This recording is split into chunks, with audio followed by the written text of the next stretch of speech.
Okay, what did I forget to do? I forgot to do something. My brain just told me I forgot to do something. Uh-oh. Uh-oh.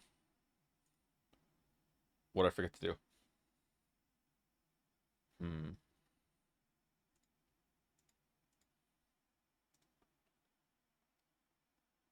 Joe, did you eat fish balls or nah? I did not eat fish balls. I would though, because they exist, and I could do that if I wanted to. You know what? As a treat, why don't we get the stream announcement out before someone tells me to do it? We are live and exist with Umineko episode 2 finale starring me. Here we go. Hi Joe. Hey, epilepsy warning. I don't know when it's gonna be. I've just been informed that there should be an epilepsy warning for today's stream. So like there's probably gonna be some rapid cycling of images or like a strobe light effect or both. Yeah.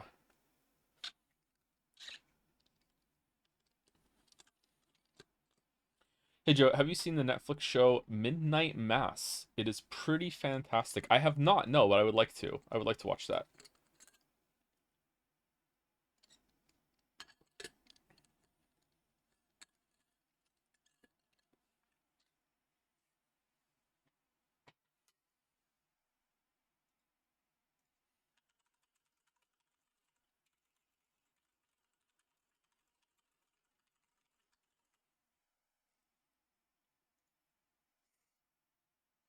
Are we still Umipiko? We are still Umipiko. We're doing Umipiko today, yes.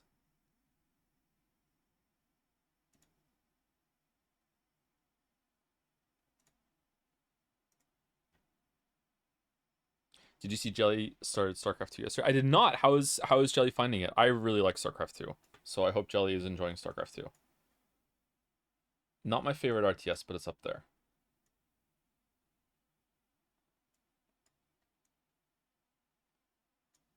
Better Call Saul up there. I haven't watched any more Better Call Saul. I did watch something though, and I have a dangerous story to tell about that, but we'll see if I want to talk about it. I don't know. Hold on. I'm just kind of settling in.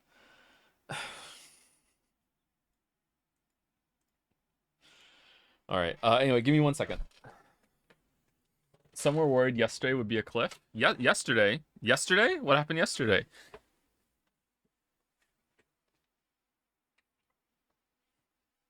More Villager news. I watch Villager news every single day now.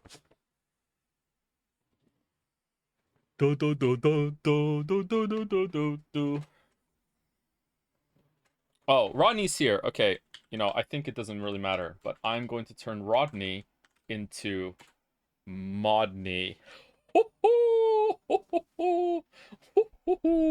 Welcome to the crew, Rodney. Welcome to the crew. I'm not sure if I'm allowed to do that, but if you want me to demod you, let me know. Too much power.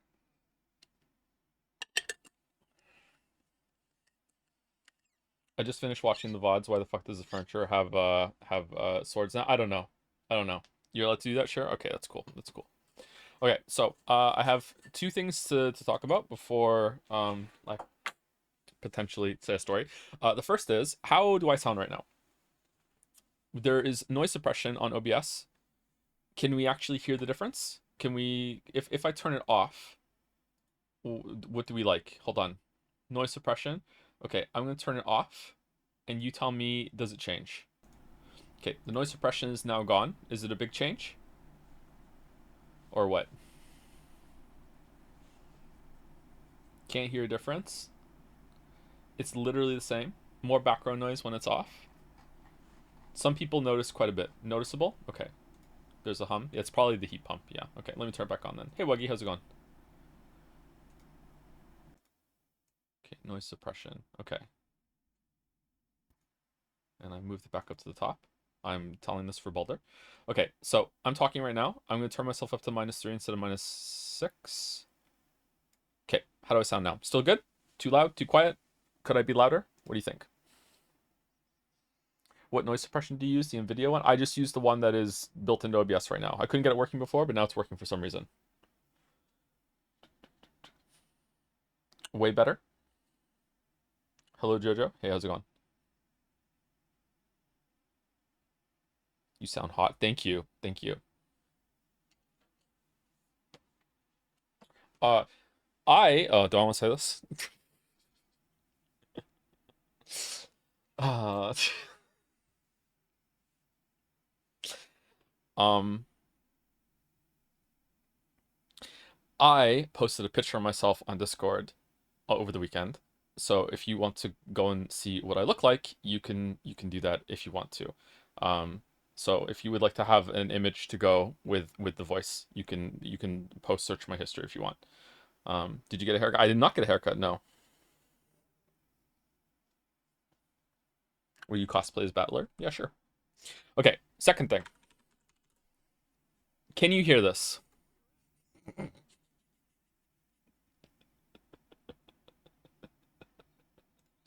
Is it too loud? No? You couldn't? Hear what? Oh, okay. I hit queer ass. Barely audible? Okay. Let's try again. You guys can't hear it?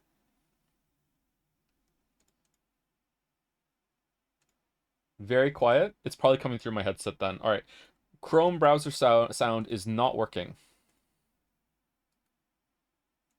Why is it not working? Okay, now it's gonna work. Here we go. Here we go. I'm confident. I'm gonna turn down to -20 because I'm so confident it's gonna work. Queer ass.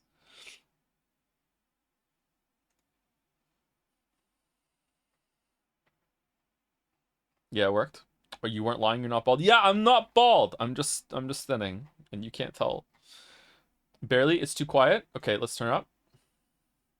-10. Queer ass. Okay, how about now? Could it be louder?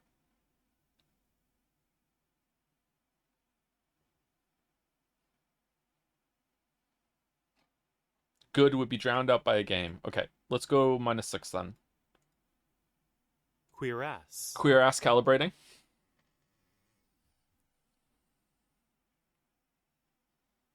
You look homeless. I like it. That's the look I'm going for. Thank you, chatter. Thank you, chatter. That is the look I'm going for.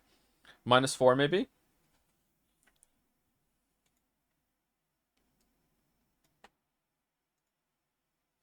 Queer ass.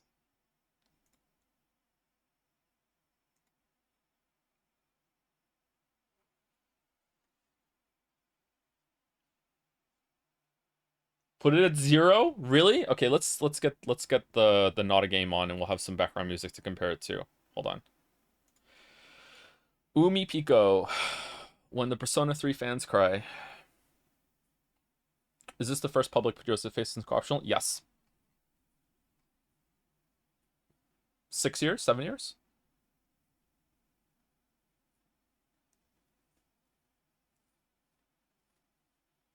Miss TB a lot.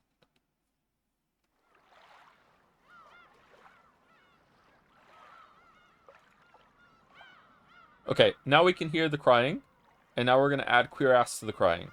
Are you ready? Queer ass. It's too loud, right?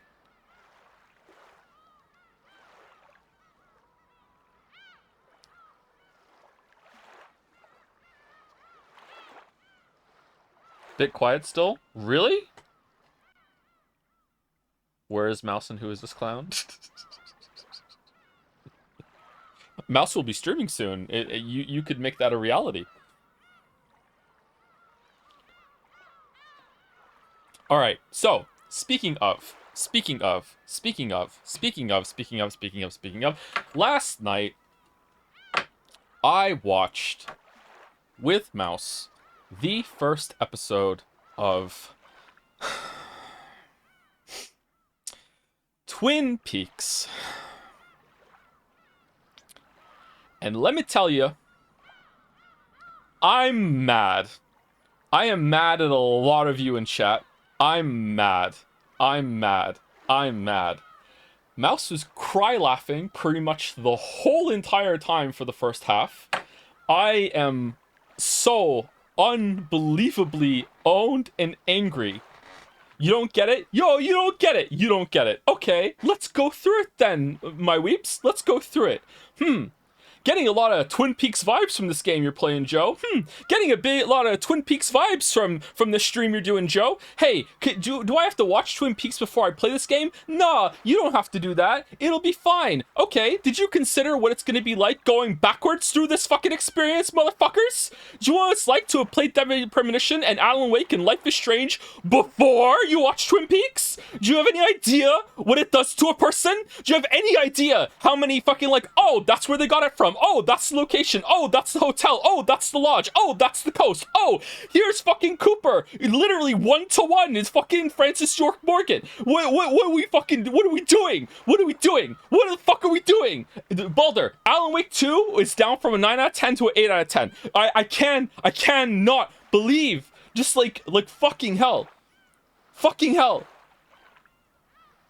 All of the characters, the murder, even some of the shots were the same. The prison scene was like, oh, I've been here before. Like the fucking lumber mill, like the weird obsession with the fucking autopsy scene when he pulls the thing out of her nail. I said to Mouse, is there gonna be seeds? Like what the fuck? What the fuck? It was like watching like a show with Beatrice. She was cackling so much about the fucking like the what was coming up. It was like 20 seconds before Cooper hit the vibes. She like was.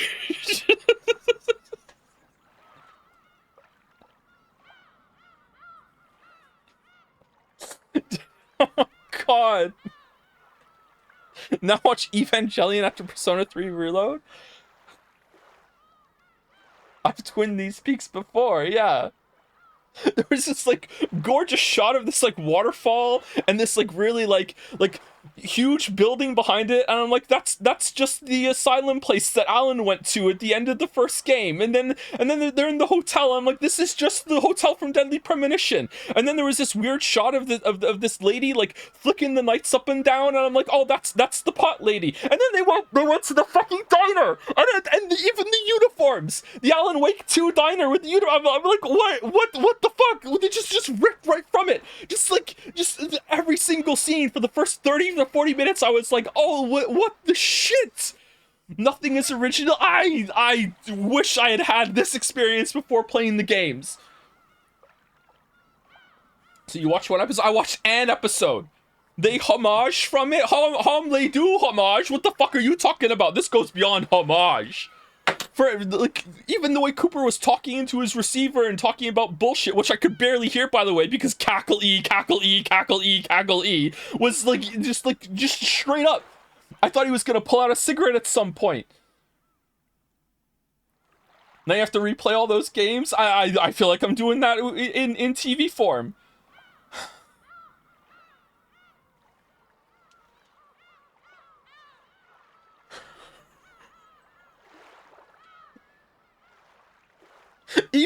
Even the name Laura Palmer sounds like a twisted version of Rachel Amber to me. Just, I hope Mouse recorded it. I told her that it was like she got a stream just for her because of all the reactions. I was so fucking angry.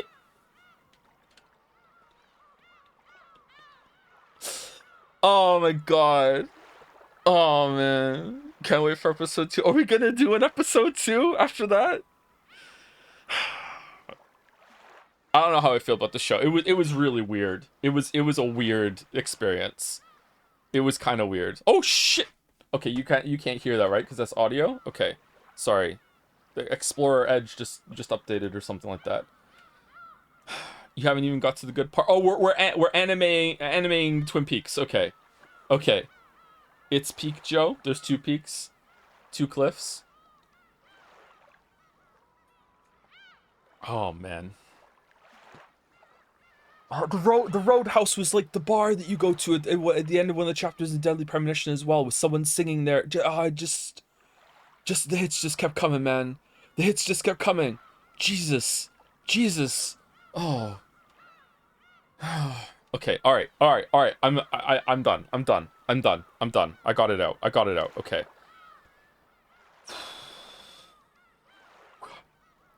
Where did you think the pot lady came from? From an original idea in the Deadly Premonition's head, not like, oh, I just ripped off fucking Twin Peaks for everything. Jeez, like,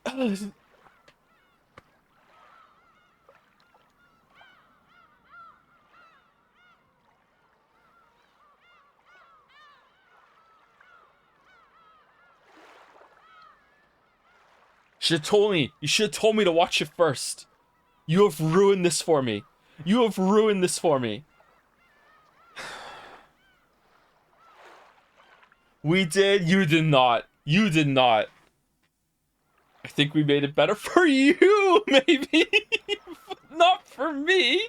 This is like before we started, I said to Mouse, as an artistic person, am I gonna be safe watching this? Is this gonna change how my brain works? You know, people that fucking reference this forever and it infects their art.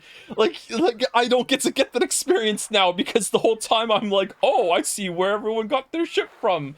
It's done. Even Hi-Fi Rush references Twin Peaks. I haven't got to that part yet then, I guess.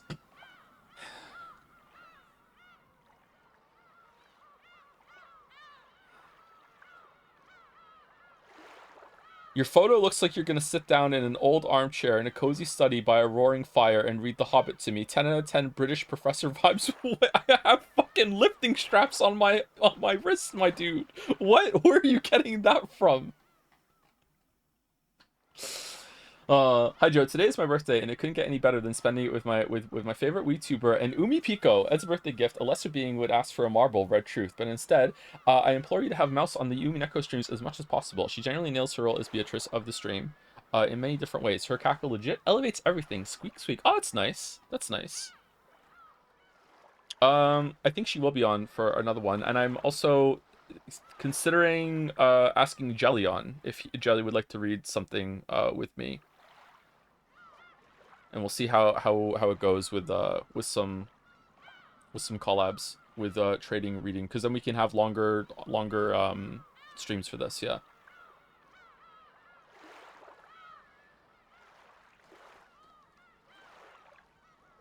What is Jad's? That's your question. What is Jad's?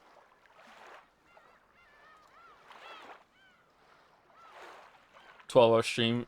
Joe never talks. Yes, yes. There we go. Just get everyone to read it for me. Can't wait for you to watch Akira and go, oh, that slide with the Leo pointing meme. No, that's from Neon Genesis. You don't know your anime, Annie. Sorry. I've got a whole plan draft for Homestuck Day. I bet you do. I bet you do. Jelly has read Homestuck, by the way. Oh no. Oh no. How many voices would we need for Homestuck Day?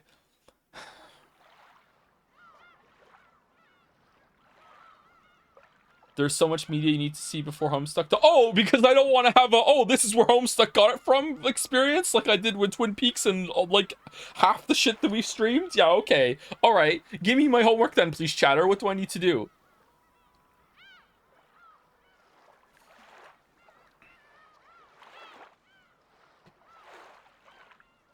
You genuinely look like an absolute Chad in that picture. Wait, no, I don't. What are you talking about? Way more so in the face cam stream a few years ago. Oh, I looked awful in that. Like, and I intentionally like shaved my head and my beard for that. Thank you for the compliment, but they make me uncomfortable. What was the best part of Umineko so far? When Beatrice finally showed up, or the shed scene. The shed scene really got me off guard. Yeah.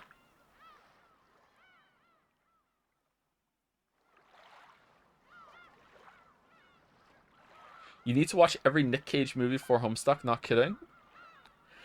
Even ones that came out after Homestuck? Wait, hold on. Is Homestuck even done? Are we just talking today?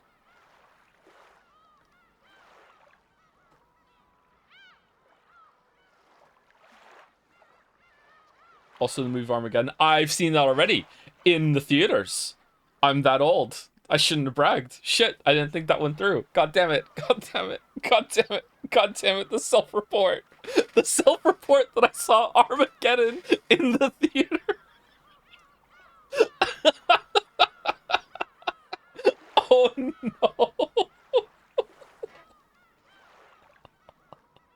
Oh no. Red truth is a red truth, yeah. Oh no. Oh no. Oh no. Holy Joe, are you like 50? Or I'm 40 this year. This year. It's mainly talking about your hair, beard. If you wear a tweed suit or wool sweater and was holding a pipe, then you fit an archetype of an older British professor. Okay, I could try that look out. Yeah, sure. Have you ever seen Hook? That's needed too. I have seen Hook. Hook was a movie I watched a lot when I was a kid. Yeah, I really like the movie Hook. That's with oh, what's his name? God damn it, who's in Hook? He is unrecognizable to me even today. Dustin Hoffman.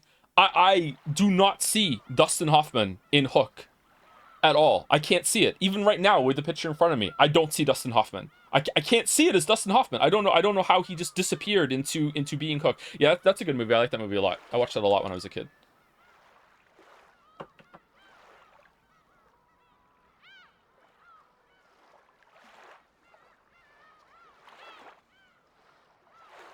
Baldur has already cast the 4 Homestuck characters to the stream. Don't worry, it's taken care of, okay? Sounds like you have all the prerequisite knowledge to read Homestuck. Okay, alright. Do I need to watch The Land Before Time for Homestuck? Okay, keep Hook in mind. That'll be important for Homestuck about 3,600 pages in. We're not getting that far, Baldur. We're not getting that far, unless there's only like one word on every page. Joe reading Homestuck will be disastrous for his enjoyment of Undertale. No, no. No, no, no. I really like Undertale. I managed to go a couple years after Undertale came out without ever seeing a spoiler, and then since I finished Undertale, I've managed to go all these years without ever interacting with the fan base. So I still like Undertale a lot. Don't ruin Undertale for me. That's like one of my favorite games of all time. Please, please, please, please do not ruin Undertale for me, Baldur. No, no. Even Megalovanius from Homestuck. No, no, no, no. What the fuck? No, I love that Stoat. That's like one of only 2 songs I know how to play the beginning of on the keyboard, and you're gonna fucking ruin it for me? No. No. No. No. Insane stream start.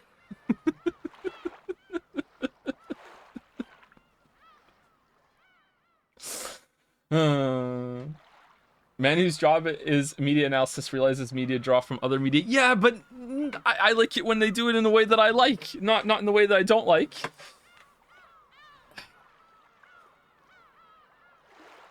Julia Roberts is in Hook? Oh yeah, she's Tinkerbell. Yeah, okay, that makes sense. I haven't seen that in a long time. Wait until you read Lord of the Rings, dude. Changes fantasy for it. Yeah, that's why I hate Lord of the Rings. Yeah, I hate Lord of the Rings. He hates Lord of the Rings. Hates them. Hates them.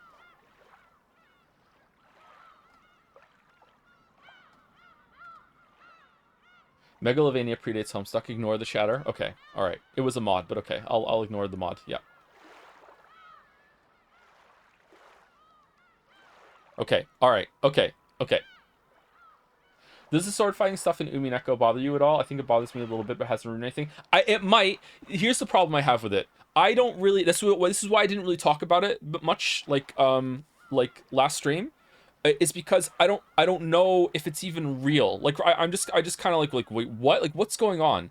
I find it strange that they're using dramatic irony when we're so connected with Battler most of the time in order to show us what happens and then make Battler try and figure it out when we know what happened and Beatrice is acting like it happened in a different way. So I don't know if that's like part of her attack. I don't know how like meta this gets.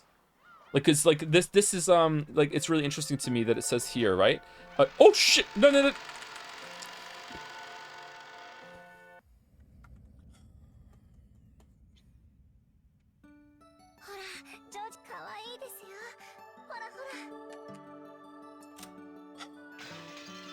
No, title back, not exit.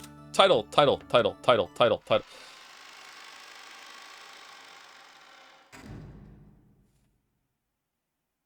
I have a new computer coming on Friday, by the way. I was gonna replace some parts, but I decided to just do a new build, except for the GPU. So it's only gonna cost 20% of a normal computer build. So yeah, I'm not going hard on the specs or anything like that. It's mostly just like a repeat of what I have right now. But yeah, I'm just not getting another. Well, this is in red. That means it's true.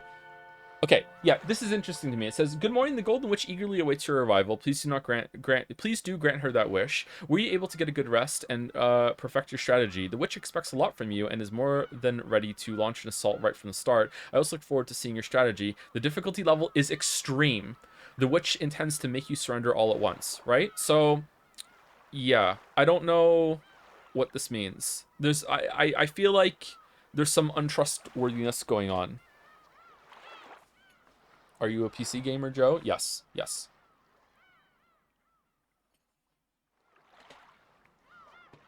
Read the description of the first one. We did back then, yeah. But yeah. There's no need to think overly hard about any of this. Quietly accept all that is about to happen. That is all that's being asked of you. The difficulty level is standard. We might as well at least start by taking the easy road. Yeah. Okay. So like, I don't know. Like, are even these lies? Like, what can you trust? I feel like I can trust the red truths though. I really liked how if you're really like in tune with media, like you could have predicted that. And I obviously was not on the top of my game then, because I didn't realize what was about to happen. Is that when once she introduced the red truth, you should immediately go, okay, it's a given at this point that Battler is going to win this confrontation, because the story needs to establish that Beatrice is using the red truth fairly and in a way that isn't going to mean that Battler always loses. So just immediately right after that, it's like, yeah, Battler like used that. And I don't know if Beatrice is also aware of that and it's going to play into it, that she like gave him a gimme when it came to the red truth. But then right afterwards, it was setting up for like, hey, I'm gonna do it again. Ha ha ha ha. There's a hidden room, a hidden compartment. I'm gonna do that. He he he. Look, you give me too much power. And then she's like, nope, fuck you. I can't say it. And that was a really good moment. Yeah, yeah. I don't know why everyone said episode 2 was gonna be so bad. Episode 2 has been pretty good so far. I had a little bit of a slow start, but even that, with the context of like difficulty level extreme, has been really good. Yeah, yeah. We've been talking for half an hour. Half an hour.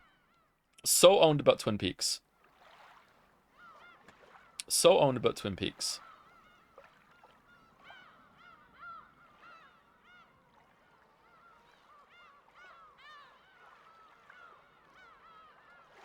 Did you know jazz existed before Persona 5? One year ago, 1 year from now, sitting in a jazz bar, getting really angry, pulling out my phone, hitting up the 10. You motherfuckers didn't tell me to listen to jazz music before I played Persona 5. How could you do? How could you do this?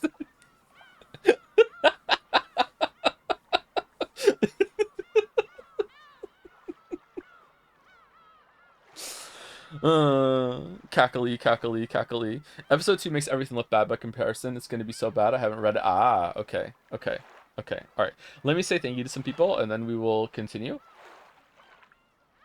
Who was the last person last time? I'm gonna start here, and hopefully that's the good start part. Thank you, Nide Heart 0, DPM Mula 49, Archipelagian, and Citizen 9, Gynax, and Psychic Dino 77, all for subscribing for the first time while the stream was down. I have no idea why 1, 2, 3, 4, 5, 6 of you decided to stream new while the stream was down, but thank you very much. Thank you, Gamer1324, for the resub. Looking forward to the next VOD. Thank you, Pupper28D, for continuing the sub. Gherkins10 for the resub. It's peak, I'm afraid. I was right before the stream started.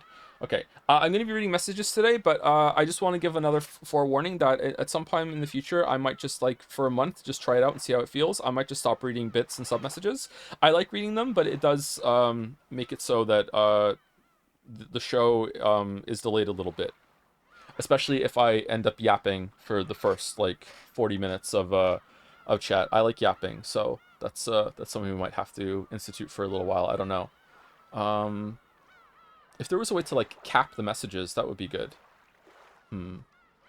Gotta give more time to fan art, right? I think we're doing fan art. Are we doing fan art tomorrow and Friday? I think there's gonna be 2 fan arts this week. I'm not sure. Definitely on Friday, unless we finish Persona 3 on Thursday and then Friday ends up being a new game. Then I'm not. I never do fan art when we do a new game. So I don't know if that is what it is. Maybe we should start the answer on Friday and then take a break after we see what the answer is all about and see if people want to come back to it. So we're not starting like a new game on Friday. And I think we're also gonna have an Umineko fan art day. I'm not sure if it's gonna be this Saturday or next Saturday. We're gonna have to have all the Umineko fan art on an actual Umineko stream, so it doesn't, so people don't have to have spoilers for Persona 3. I think that's what we're going to do. Yeah, yeah. I think so. Anyway, I think so. We have a lot of fan art, and I'm upset that the Persona 3 fan art we only just started showing, because a lot of the Persona 3 fan art was very topical to the playthrough that we were going through. Yeah. But once we're ahead of it, we're ahead of it. Anyway, thank you, Jay Duffield, for the resub. Finally in a position where I can sub after far, far too long. Feels good. Love what you do, and I'm wishing you the best in the future. Keep up the good work. Thank you, Jay Duffield. Thank you also to People. Say in Red Joe, I am not a weeb with jumps. I can say it. I can say it. Red Truth, I am not a weeb. How do you do the sound? I don't know how you do that sound. Huffing that Nanjo Muffin has resubscribed. Hi Joe, love the Umineko streams. I read a lot of books, but 10 years later, I still think about Umineko, which is one of the best endings I've ever experienced in fiction. Oh, don't give me expectations. I love endings. Endings are the most important thing to me in all of like reality. Don't. There will be silly scenes though. Stay strong. P.S. Dr. Nanjo is my favorite. He is the modern day Aragorn of the visual novel medium.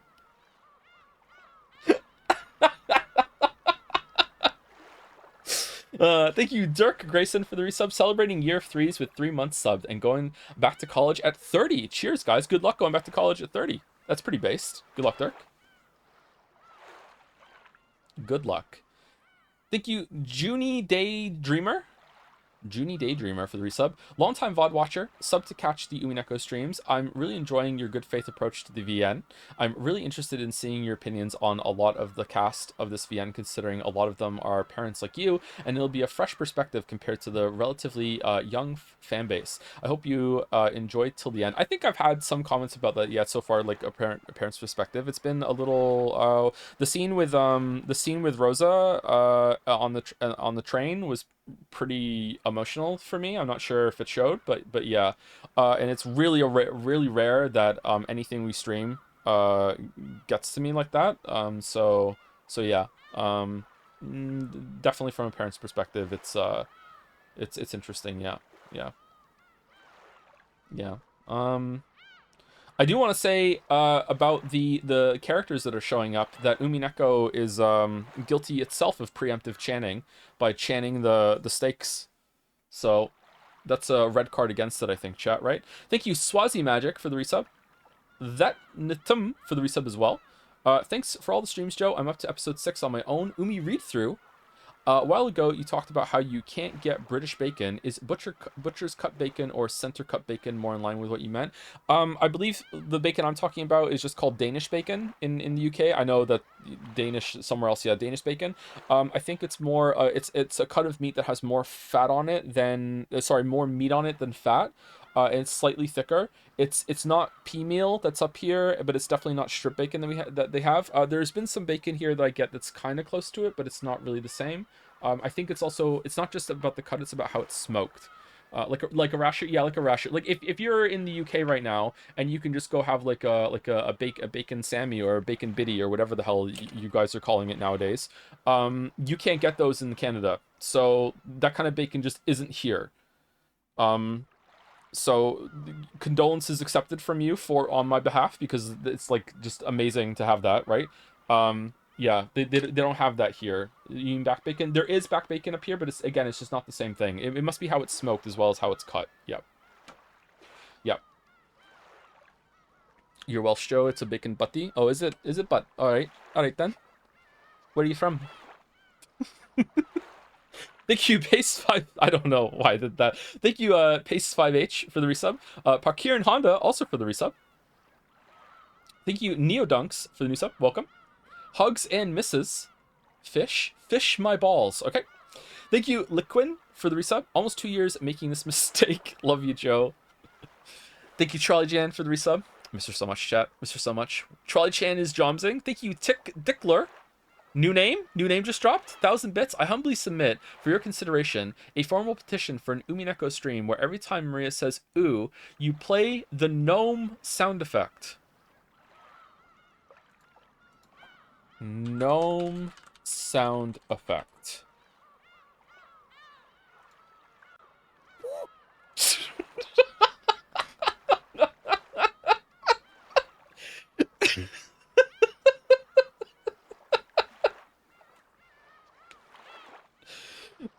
Ooh.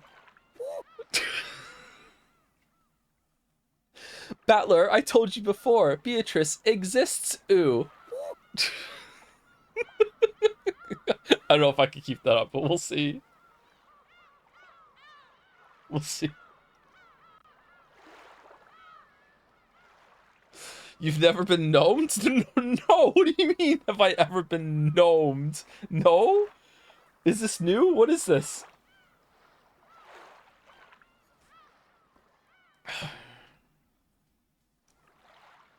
I guess I just got gnomed. Boomer? What do you mean boomer? Okay, chat's going mental. Okay, I'm moving on. Thank you, CG or Siggy3 for the resub. Haven't been able to keep up with Twitch, but so happy we no longer have to wait until leap year for Umipiko. Happy to see you seem to be enjoying it. I'm really enjoying it. Yeah, I'm really enjoying it. I'm in a good mood today. Thank you, No Tail or Not Ale 3 for the resub. Months keep passing. I know, right? Not enough time in the day. Thank you, I Am Janiro for the resub too. Love the stream. Love the streamer. Be back tomorrow. Ciao with a kiss. Oh, thank you. Thank you, DeBalder, for the resub. Happy 5th and 1/3 of having to put up with me. No, I love you, Balder. You're fine. Except for that one time. But I'm over that for a long time now. We're good. I love you, man. I love you. Thank you, Gavin Young, for the resub. Tom Berry Shortcakes also for the resub. Thank you, the Diaz guy, for the resub. I want Beatrice to step on me. All right, thank you very much. Thank you. Big Allen Gaming, big Twin Peaks vibes for the resub. Glad to be watching some more Umi. Who gives a fuck? Oh, hope you have a good day today. I didn't realize that the red truth, you are incompetent and cackling, was what I read off of the store page. That's how much I was into it last stream. It didn't, not on any level did it process that I had read that before.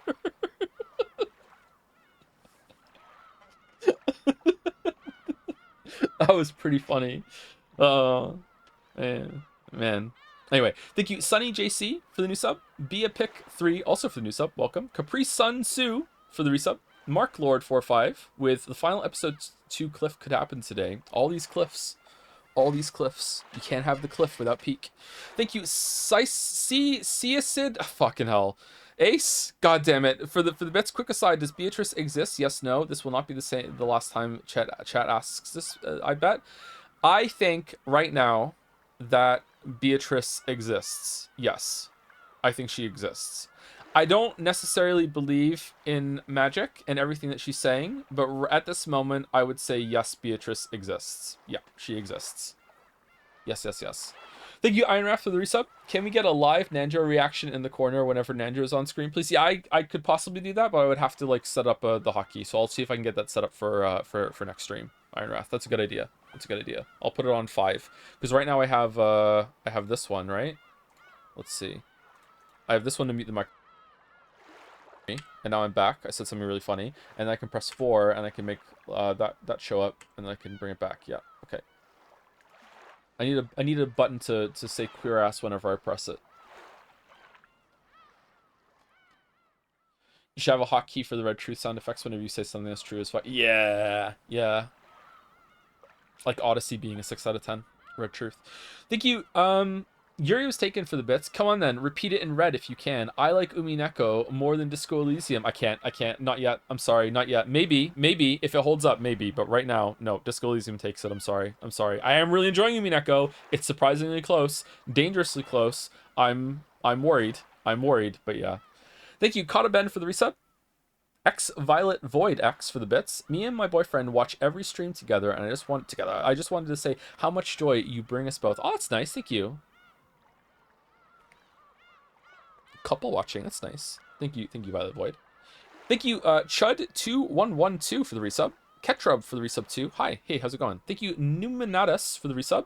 Hi Joe, glad I could be here for another hopefully fantastic Umineko stream. These has been an amazing series so far, and I'm glad you seem to be enjoying yourself too. Hope things have all been well. Things have been pretty good, yeah. Thank you, Numinatus. Hopefully I'm saying your name right. Glad you're enjoying it. Thank you, Dirkashid, for the resub. Umineko streams make my day. Thank you. And now there's 2 every single week. And, you know, maybe in 20 minutes we'll actually finally get to reading it. Okay. Like, I am only halfway done. Maybe the I'm not reading bit messages that has to be instituted now. I'm not sure. I'm feeling rude about it, but I feel like I have to do it. What do you think? I think it has to happen. I'm sorry. I think it has to happen. Just say quick thank yous to people, read out names. Yeah. Because it's going to be another 20 minutes. Read them in head. That still kind of slows me down a little bit. You're a bad streamer now. You can ignore us. Oh, no. Save it for break. But, like, they might go off the screen. Is the problem. Thank them with content. That's true. Are we even finishing episode Tuesday? Probably yes. I like your yapping to chat. I do too, but there's a limit to the yapping. Excuse me. Been gymming more recently. I figured out that planks and pull-ups have been amazing for my core. Planks are pretty good. Planks destroy me. Once upon a time I could plank for quite a long time, but I think I would struggle to go more than like 3 minutes now. Pull-ups are really good. I love pull-ups. I'm talking to chat. God damn it. I'm talking to chat. Anyway, thank you to Lemon Dread for the resub. Con5654 for the gift subs. Daddy's Jizzies for the resub. The answer is yellow without reading the question. Thank you, Av Dolly for the new sub. Time Captain for the bits. Terraflot for 5 gift subs as well. Csid A, so I'm saying wrong again. Oh, thank you for the comment. It's a nice comment. Thank you, Einrath, for gifting a sub to Sweary65. I know that. Einrath also for gifting a sub to Twin Peaks. This is how long ago it was. Oh no. See how delayed we are. Oh. So owned. So owned. Top All is resubscribed for what is he even yapping about? Twin Peaks. Sorry. Thank you, Capsador, for the tier 3 resub. Holy shit, thank you, Caps. Thank you, 3D is PD. Not So Neato. Cradolfer. Tacos Dabira. People are invested in Umineko. Jaco9307. George being single is bullshit. Coalex. Shindacom. And Manic Derek for the resubs. Thank you, Zargox, for the bits. Oh, you're missing the bit. Thank you, Yuri's taken for the bits as well. And also to Naya Voras. How many Twin Peaks references are we gonna get in your next videos now? I make videos. Thank you, Antec Tadek for the resub. Julie Gordot. It's Shesh for resubs. Dalmek, okay, I will read Dalmek's message. Dalmek has the fast pass apparently because Dalmek can make me laugh really, really hard. Dalmek used to say, to quote Sweary65, Deadly Premonition guy, regarding one of the seasons of Twin Peaks, perfect, I want to see more, I need more Twin Peaks, I can't stop thinking about Twin Peaks. You know what? It shows. It shows. Yep. It shows. Absolutely. Can't believe it. Julie Gordot used to say, not big on Joe lore, but make sure you read Cash 22 before One Piece, because the book has taken a lot of inspiration from the manga. You. Thank you, Final Boss J for the resub. Caddy Kundi for the resub. Welcome. Kramek for the resub. Insert Disc 5 for gifting a sub. Dalmek for the bits. Speaking of extremely influential piece of classic media, after peeping Jads, I can confirm you really do look like someone who reads Dune. Thank you, Dalmek. Thank you so much. Thank you. Thank you. Thank you. Dalmic, do you wanna voice some Umineko characters so you can be on here and say these things directly to me? Hmm? You wanna go? Yeah. Wanna come on? Thank you. Yuri was taken for the bits. Funny Yak for the new sub. Welcome. Insert disc 5 for the resub, as well as Tyler Jail 26. Aw, nice messages. Thank you. Thank you, Dr. Nika, for the bits. And Krutler for 1,000 bits as well. Thank you for introducing me to Umineko last year, Joe. Can't wait to see your reactions to episode 3. We might get there in 2 weeks at the rate we're going today. Thank you, Uber Doge, for the resub. Aldreth 1, Evil Panda 14, JH23 Rangers, Wait, what? You're pro syphilis? Why would you be pro syphilis? Am I reading this wrong? Anyway, well, thank you. Welcome. Thank you, Real Cat, for the resub.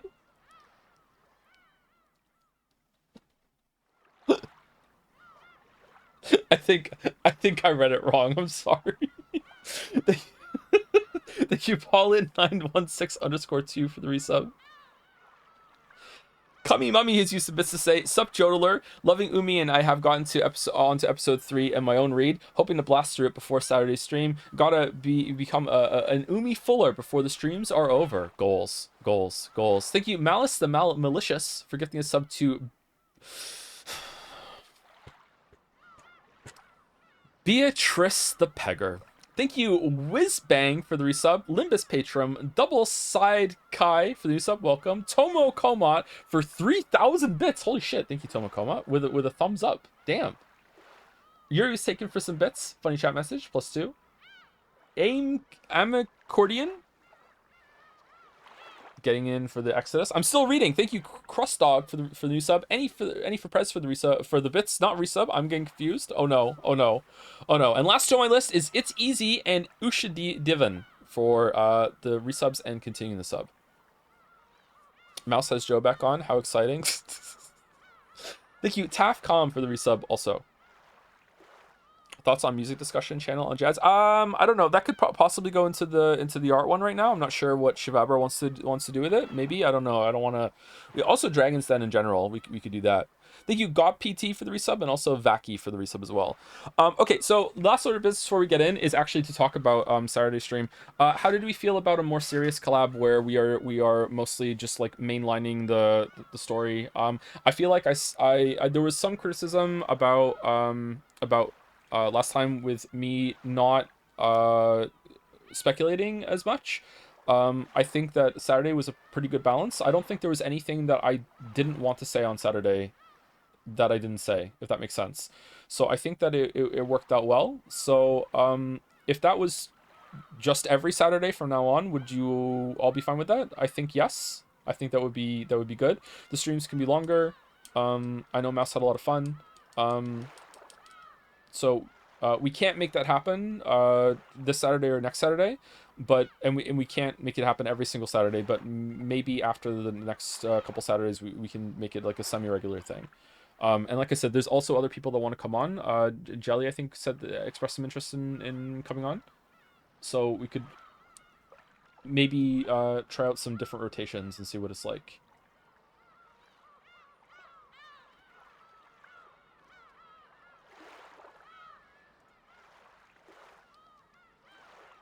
RT game on. If RT wants to read, yeah. I could potentially do it if you want to. Yeah, Sarah, you could read that as well. Yeah. I know from your DM experience that you'd be good at that, yeah. Getting RT game to read it blind would be hilarious.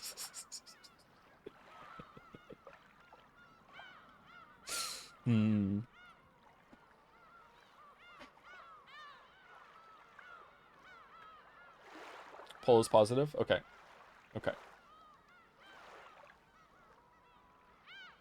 RT would be a blast because he's just as insane as you. Is he? Okay.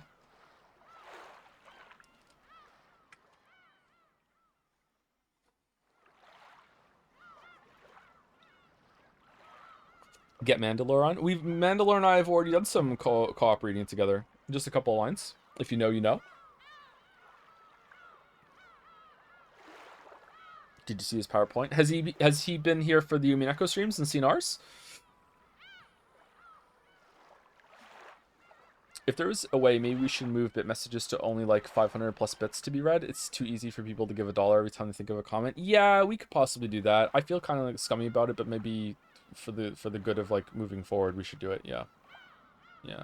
How about inviting Trudeau? I mean, like he's got nothing else going on, so maybe, yeah, we could bond. Okay, maybe we should start reading. First though, thank you TT Sunday for the resub as well.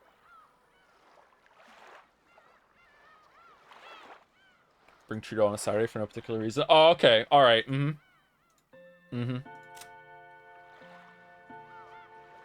Okay, so this is where we are, right?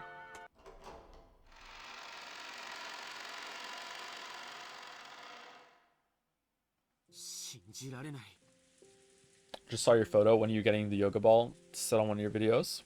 You think I look like Jakey? Really?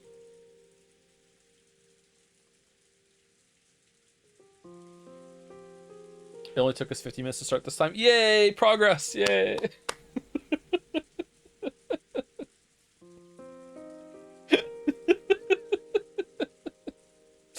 You look really Canadian. I'm not Canadian though. I just live here.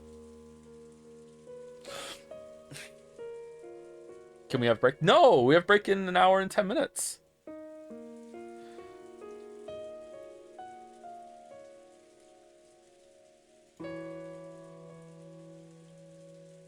Ignore us and read. I don't know. I'm in a weird mood now. I just wanna sit here and talk to chat.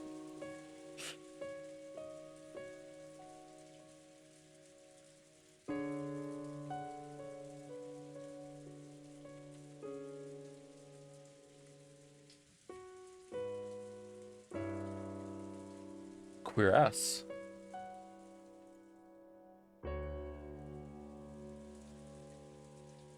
Where did the gnome sound effect come from? Focus. Okay, all right. For real though, when we last left Battler, he was in a really bad spot. He had completely given up. It seemed like he now believes Beatrice, air quotes, exists. He thought that he had Beatrice when he said about there being a hidden compartment or a like a door that didn't leave the room but was still technically in the room, and that's where the bodies were. But Beatrice did a red truth and said no, and now Battler seems to be caught in this conflict right now where he's being held back big time by not wanting to accuse anyone that isn't the witch, but also wants to deny the witch did it. So he is like experiencing like real-time heavy cognitive dissonance, that he's holding these conflicting ideas in his head and they're unresolvable. He has to pick a side. He has to be like, I need to start accusing people around me and I need to start like finding someone else, or I need to just believe in the witch. And right now he's decided the second one. He's decided to believe in the witch. So I don't know what's going to happen here. I don't know if he's going to go back on that now, or if like at the end of this episode like they're going to be the team party and Beatrice is like, yeah, you believe in me now, right? And Val would be like, yeah. And then she's going to say, okay, well, we're 1 for 1, we're tied, let's go again and see what happens the third time, because you know it has to be like overwhelming that you believe in me or something like that. Like I don't know. Like yeah. Yeah, this again, the story surprised me many times. Sometimes, usually they're good surprises. The bad surprise was the sword. I have no idea what the fuck is going on there. No idea.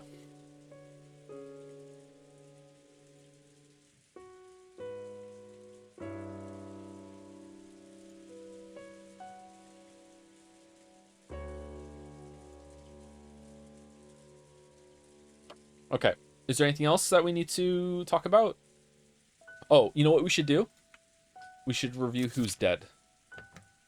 Okay, so these 6 died in the chapel with the Halloween candy, and these 2 died in the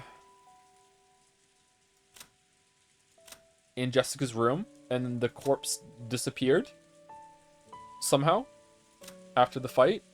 And then Nanjo and Kumasawa died in the servants' room when non-canon attacked and slit their throats. And Genji pulled... Was it Shannon? Genji pulled Shannon back to save her, while Gota, who's now Gota, I'm surprised he did this, by the way. I thought this guy was like a coward scumbag. He's gone up in my estimation since last scene. Pinned non-canon to the wall, and Genji like threw knives at him. Shannon also knew that non-canon was afraid of spiders, like allergic to spiders or something. Like, I don't know what the fuck that's all about. That's more occult nonsense, I guess. Like, I don't know. Huh. And she's still missing. This version of Beatrice is still missing. Man, she's just all leg, huh? Anyway, sorry, I don't know why I said that. I can't believe it. Are you saying that's the truth? Yes. We've told you everything as we saw it. George folded his arms and started mumbling again, and the kitchen was once again wrapped in a long silence. George-sama, I'm fully aware how hard it must be for you to believe all that so suddenly. After all, even though I saw it with my own eyes, I grow less and less sure what it was I actually saw. I'm sure I saw it, and I'm sure I got into a fight too, and yet I almost feel like it was all an illusion. I see. So that's why you couldn't go into details in front of Aunt Rosa. If you actually told her what you just told me, you'd probably be in even more trouble. Yeah, Genji-san. Oh, so sorry, I'm not trying to do a big interruption. Just two more things. Number one, I just want to repeat the title. There's apparently a part in today's stream that is potentially dangerous to people who have epilepsy. So if you are sensitive to that, or if you just don't even like that, maybe someone in chat will be able to give like a warning, like, I don't know, like 2 minutes before. So just be aware of that. Mods, if any of you know when it's going to happen, please let chat know, because I have no idea when it's going to be. Okay. And secondly, is the sound okay now that we're into it? I'm going to glance at chat in like 30 seconds and we'll see. Okay. Yeah, Genji-san really did handle that one composedly, didn't he? If only I had the power to explain it myself. George had not actually seen it, and even when pressed to believe, he just couldn't imagine it. It was only natural, because even the people who had actually seen it had given up asking themselves what it was. Let's rewind the story a bit. Shannon, you said that when you thought Kanon-kun was an imposter, you picked up some spiderwebs and came back, right? Why did you do that? Oh, that's right. I was thinking about that as well. Why spiderwebs? I happened to hear it from Kumasawa-san once. A long time ago, evil spirits lived on Rakinjima, and they, feared spiderwebs. And they say there's a legend that people treasured spiderwebs as amulets. And, right at that moment, I think I was also a bit confused.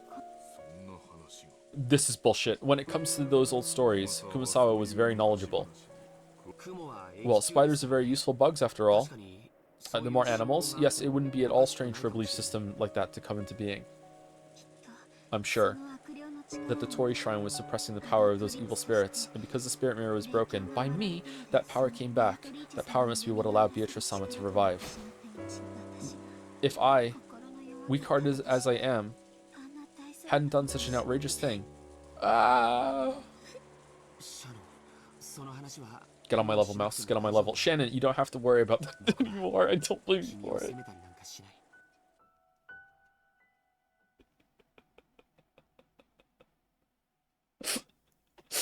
Since long ago, Shannon had often suggested that there was some kind of occult cause for her meeting with George. After listening to her, George had grown to think that she was being a typical girl associating love with fate, chance, and miracles. He did think that smashing the spirit mirror offered at the Tori Shrine was taking it a bit far, but he'd laughed it off and forgiven her, thinking it was just a prank.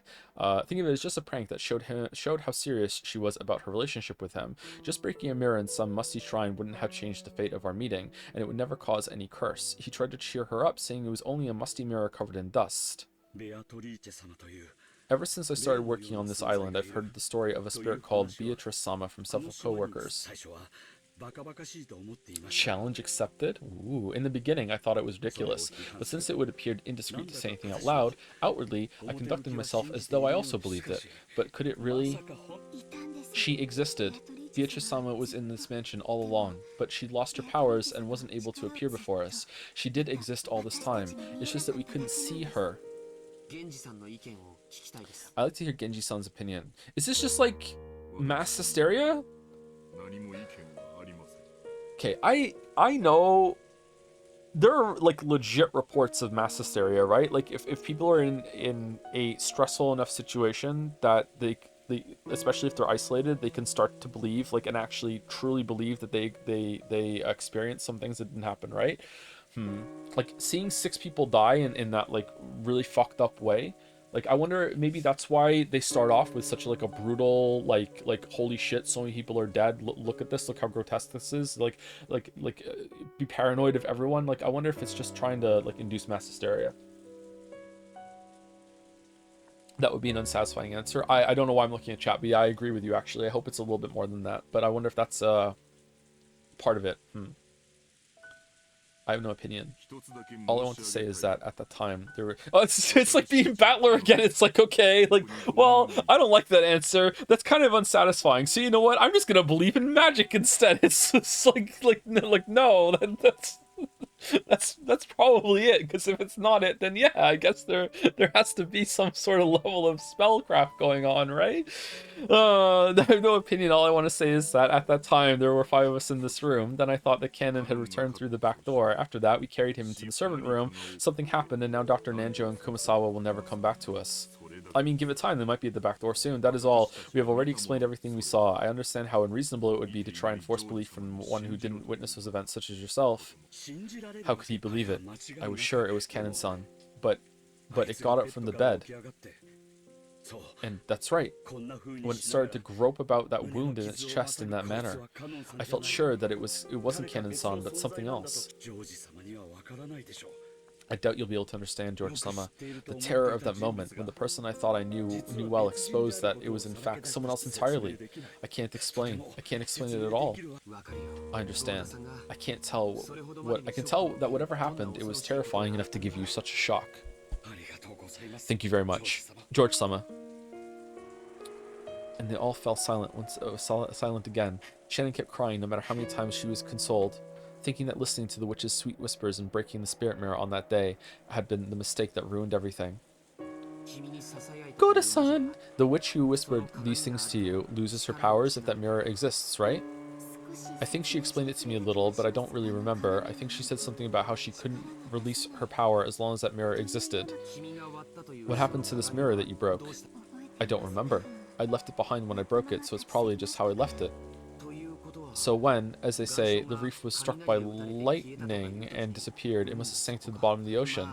Well, I doubt picking it up and taping it together would make it start working again. Let's go down and get it! Ha ha ha ha ha! What have I done? Sorry, I shouldn't have said that. He didn't know Shannon breaking the mirror really had started all this off. Though the servants didn't blame Shannon, they all seemed to believe that her actions had been the root cause. But even now, George wasn't able to go that far. All this talk about witches and evil spirits just sounded fake to him, even though he was trying to be open-minded. Even so, he listened seriously to Shannon's story, trying to find a hint that might relieve at least a little bit of pain in her heart.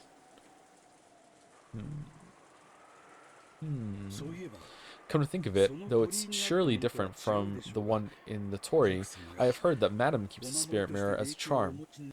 Really? Aunt Natsui? Yes, I believe she received it as a memento from her grandfather or something, and that it functioned as a powerful ward against magic. A spirit mirror of high pedigree, I think. I have also heard the same story, something about the mirror having the power to reflect that which is not good and send it back. Ooh, lightning when we talk about the mirror. If we had that spirit mirror, could we resist Beatrice, since she's a witch? This is just giving her more power, George. Huh? When George proposed this, the servants looked up. The shrine in the Torii where it was kept are gone now, but the important thing is that there's still another spirit mirror. I've heard that Aunt Natsui's family is descended from Shinto priests. Maybe that isn't just a simple mirror. I'm sure I've heard Madame say she keeps it in a treasure box. It might not be very large. I don't think it's a size problem. Turns to George. Even the mirror I broke was just a small, insignificant looking thing.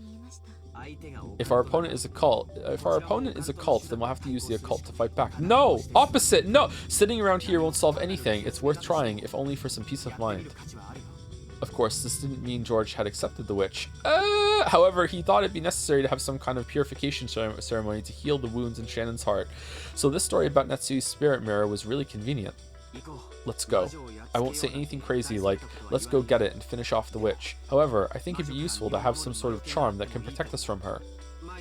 Maria-chan told me about it earlier, but the door to grandfather's room was supposed to be able to repel magic, right? That's our grandfather for you. It means he was pretty good on defense when it comes to the occult. Let's go. To Aunt Natsui's room. But I think Madame's room is locked.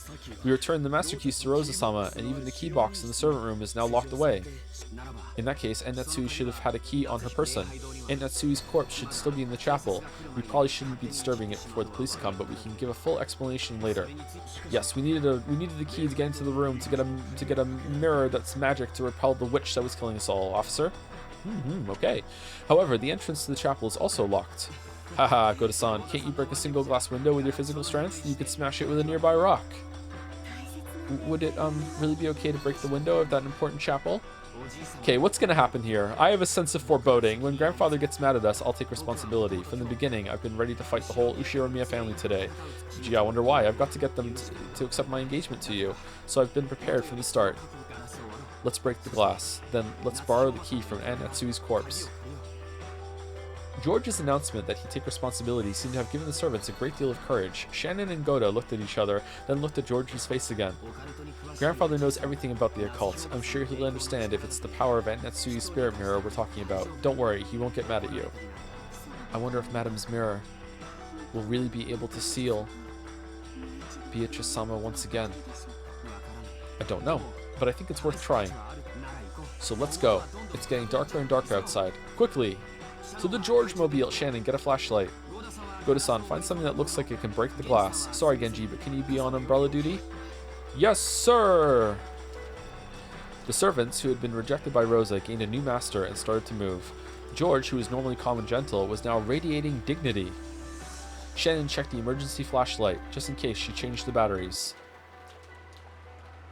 Okay. Goda was testing several heavy-looking cooking tools. Normally, a highly praised chef like him wouldn't want to use them for something other than their intended purpose, but now he was frantic to fulfill the orders of the one he accepted as his master. After some worrying, he took a large, thick-feeling frying pan. Thick-feeling? Genji removed several umbrellas from the umbrella stand set in the corner near the kitchen door. He took 3 of them. Genji-san? I cannot go with you. It would be embarrassing for me as the head servant of the Ushiromiya family if we were all gone when an order is given. But Genji-san, you're being dumb. Even you must understand how dangerous it is to be alone in this mansion now. I cannot go. I must remain here so that the master can call for me at any time. Genji-sama! Go and obey George-sama. Be careful not to make any blunders. Goda, I'm counting on you to set an example. Yes, leave it to me. I will surely fulfill my duty. Well, Genji's dead. You sure about this, right, Genji-san? Yes. I'm already at this age. All the days of my life until now have been spent repaying the debt I owe the master. The roulette will decide the fate of a senile old man like myself. I will sit here and see what the result will be with my own eyes. As Genji said that, he sat down. As though saying he didn't intend to discuss this anymore, his gaze fell on the chessboard that he played Nanjo on. When George saw this, he decided to leave Genji there. Let's go, everyone. It looks like the wind has died down a bit for now. When George took an umbrella and dashed down the hallway, Shannon and Goda chased after him, each holding a tool. Interesting. What's going to happen here? What's going to happen here? Glass shatter? No. After they flew out of the room, Genji quietly stretched his hand out to the side of the chessboard. He softly pulled something there towards himself, covering it with his palm. Genji killed his breathing even more than before. As he did, something flashed gold. From inside an ice pail on the counter, a small gold butterfly appeared softly and silently. It was almost as though it had seen George and the rest off and was trying to secretly chase after them. Did he just Witcher knife throw? It happened in an instant. The elegant gold butterfly flapping its wings was pinned against the wall by the knife Genji threw, just like a butterfly in a bug collection. Alright, Genji's based. After the gold butterfly beat its wings several times, looking like it was in pain, it accepted the fact that it couldn't break free, became fine gold powder and smoke, and disappeared as though it had melted into water. Genji still gazed down at the chessboard as though nothing had happened. Maybe he would think up a brilliant move very soon, but no matter what move he made, his opponent would not be able to respond for all eternity. Even though he knew that, Genji searched for a brilliant move. It must have been the perfect way to kill time during the short period before some fate would be given to him, before time killed him. He didn't know what result the roulette would bring about, but that decision would be made very soon. No one could interfere with the tumbling roulette ball.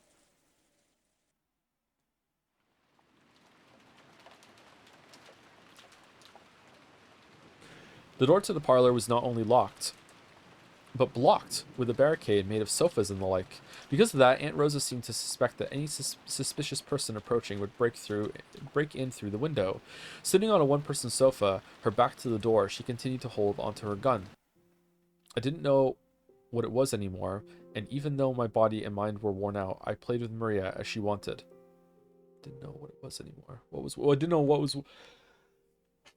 Sorry, I didn't know what was what anymore. Sorry, the sneeze was distracting me. Can you boost the VN volume a bit? Peak is approaching. Anyone else want me to do that? I could possibly turn up a little bit. Sure.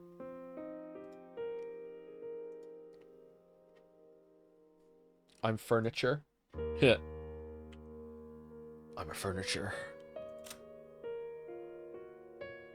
No. It's the options I want. Okay, so you want music up to 15 or 20? Okay, it's up to 20, okay? Stop talking about peak coming. They say that for every scene. They say that for every scene. Don't worry about it. I'm being told I missed an important announcement at the start of stream. I watched Twin Peaks, Jelly, and I'm so owned. I'm so owned. I'm so owned. Maria had said it. Beatrice was testing us to see if we could solve the epitaph of the gold, and so we had to try and figure out this riddle. In the beginning, I was a little interested and tried to solve it, but I didn't even have a clue where to start in this weird text. Jelly me. Oh yeah, Jelly. We should talk about if you want to come on and read some of Umineko at some point. I'm already in DMs with you, so I can just bring up in DMs, Jelly. But yeah, we spoke about that earlier in the stream. Yeah. I didn't doubt that there was some riddle. Oh, by the way, is it too loud now or what? Want it down to 15? Music too loud? Okay.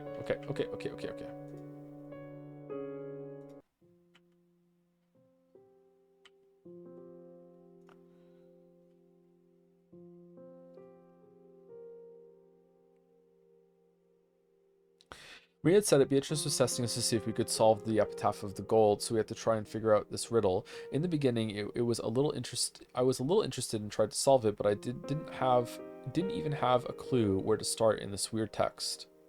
In the middle part of the epitaph, there were the lines going from the first to the 10th twilight, telling us to journey to the Golden Land.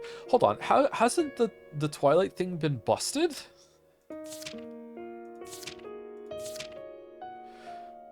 Six chosen, tear apart. All right, on the third twilight, those who remain shall praise my noble name. When did that happen?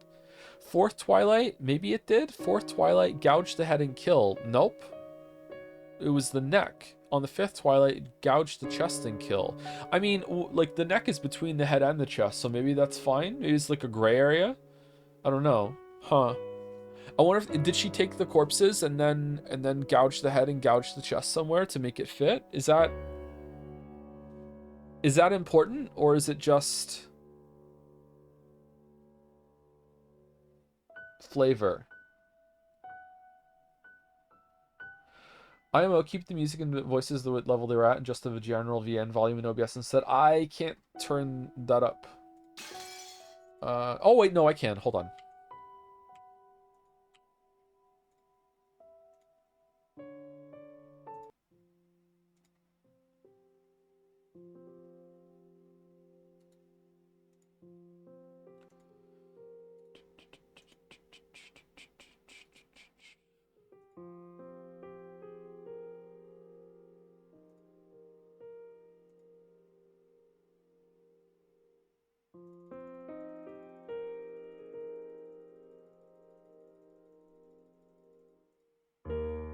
Okay, there you go. I put it up by 4 decibels. What do we think?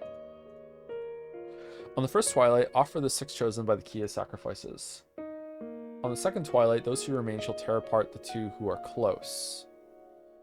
It was obvious that this hinted at the first 6 murders that had already occurred in the chapel and Jessica and Ken and Kuhn's murders.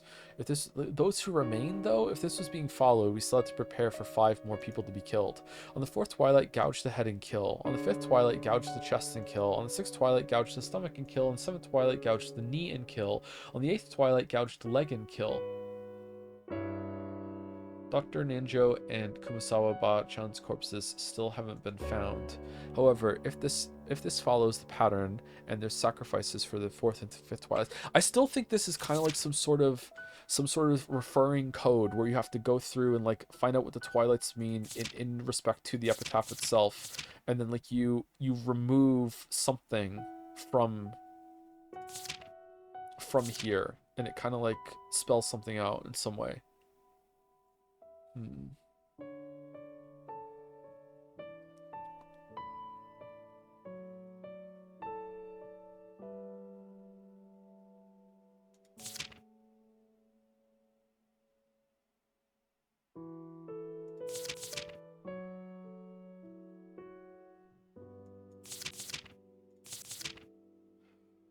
Like again, these seem like instructions or directions for what's happening rather than a riddle to solve. So I think the first stage of the riddle is to figure out how it is even a riddle. I think maybe that's why my mind is going to this sort of thing.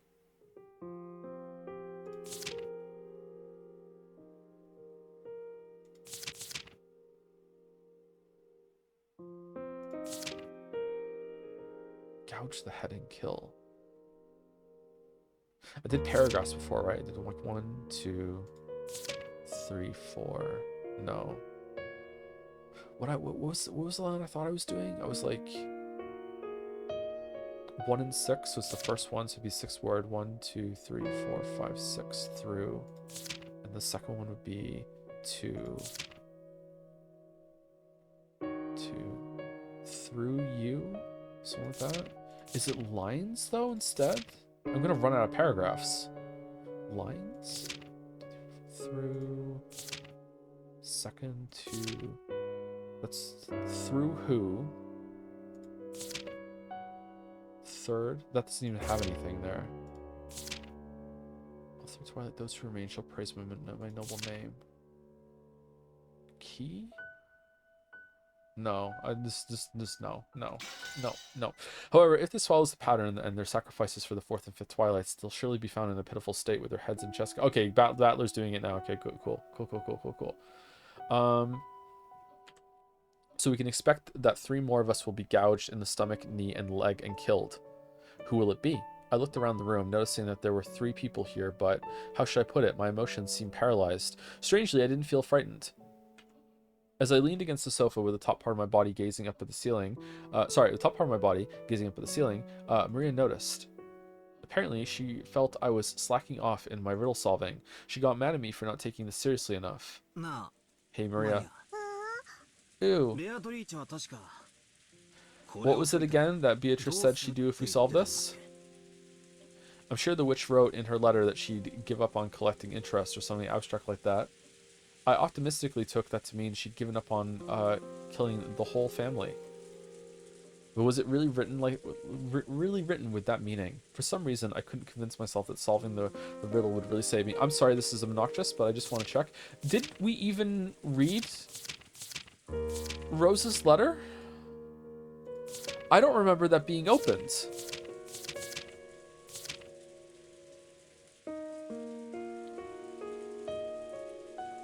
Do you think I'd be that senile to just sit around here waiting for you to come barging in? You're way too inelegant for this intellectual night. I can only imagine what the parents who raised you to be such a moron must have looked like. Oh right, I saw them, and they looked just as moronic as you. Now their bellies are full in the land of sweets. That was the one on Jessica's furniture. Members of the Eastrian family and its household, have you now reached the climax of the riddle of the gold epitaph? Okay, and this is what we found in the servants' room, did we not? Yeah, I borrowed these 2 corpses from a ceremony. When did Rosa open her letter? Is that just implied to have happened during one of the adults' discussions, or what? I don't remember Rosa opening the letter. I guess right now that's the assumption I'm working with. Okay. Yeah, okay. For some reason, I couldn't convince myself that solving the riddle would really save me. I feel like maybe even if we do solve it, we'll just be doing what the culprit wants, and it will all be a wasted effort.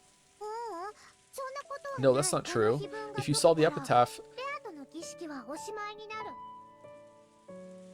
Beato's ceremony will end. So after that, no more people will die. Really? Isn't that rule just something she made up? Whoever solves this riddle will probably learn the location of grandfather's hidden gold. Then she'll definitely go after it and... Ooh. She won't go after it. How can you be so sure? The gold has been Beatrice's from the beginning.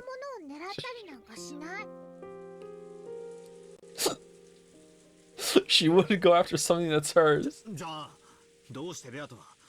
Then why is she Beatrice giving us all these big hints? Not just that, why did she even set up this game-like thing? Yeah, that's a good question. Risk is essential for magic.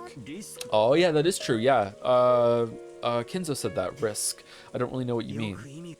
For example, in a marathon, do you think a medal anyone can get by running the whole thing is worth the same as the medal given only to the person who gets first? No, I don't. So what does this mean? In the end, she's just playing with us? Purposefully giving us a chance? Wrong! That's how magic works. No matter how great a work of magic is, it'll always have risks and weak points. No, it must have them. I don't get the stuff you call magic, but if I think about it as a gamble, I can understand a little. If you aren't prepared to lose big, then you can't win big, and the slimmer the chances of winning, the bigger the payoff. That's right. And Beato really did explain the risk of the ceremony to everyone, so if this riddle is solved, the ceremony will be suspended. After all, if she breaks her promises, there wouldn't be any risk. If we solve this, will she really keep her promise? Why are flowers beautiful even though they wither? Why is it that an artificial flower isn't beautiful no matter how elaborate it is, even when you can't tell the difference by looking? Humans can bring about miracles by gambling on their deaths. If an undying human existed, they'd have no way of bringing about a miracle. That goes for us, life, the witch, and the ceremony too. If we don't bear a risk, we can't succeed in anything. What do we do if we solve the riddle? Should we raise a hand and cry, I got it, tell the witch our answer, and see what she says? Ew.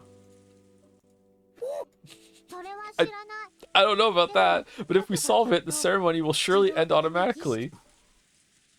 You sure know a lot, Maria. Did you learn all that from Beatrice? Ooh. What?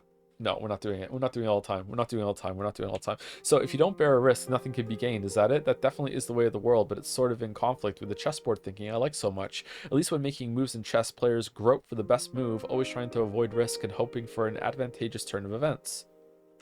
They don't trust to chance, like in gambling. That's right. There's no room for gambling in an intellectual game. And yet, this person called Beatrice has created such an outrageous crime, or maybe a ceremony, while purposefully imposing conditions for her own loss and announcing them to us. In chess, you always play your best move, so by putting yourself in your opponent's position, you can predict their next move. However, we can't be sure that Beatrice's moves are always the best moves possible.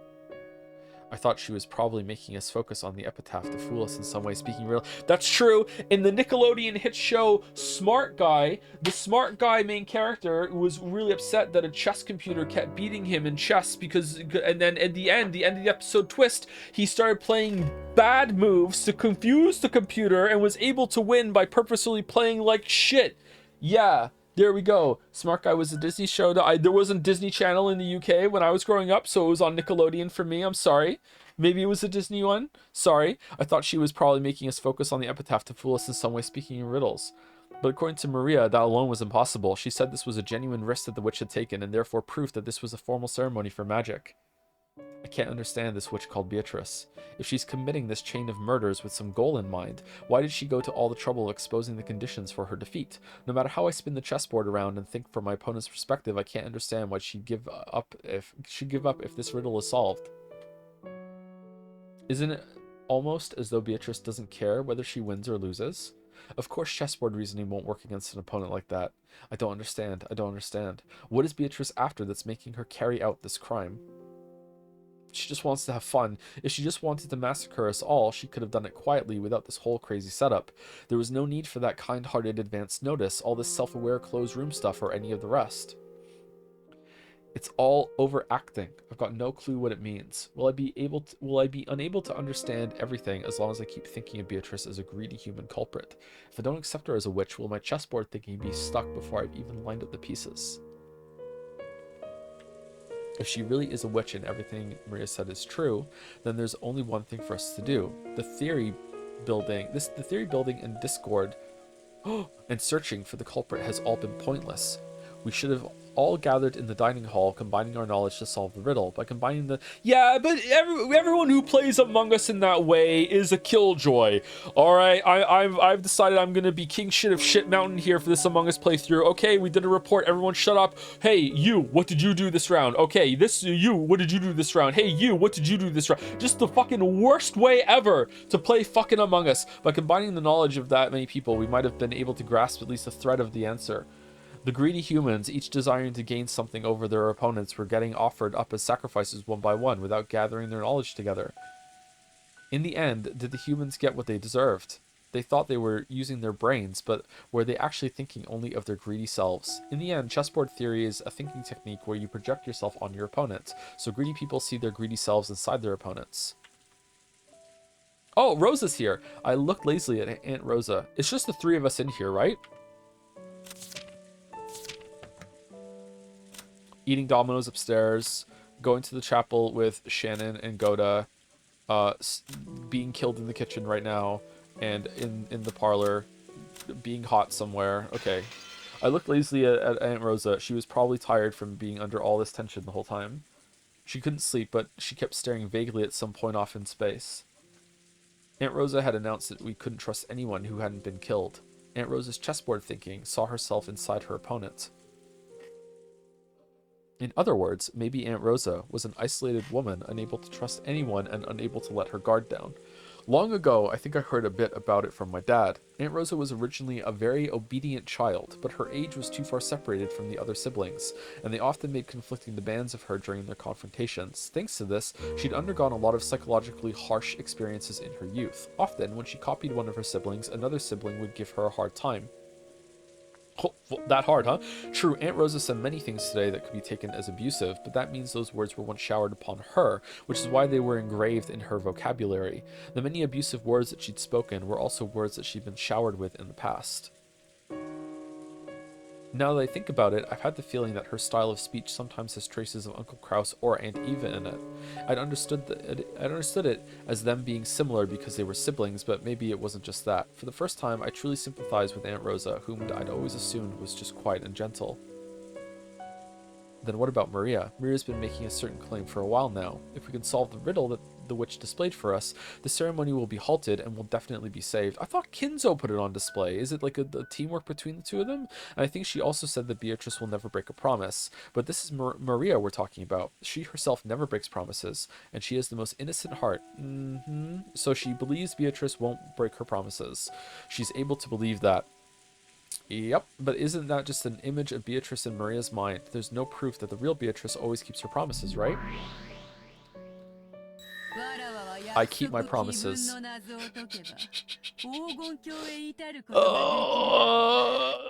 If you solve the riddle of the epitaph, you should be able to reach the Golden Land. When you do, the ceremony will end. No more people will die.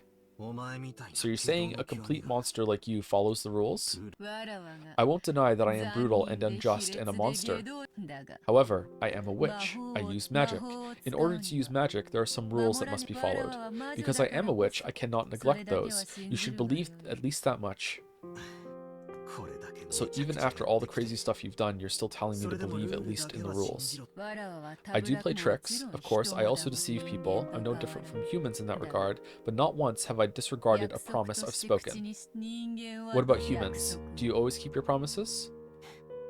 Since we have catchphrases like, keep your promises, it's hard to imagine that we always follow them properly. Is that true? Did she not break a promise with Shannon? Or did she, like, technically not break any of her words, but kind of still manipulated her? I'm guessing that technicalities matter a lot for what exactly she's allowed to do. Yeah. If you looked at a lot of what was said and you compared it, I'm gonna guess that technically it would be that she kept her promise. Yeah.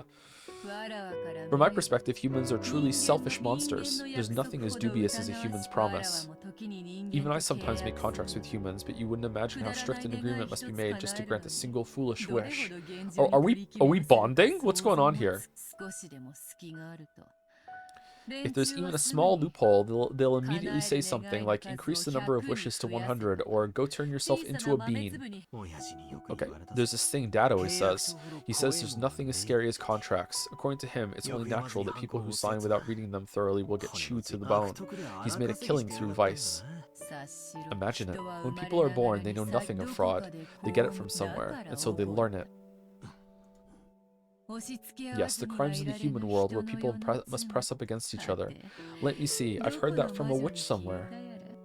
Oh well, I'm not as heartless as you think, you see? Cackle, cackle. Liar. You killed so many people, and you did it in such horrible ways too. How could you not be heartless? You say you keep your promises. Don't say stuff like that. I won't accept you, ever. I believe my only way to resist you is never giving up on that. Oh, so we've done another 180? Okay. I see. So you're saying this eternal torture will be the same for me. Cackle, cackle. Perhaps 1,000 years is a long time. Maybe a witch's true strength is decided not by their magical power, but by the strength of their endurance. Yes, I can accept how terrifying Lady Byrne is. Byrne Castle? Damn you, babbling on and on about this incomprehensible stuff. Let's quickly get back to this eternal torture. I'm prepared to stick around for 1,000 years or even 10,000 years. Cackle, cackle. Good, good. It looks like you've regained some of your will to fight. It would be boring otherwise. Come now, don't you often see it in competitive games? Sometimes one player intrudes on their opponent's territory, but the opponent is so weak that it's a bit of an anticlimax, so the first player loses on purpose to extend the game until the last round, during which they get serious and shower their opponent with blows, right? I don't get what that means. It's the same as wine. If you don't let it age well, it won't sparkle. You're the same as that wine. I'll carefully make you age. I'll raise you to be the best alcohol to adorn my elegant time. Are we flirting? So don't give up after only this much. Keep on denying me. After all, as long as you don't accept me, I'm nothing more than a fleeting illusion. Cackle, cackle, cackle, cackle, cackle, cackle, cackle. Oh, it's a long cackle.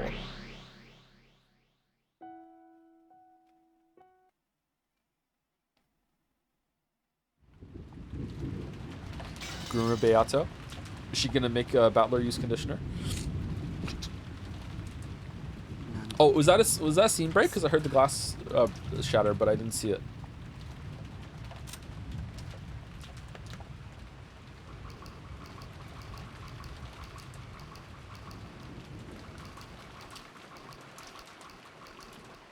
George is back. Oh, it was Goda breaking the glass. All right, that's good. That's good. Good use of the sound effect. Okay. No matter how many times I see it, it's awful. I truly sympathize. Shen-san, please get the key. Even though she is dead, Madam is a lady. I cannot touch her. Oh, okay. I was going to say, why are you making Shannon do it? Okay. Of course. Shannon nodded sharply, her expression filled with a sense of duty. George, Goda, and Shannon had broken a suitable window and were inside the chapel. Since they really hadn't wanted to break one, they'd searched for another way in just in case. But in the end, after proving once again that there was nowhere they could slip in through, it only became more obvious that this chapel was a mysterious closed room. Inside the chapel, time had stopped ever since the last time they'd left it. Even George wasn't able to approach that gruesome Halloween party again. It was only natural. It reminded him again of the sadness of losing both parents at once. And Goda, thinking of the possibility that those corpses might have changed in some horrible way now that half a day had passed, didn't want to let George get near them. Shannon followed Goda's instructions and approached the party table. Normally, Shannon might have resented having another dirty job forced on her, but now she could truly understand Goda's mental state. Plus, she could eat some candy to get her sugar levels back up. Even though Goda had prodigious skill, he'd gotten dragged into trouble, losing his job and ending up left out in the streets. What? Before Natsui gave him a new life. Though it had just been a casual employment decision for Natsui, Goda must have thought it a turning point in his fate. Those around Goda could see that he felt a special kind of loyalty to Natsui, so he probably didn't want to lose that feeling even after her death. Zelly? With a Triforce? Zelda candy? Now that half a day had passed, the bodies of Netsui and the rest had changed completely. Small bugs sniffing out the smell of death had started to gather. It really wasn't something you'd want to look at directly. Madam, excuse me. Because of her long experience as a servant, Shannon had an idea of which pocket Netsui kept the key to her room. Would half a day be long enough for that? How are the bugs getting in? I guess there's like, just because there's no other way in, like there's just still like cracks that bugs can get through. Yeah, that makes sense. Okay. It would probably be this pocket. Her guess didn't fail her. Just by touching the outside of the pocket, she was immediately able to feel it. It's here. The key to Madam's room. Shannon held the key up high, showing the others that it had been found. As George and Goda watched her, their eyes opened wide. That wasn't the expression Shannon was expecting, so it startled her.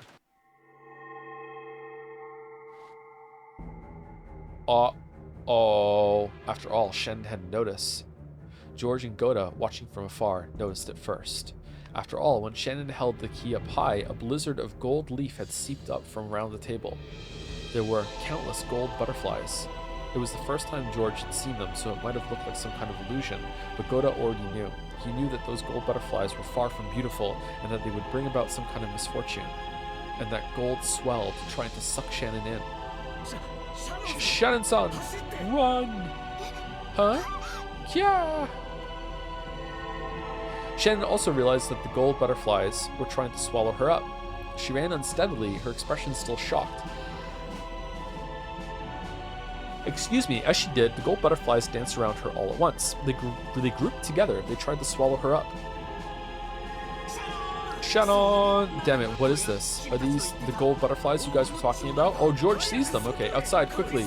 You bastards! Damn it, damn it. George and Goda rushed up to Shannon, driving off the cloud of butterflies, and while the butterflies were scattered, they ran towards the broken window. However, they needed a good footing to get out the window, which was surrounded by shards of broken glass. Uh-oh, when they'd entered, there had been enough time to prepare for that, but now there was none. Okay, if someone, like, gouges themselves on the broken glass, does that count? Let's go out through the door. There's no time to look for a footing. It won't open. It's stuck. Give it to me. Damn this piece of crap. George-sama, quickly. Damn it, don't take me lightly. Whoa. Goda took off his jacket, swinging it around and scattering the groups of butterflies. But saying he was outnumbered would be a real understatement. It was doubtful that even bought them a short amount of time. George struggled with the broken handle. Its age showed, and it didn't turn well. I can't leave it to strength. It needs the right angle, or there's some trick to it. Interesting. George-sama, damn it, you monsters! Goda, no! At that moment, Goda saw it. He was seen by it. In other words, their eyes met. On top of the party table, no, with the stained glass behind it, floating, laughing, was the figure of the witch. He saw the figure of the laughing witch in the center of the golden whirlwind, with the gold butterflies fluttering about at the ready. Beatrice. Is it just someone holding the portrait up? Yeah. It should have been Goda's first meeting with her, but he knew her at a glance. Just like the other servants had said, this was certainly the witch of the portrait herself. Cackle, cackle, cackle. Okay. Different clothes, alright. It's almost time for dinner, is it not? I am the host of this mansion now, so I must give you a warm reception before your wonderful dinner. And look, we even have 3 people fit to order. My, how truly convenient. Wow! It's open! Goda-san, quickly! Beatrice-sama. Huh? Are you sure it's a good idea to just stand there? If you think this place will make a fitting cemetery for yourselves, then be my guests. Cackle, cackle. I must praise your spirit for wanting to stay by your former master's sides and serve them even after death. The golden whirlwind that wrapped around the witch burst. It was like an evil hand had literally spread its fingers and was trying to attack them. The cloud of gold butterflies attacked with a fluttering sound. Hurry! We can't stay here. George's voice brought Shannon and Goda back to their senses. Standing here now would make them like frogs getting stared down by a snake. They had to resist. They had to fight this incarnation of the new, brutal, and frightening order in which Rokkinjima had been enveloped. There was no time to take out their umbrellas. But For a split second, they still considered it. The three of them dashed out into the pouring rain. The three of them never realized because they didn't turn around, but the gold butterflies apparently couldn't handle the rain too well, and this hampered their ability to chase after the humans. The three people ran from their golden pursuers and flew into the mansion. Cackle, cackle, cackle, cackle. How nice, how nice. It wouldn't be as fun any other way.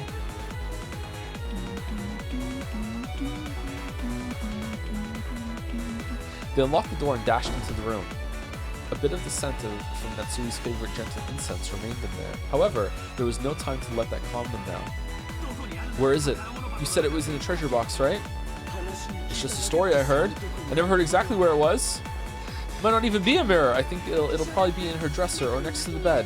Shannon's womanly sensibilities led her to conclude that, but next to the bed there was only an incense burner, a half-read novel, and glasses. However, the dresser was elegant and had many drawers, and it would be understandable if she kept some of her valuables there. And Natsui, sorry. He began to violently open each one of the drawers. He had to hurry. He couldn't actually hear footsteps, but he had a feeling that the witch was approaching. He had the feeling that her laugh was approaching. He emptied the drawers one by one and examined their contents. Focusing on the laugh, okay? Every small box for makeup looked like a treasure box. And the amount of effort it would take to inspect all of them made him feel a little dizzy. What is this music? Maybe it's this box. It's locked, but I can't open it. At a glance, it looks slightly larger than a music box. When shaken, it rustled as though various small objects were inside, but it was locked and didn't open. Normally, you'd hide the key somewhere nearby, though some people would always carry it on their person. I don't know. There's no choice. Break it. But we can't do it with force, right? We might break the mirror inside. Could there be a tool to pry it open? Damn it. Go to look all over the room, trying to see if there was some tool that they could use. And he noticed the door, which had been left open ever since they'd entered. He approached the door to close it and saw the abominable shadows of people approaching from beyond the darkness in the hall. No, it wasn't shadows of people, because they weren't human at all. George-sama, hurry! Goda's voice trailed off. It was the shock of seeing a procession of those not of this world. He was a servant, so he knew all the servants working in the Ushiromiya family, but he didn't know about these. However, there were definitely servants, and not servants working for Ushiromiya Kinzo or Ushiromiya Kraus. Oh, the goats are back. Oh, okay, 3.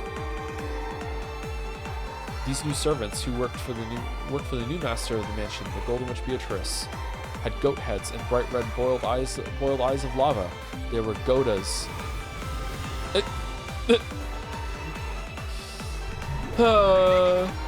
As the new master laughed loudly and trimly directed 6 of the new servants, he saw them approach, piercing the darkness as they came. Of course, she was clad in the gold butterflies that were her symbol. Goda hurriedly closed the door and locked it. However, just as he locked it, it returned to normal, just as though a spring or something had knocked it back. Okay, just...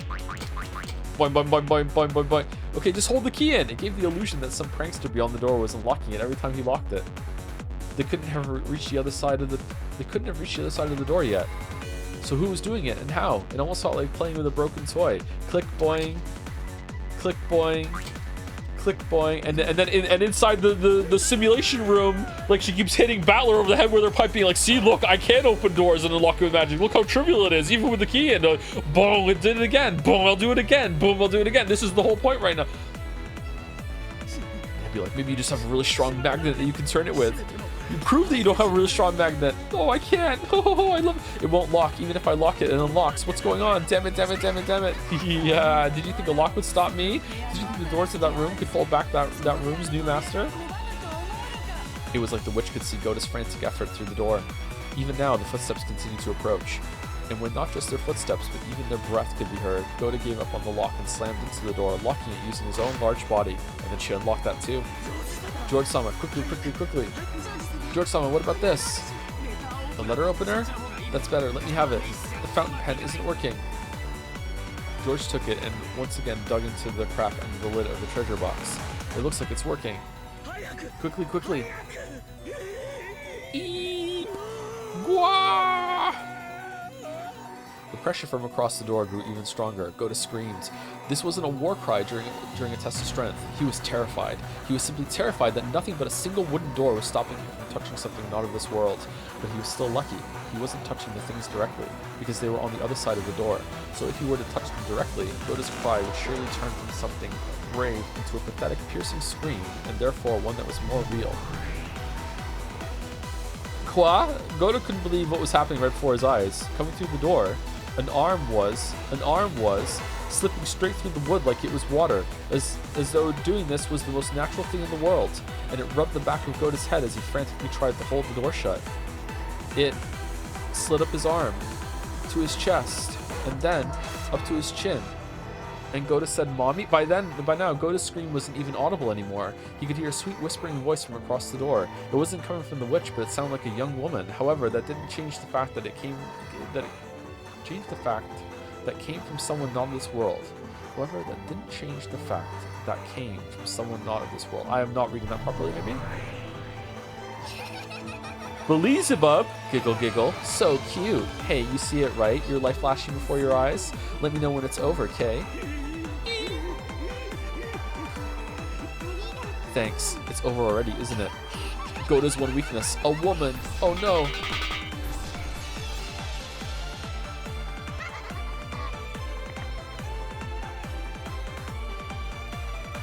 That lewd arm burst. Lewd? Then they heard the sound of something jumping around the room at an incredible speed. They didn't know what it was. Incredibly fast, small like steel, or maybe a beetle. But it buried itself right in the center of Goda's chest and stopped.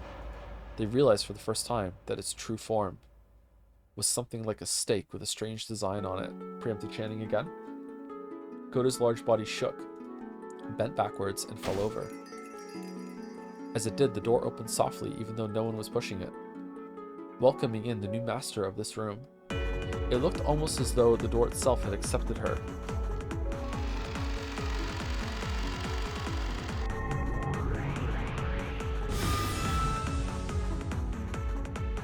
The goat attendants came in one after another, 6 of them.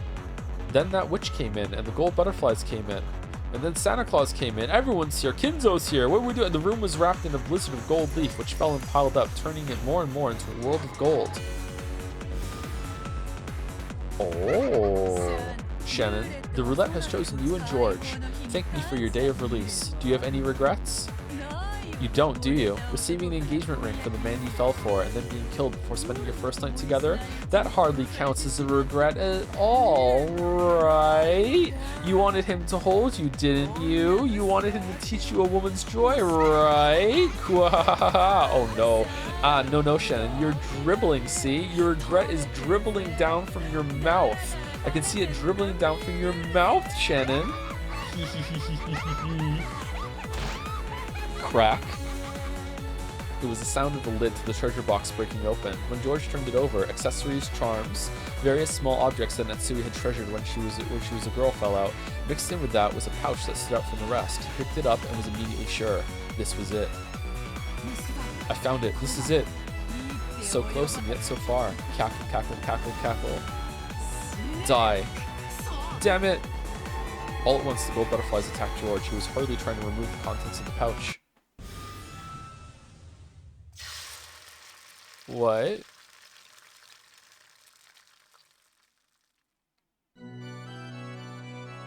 At that time, a bright red flash seemed to light up the room for an instant. The red flash seemed to cut a hole in the cloud of gold butterflies raging around the room, drawing a circle with Shannon at the center. So the resulting scene looked truly divine. Wish I could see it, almost as though a single streak of light had cut through the clouds in this world of gold. George, who was curled in a ball, trying to protect himself from the group of butterflies, didn't have a clue what was going on. No, I am not dribbling! Then he noticed that Shannon was standing guard in front of him, shielding him. As she glared at the witch and the rest with a serious face she'd never shown him before. I'd forgotten. You're another sample of Kinzo's outstanding furniture, and you've matured much more than Kanon. How could you do that to Kanon-kun? I don't mean killing him. How could you erase his remains, and even try to disgrace his honor? Come now, Shannon. Is that why you're mad? If you're lonely because Kanon hasn't been around, just let me know and I'll let you see him whenever you like.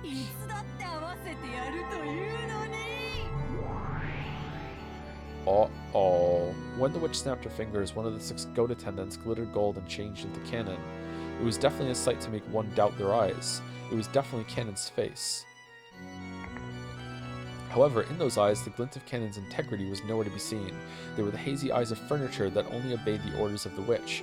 George couldn't understand the scene right before his eyes, and he finally understood why Goda and the rest had been unable to talk about what they'd seen in the servant room. Can't wait for them to go downstairs after this and talk to Genji, and George would be like, "Wait, Shannon, how did you know to stand in a circle and make your arms go like that?" Oh, George-sama, one time Kumasama said that if the butterflies are around, you just strike this pose and just say something, and then maybe that would work, so I just thought of trying it, and it did. Oh, yeah, okay, yeah, Kumasawa did know a lot about shit. Yeah, that's true. Yeah, yeah, okay, thank you. Good thing Kumasawa told you about that.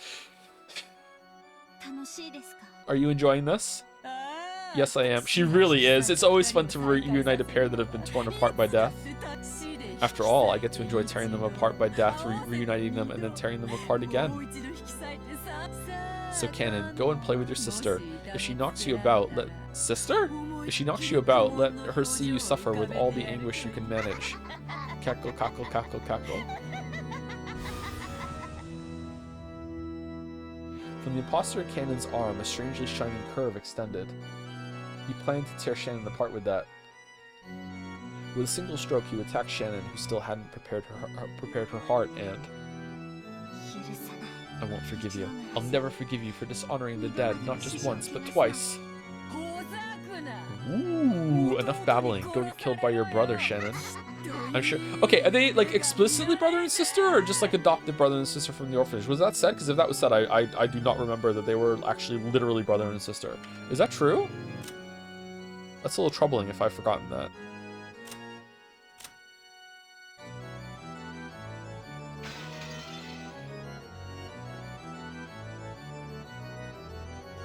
Okay, I'm sure you'll bear witness to a wonderful dream.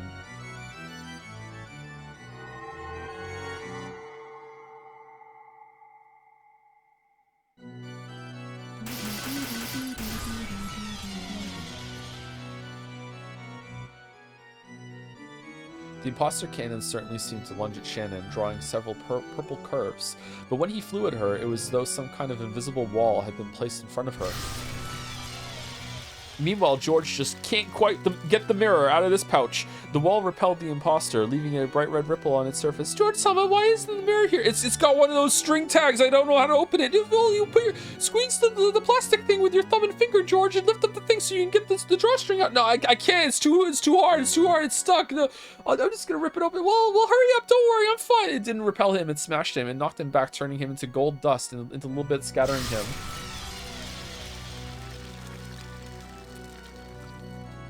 That foolish furniture who had taken Cannon's form and even disgraced his honor after death broke into countless gold butterflies. And then those butterflies themselves broke into pieces, and those pieces were broken into pieces until they were no longer butterflies but a golden splash that faded away. Shannon. George-sama, please don't move from that spot. I don't want to shift the central axis. That's what Kumasama told me.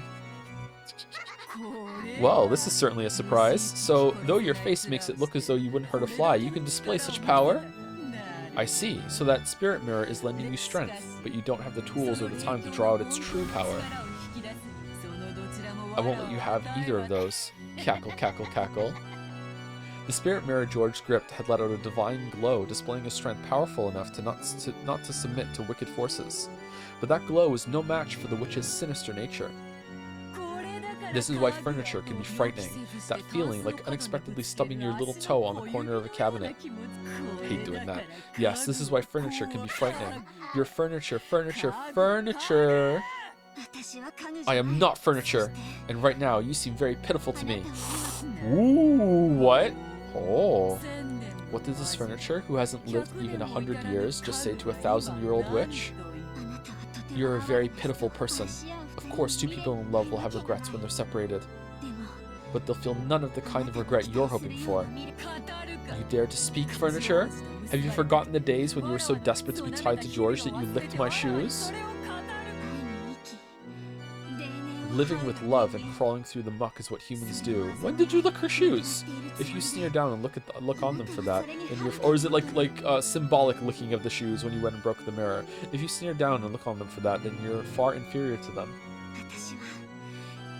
Especially now, I pity you. How precious is it for a loving couple when they bring their love to fruition by sleeping together on their first night? It does have meaning, it definitely does, but it's completely different from what you're saying. It means something so sacred that one such as you has no right to speak of it wickedly. So I no longer have any regrets. George-san and I have sworn our love to each other. As proof, I accepted his ring. With that, our eternal vows were completed. No matter how you torture us with your wicked magic and your malice, you cannot disgrace eternity. Ha! Don't speak in cheap ideals like some poet. Love is lust, totally meaningless unless you're sleeping together. Dude, what? Men are mere flies and maggots that get drawn to your female scent and crowd around you. Do you still not understand that at your age? You'll despair the very first time you witness the dark lust of that glasses man behind you. You'll be crushed, shocked, dumbfounded, stupefied, and it's all useless, Shannon. Yeah, that's enough talk out of you, you furniture. Who the hell do you think you are, talking like that? No matter how beautiful you try to make love sound, in the end, it's a fraud because love is filthy filth. Don't people become adults when they realize that? Die you trash furniture scrap. Okay, so who hurt you? Chat, I can fix her. Chat, I can fix her.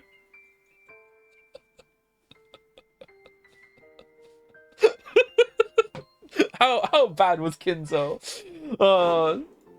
I'll turn you into a filthy maggot, then we'll see whether that glasses guy still loves you. Would you still love me if I was a worm? I'll show you that this guy's only had his eyes on your flesh. Die, you piece of crap.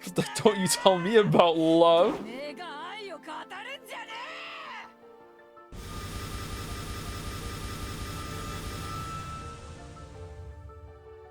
The invisible column of light with Shannon at the center started to have bright red ripples drawn all over it at once.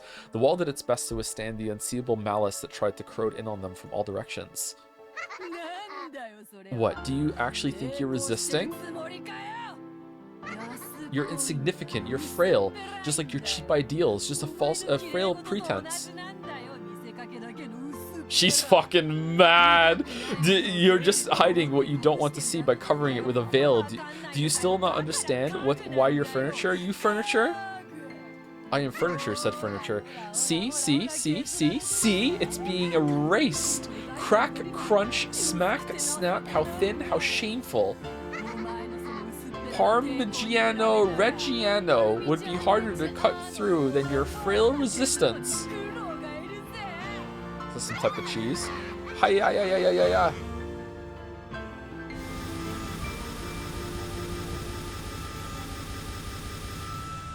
The golden windstorm that covered the room gradually began to shave the walls off the column that protected Shannon and George. The bright red ripples frantically drew a resisting pattern, but that just turned it up into a red wall of despair that began to wrap the two of them up. Meanwhile, in the lounge, so first Twilight. Ooh, we already solved that part. Yeah, we did, but I still don't understand it. Ooh, do you want me to explain it again? It only took me 20 minutes. No, it didn't really fucking, like, I don't even know what's going on. So third Twilight, we praised her name. Did we even do that? Ooh, I did. I praised her name. And I praise it on your behalf. Okay, all right. 1 second. I need to go to my mind palace. Woof. Hey, Beato, what's going on? And she's like, fucking not now, Battler. I'm having a fight. You fucking, like, piece of maggot shit. Get the fuck out of... Whoa. Okay. And it's all in red. She's like, okay, all right. Back to Ria. Ooh. George-san, I'm sorry. It was too much for me. After all. Yeah, thank you. You fought for my sake. That alone makes me happy. The round wall that had once protected them was assaulted and covered with a curve of bright red ripples as it seemed to scream, and it began to suck the two of them up instead. Ew.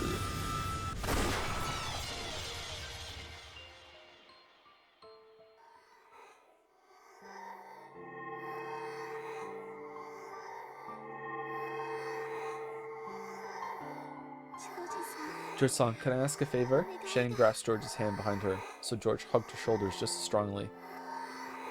What is it? In the end, please let me hear you say, I love you. Yeah. Sayo, I will forever. Yep, she's not gonna let that happen. Yep. Oh, was that it, by the way? Was that the warning?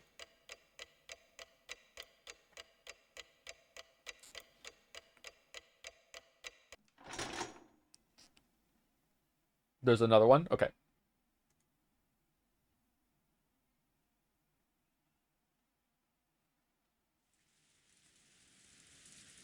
Okay, good time for a break. Almost exactly 2 hours. Almost like I planned to yap for the time that was required for this to be the break moment. Don't ask me to say it in red. Meanwhile, live Genji reaction.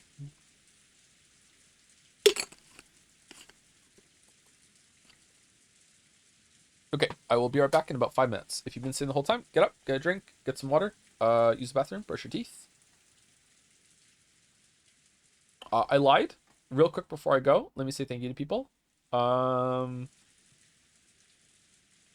you, Squeezums554, Le Waffles, Pincerata, Finnick, Tool Leon, Acer Sasha, Yuri was taken, Dalmek, Frederick 1776, Oh Man It's Katai, and Chiloy for the bits and resubs, and I think there was a new sub in there too. Hold on. Special treatment for Dalmek. Ushiro Miya Kinzo, you little fucker, you made you made a shit of peace with your trash Ushiromiya. It's fucking bad.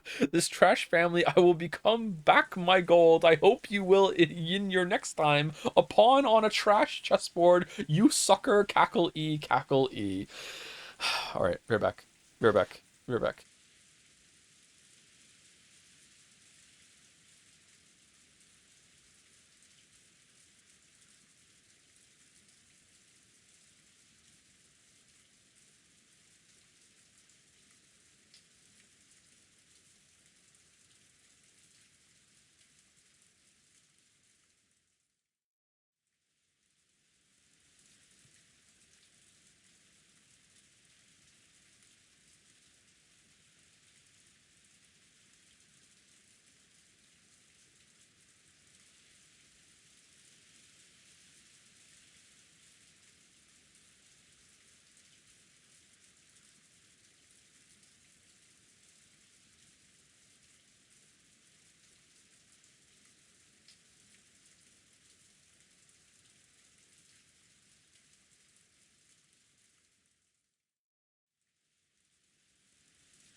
Could Joe fix Beatrice? Yes, he is that guy.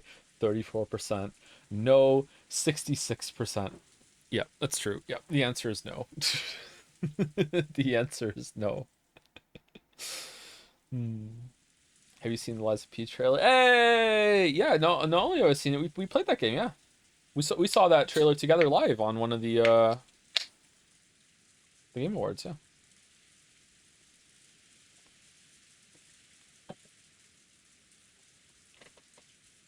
you'd make her worse. Yeah, probably.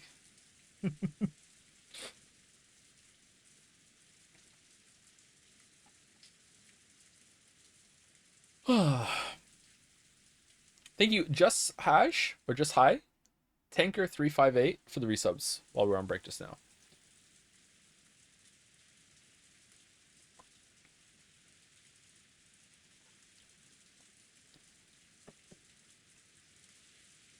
This game is not helping the sub allegations. Well, it's like playing a weeb. It's just for the bit. Is Umineko the best weeb game you've streamed? It's not a game, Cheddar. It's not a game. It might be the best weeb experience. Maybe, yeah, maybe. I don't know. It's uh, it's not over yet, so we'll see. You can be a Switch Joe. I'm a Switcher. I guess I could be, yeah.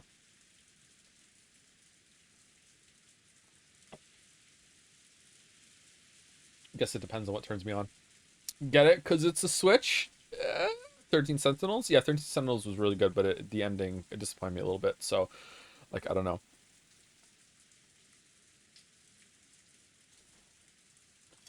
Boo! Boo the streamer! Boo! Boo! Excuse me.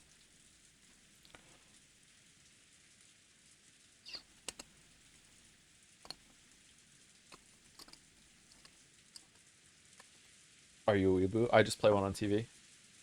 What do you think about Ghost Trick? Ghost Trick was good. I enjoyed it. It was interesting, but you know, Ghost Trick is, and I hate to say it because it's such a wild statement to me.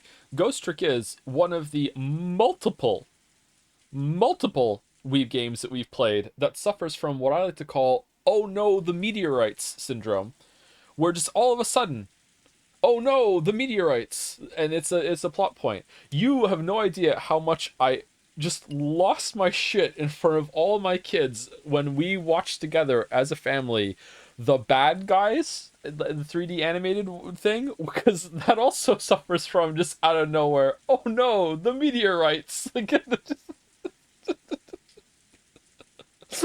loved me. It was actually a pretty good movie. Yeah, it was a good movie. Yeah, then meteor happens. Yeah, meteor happens.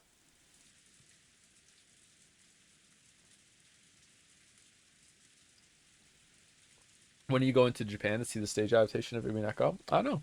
I have to clear my schedule. That movie with the wolf? Yeah, yep, yep. Meteorite out of nowhere. No chandelier while the chandelier's here. There is a chandelier. Oh, you mean there's no chandelier on the screen while the chandelier thing is there? Okay.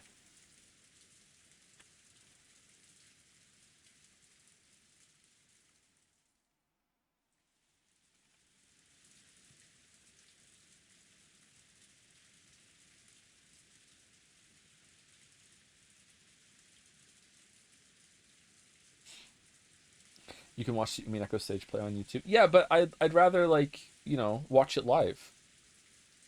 What kind of like auditorium slash hotel do they have to build for that to make work, right? Because it must be like a 3 day marathon performance with different actors coming in to exchange like roles and stuff, right?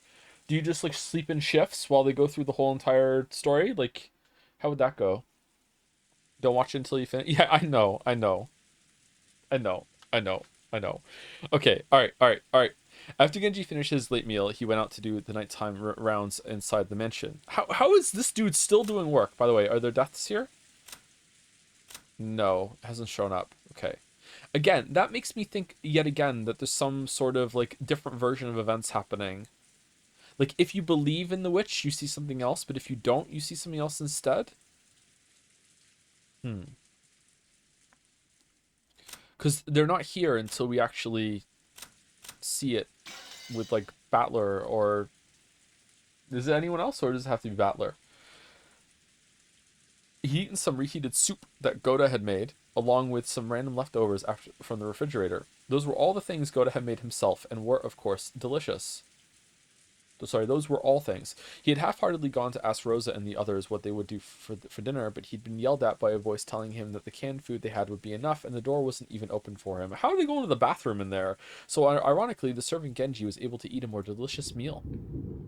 But why was it that Genji wasn't afraid to do the rounds all by himself? Even though all of those crimes had been committed and many people had already met a brutal end. One second. Again, I think people want me to do this, but I do feel kind of self-conscious when I like keep pausing the game. Alright, have enough people died? 6, then 2, then 1, 2, 3, 4, 5. Once I caught a fish alive, 5.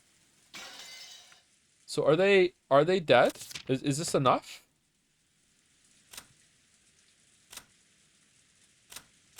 Oh, she's actually won over, isn't it? She went over quota. Am I wrong? Did she go over quota last time? No? Oh, did I miscount somewhere? Can you show the epitaph again? Yeah, sure.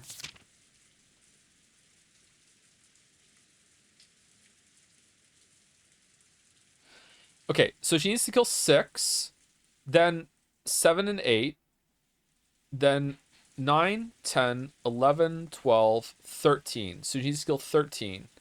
And she's killed 1, 2, 3, 4, 5, 6, 7, 8, 9, 10, 11, 12, 13. So she has killed 13. So she's exactly on. Or does one of them not count?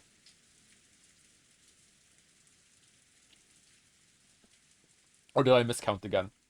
None will. Yeah, that's at the end though. I think that's like the last scene what it was last time, right?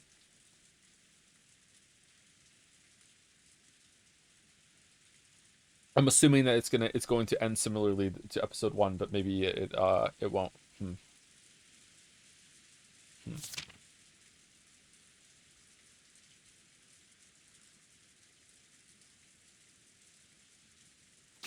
Okay.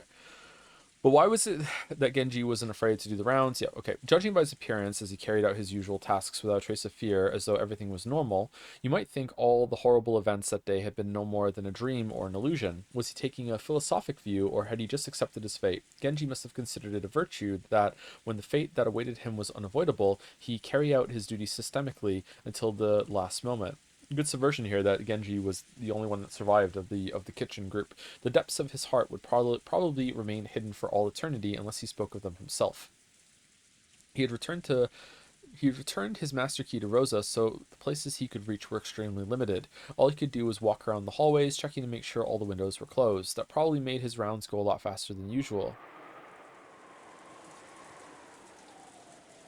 Oh, that's the door that we saw when Cannon was killed in episode 1. Hmm?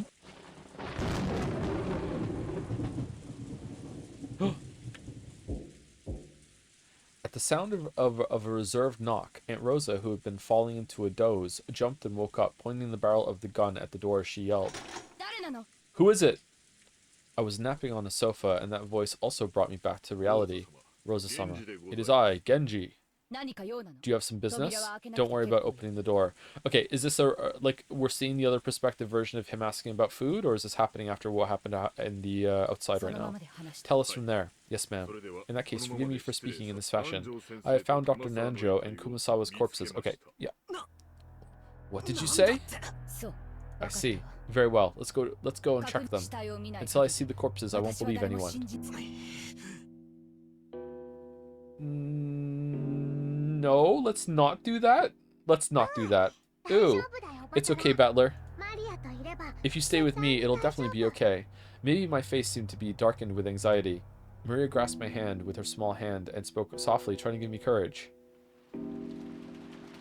Since it was Aunt Rose's job to ready the gun and stand guard, it fell to me to remove the barricaded sofas. When I finished, I took a backwards glance at Aunt Rosa, who was pointing the barrel of the gun over my shoulder, and opened the door.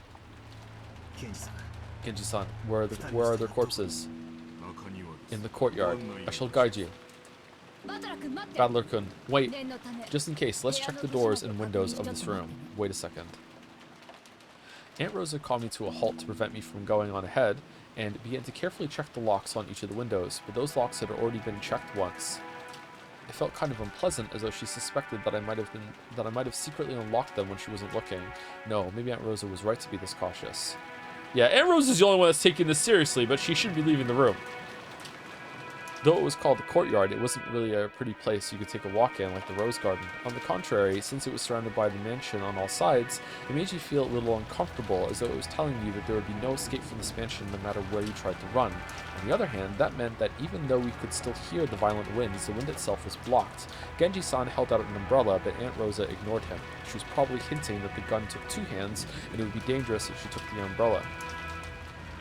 Yeah, that guy who was trying to steal my PlayStation 5 that time. Yeah, I remember that. We didn't need Genji-san pointing for us to notice. Right in the center of the courtyard, you could see where Dr. Nanjo and Kurosawa-san lay. Aunt Rosa entered the courtyard without even opening an umbrella. So Genji and I also entered the courtyard without opening one. Only Maria opened hers. Wait, okay, real quick. I got a PlayStation 5, like, luckily at a store one day. Like, someone had just, like, they had just gotten one while I just happened to be there. And I'm like, okay, I'll get a PlayStation 5 then. I'll probably use it for work at some point. Because they were really hard to get back then. So I had to, like, impromptu just carry a PlayStation 5 home with me. All the way home, walking down the street. And this guy stopped me in the street and was like, hey, where did you get that from? And he just kept asking insistently over and over again and asked me to point in the direction that the store was, so I would take my hand off of it so he could grab it. That was my vibe. That was my vibe. He probably wasn't, but that was my vibe, because I was paranoid that someone was going to try and steal my PlayStation, even though I brought it home, put it in the corner, and didn't, like, open the box for 3 months or something.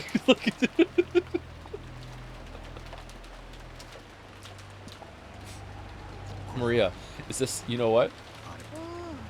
Ooh. It's the 7th and the 8th Twilights. I see. Certainly, just as Genji-san and the others said, there are horrible wounds on their necks. Okay, her corpse, which had gone missing, was later found in the courtyard. At that time, it had a weapon shaped like a stake rammed into its ankle.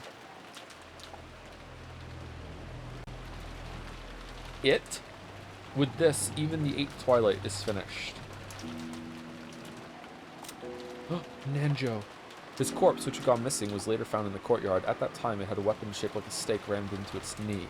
With this, the 7th Twilight is finished. Okay, did they not die right away from this? Or what's going on?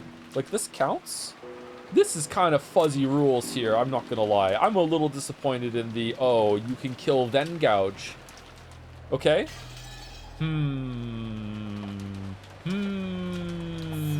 cuts are quite sharp, almost as though they were sliced with a katana or something. Those gaping wounds on their necks definitely made me want to avert my eyes, but after seeing that Halloween party in the chapel, even though they looked horrible, they were no longer enough to make me feel sick. More importantly, our gazes fell to their legs, to Dr. Nanjo's knee, to Kumasawa's ankle. Driven into each of them was something like a knife or a stake with a demonic design. They must have been the same thing that had pierced Jessica's back. What is this? It's just like what happened to Jessica-chan. Is this supposed to be some kind of occult ceremony, I wonder? I do not know. The last time I saw their bodies, there was nothing like these. Maybe it was done after they were carried out of the servant room. The one stuck into Dr. Nanjo's knee was still standing erect, but the one that had been thrust into Kumasawa-san's ankle might have been a little shallower. It had come out and fallen over, so by looking at the one that had fallen over for the first time, I realized that it wasn't a knife, but something like a stake. It was Goda! It's full... I'm sorry, that's a really dumb joke. Its full length was probably about 30 centimeters. It was probably made out of bronze or iron or something of the sort. Even without touching it, I could tell it had some weight to it. It was composed of a grip and a cone-shaped part, and it was obviously made to be a piercing weapon. Maybe it was like a miniature version of those lances Western knights used on horseback. The spiral-shaped ditches in it made it also looked like a small drill. However, the grip had an occult design modeled off a demon or something. So instead of a weapon used in war, it felt like something that would be used in a ceremony to offer up living sacrifices. There's no mistake. They're meant to be sacrifices. On the 7th twilight, gouge the knee and kill. On the 8th twilight, gouge the leg and kill. Wait a sec. That means they've left out the 4th, 5th, and 6th twilights. Could it be? Of course. Why is Genji-san alone? If something like this has happened, why aren't George, Nikki, Goto-san, and Shannon-chan here? Why was Genji-san alone? What's going on? Where did George-kun and the other... Oh, Rose is about to shoot Genji in the face! They said they wanted to search for something in Madame Natsui's room, and they left. They have not returned yet. What did you say? You say they left, but when was that? 2 or 3 hours ago, I believe. No way. Why didn't you tell us something that... Wait, no. Why didn't you think that was suspicious? There must be at least one servant on standby at all times. It was my duty to wait for orders until they returned. Was Genji-san really this much of a robot? This is bad. This is bad. It's really bad. Dr. Nanjo and Kumasawa-san were killed like this. Which means that 3 people have already been killed. We ran towards Aunt Natsui's room with a touch of anxiety and just as much resignation.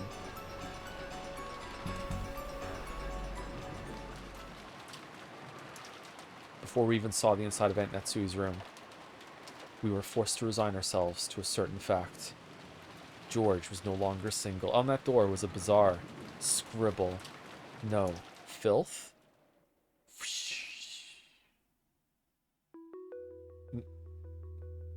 Anyway, the room wasn't in an ordinary state, and without even opening the door, we could imagine what we find inside.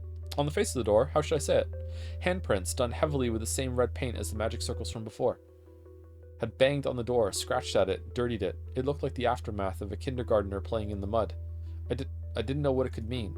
The bright red paint that had been slathered on was dripping down, and even though no one said it, it made us think of blood. Genji-san, please open it. Aunt Rosa held her gun up high and ordered Genji-san to open the door. Genji-san approached it without seeming particularly troubled by that stuff on it and turned the knob, but immediately turned around, shaking his head.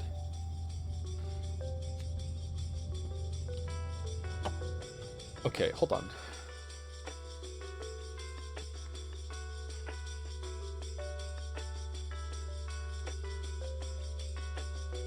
Who could it be then? I'm so magic pilled all of a sudden since last stream. Who could it be? Hold on. Let's just assume that there is no magic, because like what the fuck? Why am I just like accepting that? Hold on. Who could it be? If the other ones were dead, and they were they even not dead? Were they not dead yet? Did Nanjo and can we even trust that Nanjo and Kumasawa were dead? Can we trust that Canon and Jessica's dead? We can trust that. Can we trust that Canon was even dead? There is a 19th person this time, so it could be the 19th person. 19th person isn't magic. The 19th person could just be normal, so it just could be that person.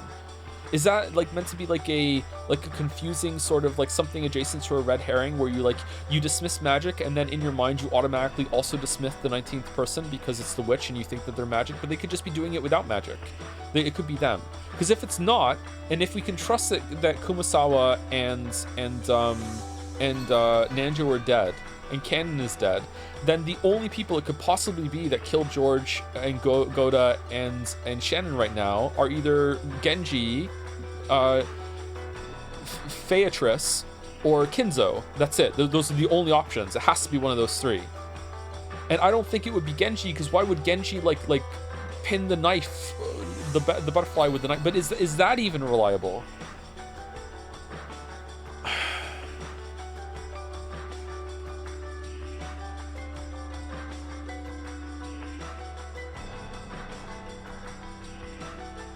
Kinzo seems like maybe too obvious an answer, but also Kinzo is like the furtive patriarch, so easily forgotten. I forget he's here sometimes. Like, it could be him, but why would he do that? I can't even see him leaving the room. So it's Genji? I don't think it's Genji. If it's Genji, then a lot of the information we have can't be relied upon. Okay, this is, yeah, holy shit. The amount of, like, The amount of, like, problems that are presented by all of the fucking possibilities here is just insane. Because if it's Genji, then why did he pin the butterfly? Which means, can we even trust what happened there? But if we can't trust what happened there, that means that someone else that's died previously not even be dead. So it might be them that's doing it right now. But if it's not Genji, then it has to be Kinzo or a 19th person. But would Kinzo ever leave his room? And does that mean he left the room last time? Like, why would he even do that? Why does he keep saying he's not leaving the room? But if it's not Kinzo, then it has to be the 19th person, and it's Featrice. But if it's Featrice, then it's already wrapped up in, like, well, she can use magic, can't she? Well, what if she can't? What if she's still doing this other thing? But how would she even be able to do that? How would she be able to kill 3 people in a room like this? But did it even happen how we saw it? Was there even a barricade? Is that even reliable? Oh my god. Who the fuck is it?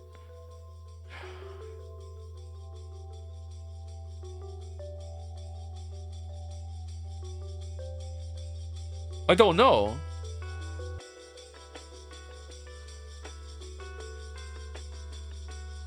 I feel like this is the most information we have ever had about where everyone is at the time that someone's been killed, and it's harder. Like this, like what the fuck? Like this should be an easy slam dunk. This should just be like obviously it's them, because like, there's only so many options that can be. But fuck, like I don't know. I don't know who did this one. It was locked. At that moment, there was only one person in this man. Is the scenes that we see the magic happen supposed to make us really feel aligned with Battler when we're looking around paranoid, being like, well, holy shit, I guess maybe it is magic? Like, is it, like, what is that? What is that?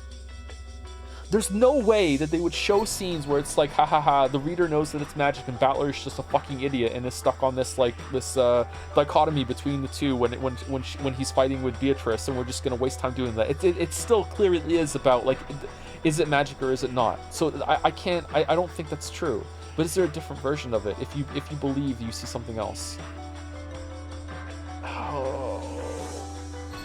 Oh man, I feel like I'm so close to getting something that I can't get it. Shit. Oh, I'm usually good at this. I usually solve the mysteries. I usually get these things. Fuck.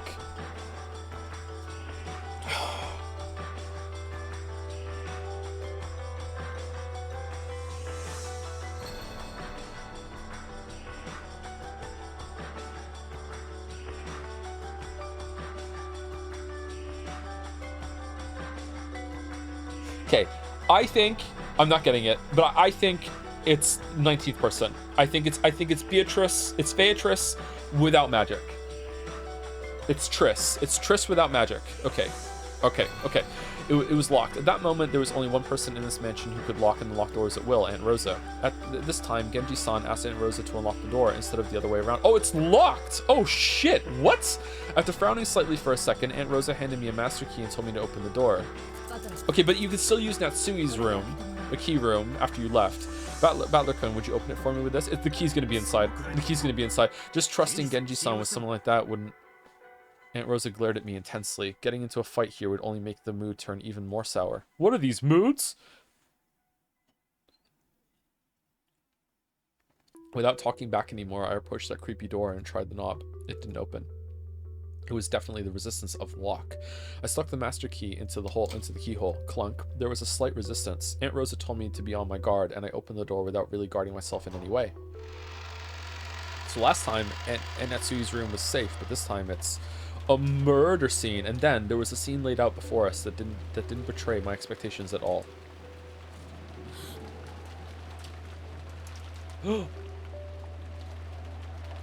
Thank you, cash but available. Rathulian, Jahions, Tantofaz186, and Coach Sheerdog for the resubs, and also Zorgrox for the bits.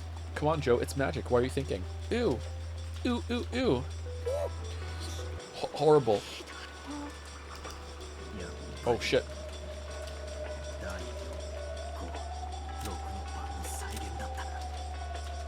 Servant Shannon died in Natsui's room with her forehead pierced by a weapon shaped like a stake. At the fourth twilight, gouged the head and killed. She spent her last moments with her beloved. How are you allowed to kill them out of order? Yeah, like Goda died before Shannon. Even in this room, this is out of order. What? Died in Natsui's room with his chest pierced by a weapon shaped like a steak. At the fifth twilight, gouged the chest and kill. The cook was cooked. Wait, why is there an L in there? Because he took the L? Why is there an L? Died in Natsui's room with his stomach pierced by a weapon shaped like a steak. At the sixth twilight, gouged the stomach and kill. It was possible they would have ended up as the second twilight. As I thought, it's a reproduction of the fourth, fifth, and sixth twilights. Ew. The inside of the room looked as though a robber had just broken in. Drawers had been flung open, pulled out, and had their contents thrown about all over the place. Leaving the room so cluttered, you never believed it belonged to the methodical Aunt Natsui. But the very first thing that caught our eyes was Goda-san's corpse lying face down right in front of the door. Right in the center of his chest, almost as though it had been stuck there to finish off a vampire, was one of those demon stakes from before. Exactly how far it could have reached after being stuck that deeply into his chest. Just imagining it would make anyone's chest hurt. Wasn't gouging the chest the fifth twilight? Ooh. Maria grabbed my hand. Her expression looked just like normal, but maybe she really was afraid of the aura in this room where three corpses lay. And along the wall farthest into the room, George and Nikki lay dead. This time, one of those stakes had been rammed right into the center of his stomach. Wasn't gouging the stomach the sixth twilight? Is this unique art? Shannon's corpse was face down in front of the dresser, lying in a sea of blood. Had she seen her own face at the end in that horribly broken mirror stained with blood? Because she was lying that way, I couldn't see her face, but I could guess even without seeing it. Nearby in the sea of blood she lay in, a demon stake had fallen. Only the fourth twilight was left. Gouge the head and kill. Maybe my heart was totally worn out and dead. Even though I knew it was wrong, I lifted her head and checked, and I confirmed that my guess had been right on the mark. Fourth stake, applied directly to the forehead. There was a gaping hole in Shannon Chan's head, and the insides were dripping out. Not only that, but you could even see inside her. Ugh. After seeing that, I finally realized I was doing something wrong. I immediately averted my eyes, but by now it was probably pointless. Hey, Battler-kun, you mustn't touch anything until the police come. Do you still think the police are coming, Rosa? What do you think you're doing, touching it?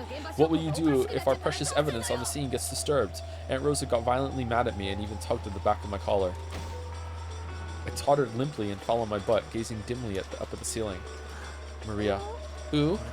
With this, even the eighth twilight is over. What was the ninth twilight again? On the ninth twilight, the witch shall revive, and none shall be left alive. I see. After this, the Golden Witch Beatrice will be revived. What then? On the final 10th twilight? On the 10th twilight, at Journey's End, you shall attain the power of the Golden Land's treasures once and for the last time. Very soon, the doors of the Golden Land will be opened. Very soon. The witch shall be revived, and none shall be left alive, huh? Rose has just kind of abandoned Maria to Battler? Holy shit. Like, Rose is barely interacting with her.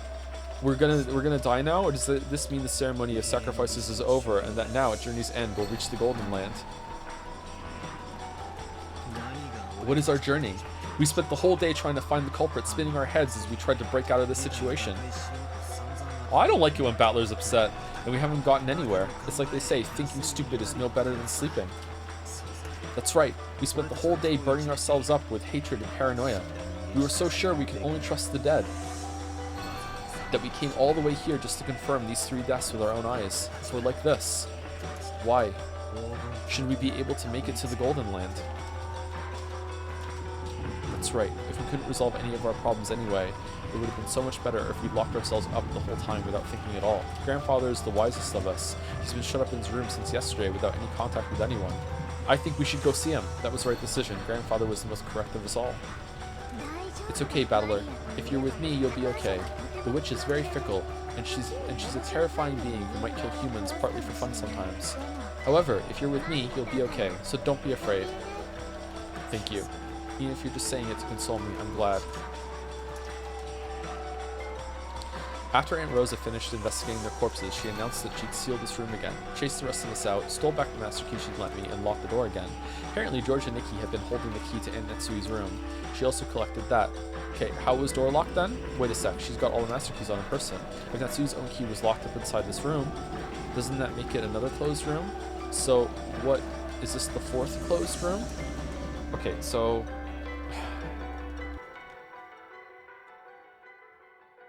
one of them killed themselves?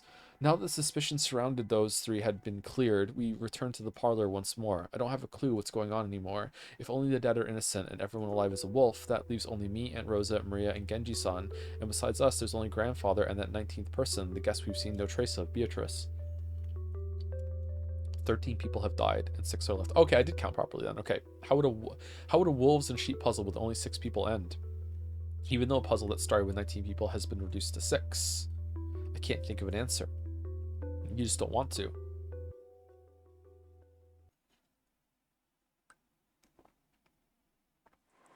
We returned to the parlor. I was a bit worried that while we were gone, a creepy magic circle or something might have been drawn on the parlor door. But thankfully, we didn't find anything like that. Thank you, Genji-san. This is far enough. Please rest for the day. Certainly. Then, please excuse me. Hey, Aunt Rosa, are you saying you'll leave Genji-san all alone in a situation like this? That's right. I do think it's quite dangerous. But in that case, why is he safe? After those three headed to Natsui-Nisan's room, he was alone the whole time, and yet he's safe. It's a wolves and sheep puzzle. Why would a sheep be safe if it was all alone and therefore in its weakest possible position? Genji should be thanking me for not blasting his head off right now. You're right, thank you. Probably because, by coincidence, there weren't any wolves around. Wrong. It's because it wasn't a sheep. Are you saying Genji-san's a wolf? Yeah, look at his hair. He said he was alone in the kitchen, but that's impossible to prove. The only ones who could have carried Dr. Nanjo and Kurosawa-san's corpses, who could have killed George and the rest, were him and Beatrice, right? But wait, with that argument, anyone... Battler-sama, thank you for your concern. I believe trust is won not with 100 excuses, but with simple faithfulness. Even if I am not able to gain your trust, I wish to be faithful until the end. Genji-san. Genji-san! Then we've decided, if you truly are innocent, the police will prove that for us when they come tomorrow. So I think Fuka's gonna be around for a long time from now on, Chad. I'm sorry. I think Fuka might be the most enduring thing to come from Persona 3 Reload. So until then, we cannot remove you from suspicion. After your long years of service, I find it truly painful to treat you so poorly. But please understand about tonight, and when tomorrow comes, please let us make up again. And then as soon as we're in the door, the mask comes off. You know what? I don't care for Genji-san. Goto's cooking's way better. And also, you know what? I wasn't gonna say it. Genji-san's not very good at cleaning. Genji-san gave his head a small shake. Today and tomorrow, I will continue to be a servant of the Ushiromiya family. If you need anything, please say so at any time. Then, if you will excuse me. After hearing all that, there was nothing left to say. Genji-san bowed deeply and left down the hall.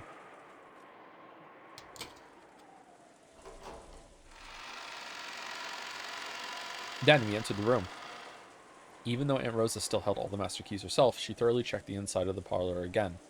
She opened the curtains and checked again to make sure the windows were locked. As I watched, how should I say it, I felt like it didn't really matter anymore. If I said anything careless, it would turn into another fight. For a while, I gazed at her from the corridor, figured I'd waited just long enough, and entered the parlor behind her. If she doesn't trust anyone but the dead, why doesn't she just go around killing everyone with the gun she's got in her hand? And then, in the end, she'll realize that she herself is the wolf. Then she can just blast through the head of the final wolf and close the curtain on this insane murder drama. As I thought that bitterly, I returned to the sofa where I'd been in camp before, rudely resting both of my feet on the table. When I tried to do that, I found something there and stopped moving my feet. Who is texting me? Bill. Hey, Bill. Hunt Showdown talk? We haven't played Hunt Showdown in so long. What's this? Okay, I get it. Okay, I get it. Alright. Okay, I'm sorry. Okay. Right there, almost as though it had been addressed to me, was a Western envelope. It was the envelope from before, with the seal of the one-winged eagle. Okay. So 19th person, Maria quickly, like when our backs were turned, or Kinzo? Or someone's not dead? Huh.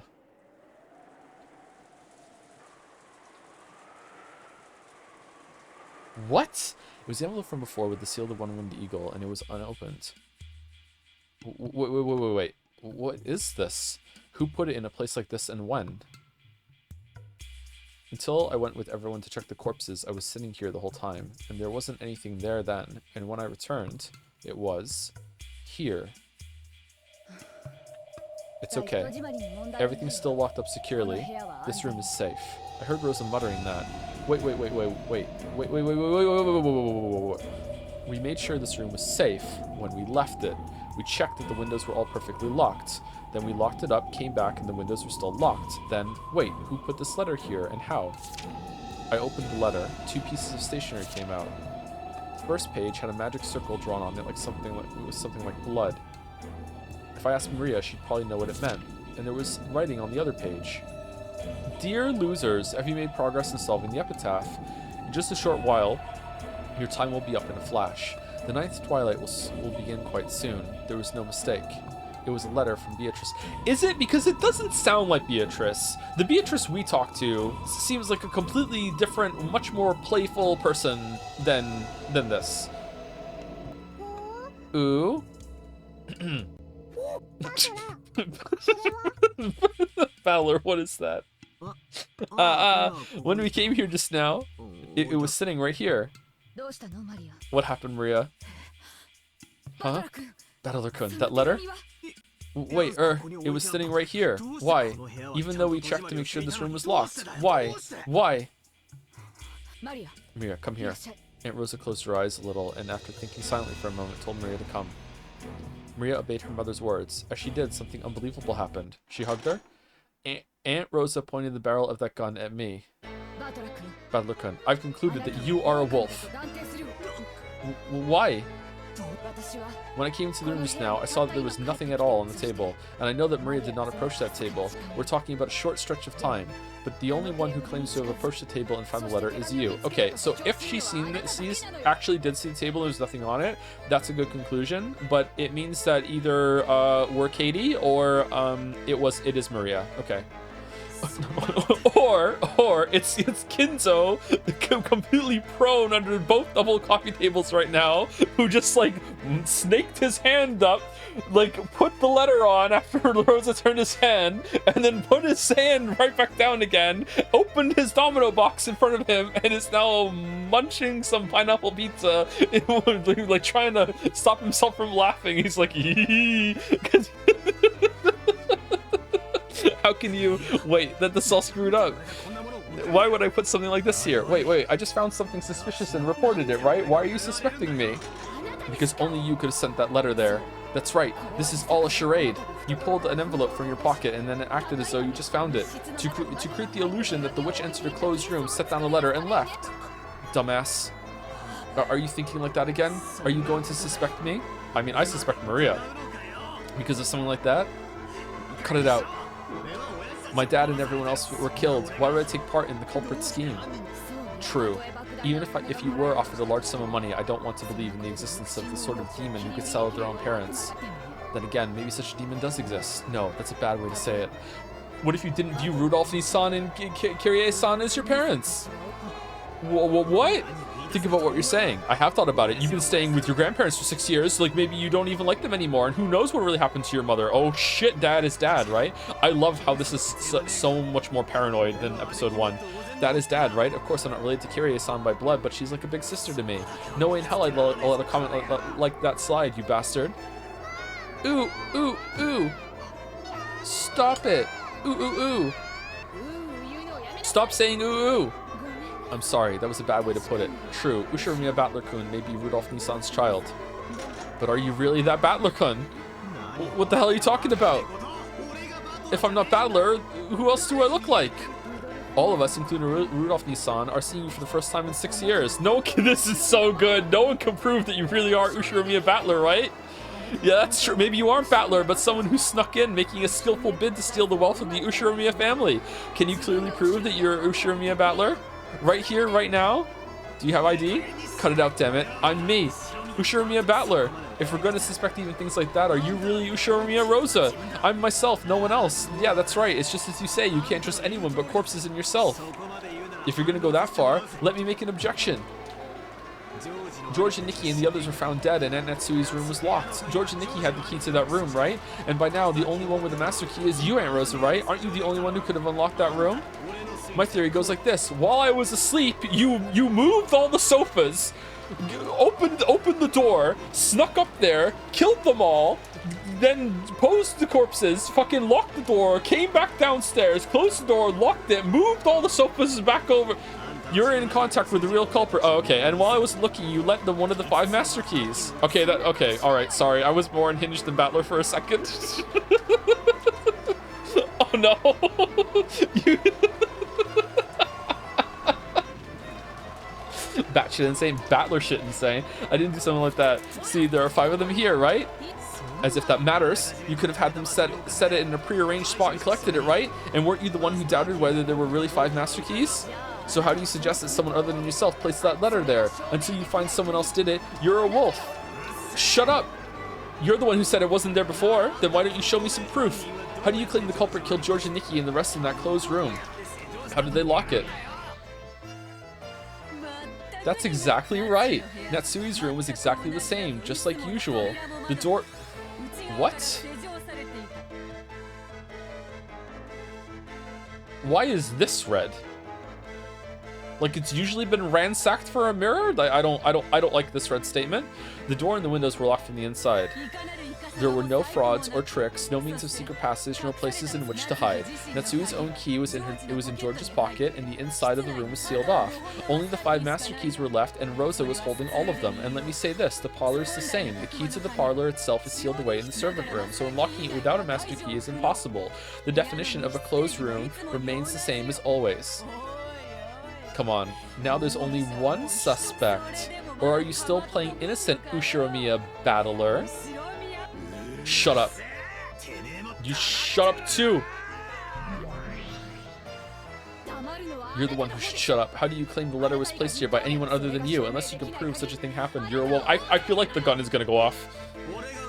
If we can suspect me, then we can suspect you too. So try. Is it gonna hit Maria and then she's gonna kill herself? Is that what's gonna happen? If we can suspect me, then we can suspect you too. So try showing me some proof yourself. And anyway, weren't you the first person to enter this room and start checking the windows, Aunt Rosa?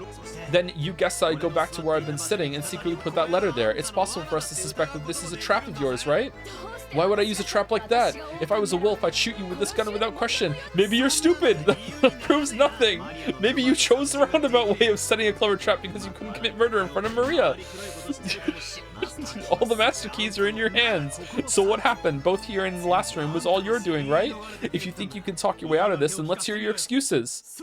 That's right. You've been suspicious from the start, Aunt Rosa. Why is it that even though 6 adults in the family conference were killed, you were the only exception? And why haven't you told us that you had the meeting and you saw the witch? Yeah. Why were you the only one not in that chapel? There can only be one reason. You invited Dad and the rest there and killed them. Damn it, damn it. That explains everything, doesn't it? Don't fuck with me. Don't fuck with me. Stop saying things that don't make sense. I can sing.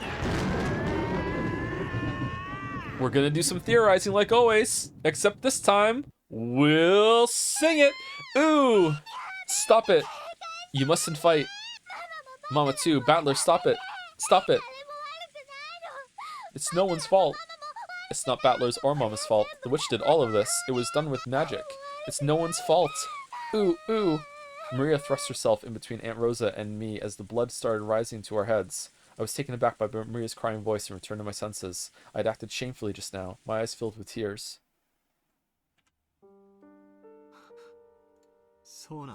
That's right. It's all the witch's fault, isn't it? All this about keys and tricks and alibis. All of it was stupid. Even though it's the work of the witch, we weren't able to trust each other as humans. Right, Aunt Rosa? From the beginning, there wasn't a human culprit. It was all the work of the witch. So there's no way you're the culprit. And there's no way Maria, Genji-san, or I am either. Why has it come to this? Why am I screaming at Rosa, who I loved? Why am I having this fight with the kind aunt I love so much? Why does everyone have to suspect each other? Meanwhile, Rosa's like, he's really laying on thick right now to make me think that he's the real Battler. I'm onto his scheme. I'm not going to suspect my aunt. I'm not going to suspect anyone. It's all the work of the witch it's all the work of Beatrice. It's all the crime that Beatrice committed with magic. Beatrice, please show yourself here. Be Torichi and confess to us that you did everything. I'm sorry already. I'm sorry we've been suspecting each other like this. So forgive us. Release us. Release us from this hell of suspecting each other until we see each other die. Give me my kind relatives and cousins back. I hate it. I hate it. I hate it all. You definitely exist. It's your victory. Show yourself. Oh, be Torichi. Literally Kinzo. Full Kinzo. Oh!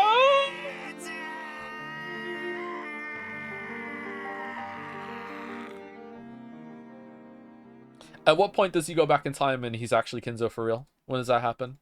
Episode 7?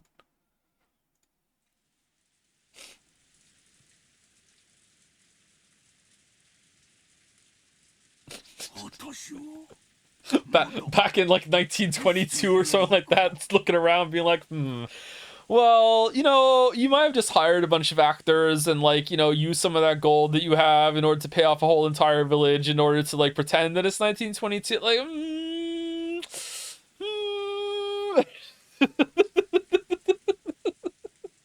Am I still alive? This was a really good cut back to Kinzo after Battler started screaming for Beatrice like Kinzo did. That was really well done.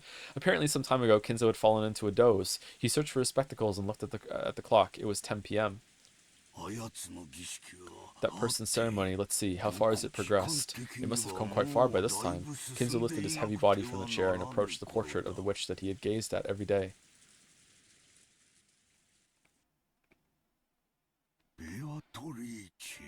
Torichi. Very soon, I will have a chance to be reunited with your smile. I care not if I die. If I can just see your smile one more time, I will not regret this life. So, for heaven's sake, let me meet with you one more time. Then, let me swear my love to you. Let me apologize for my crimes. Oh, but I won't let you escape. You are mine. From your hair to your toenails to the dirt under your toenails, you are mine. Dude is down bad. Every fragment of your flesh is mine. Even the broth of your corpse is mine. I won't let you escape. This time you won't slip from my hands. I'll make you mine for all eternity. I will never let you escape a second time. I will never let you escape a second time. Kinzo howled in rage, then suddenly fell to his knees as he shook and scraped at the wall. In an instant, he had started sobbing. So, Beatrice made all her gold selling her bathwater to Kinzo, I'm guessing? Ah, hick, that's wrong. I didn't want to say something like that, like this, Beatrice. Oh, he's feeling bad about it, please. Let me see you one more time. Even if you only let me apologize. Ah, Beatrice. Hick, hick. Wah.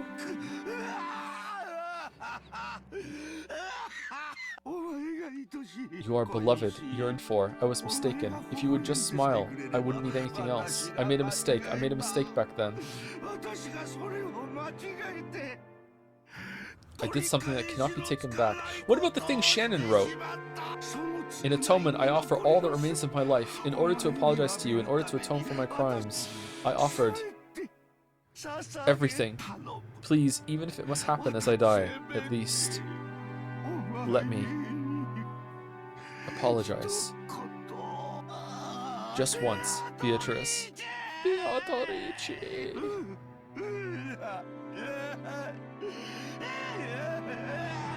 Voice actor's super into it, huh?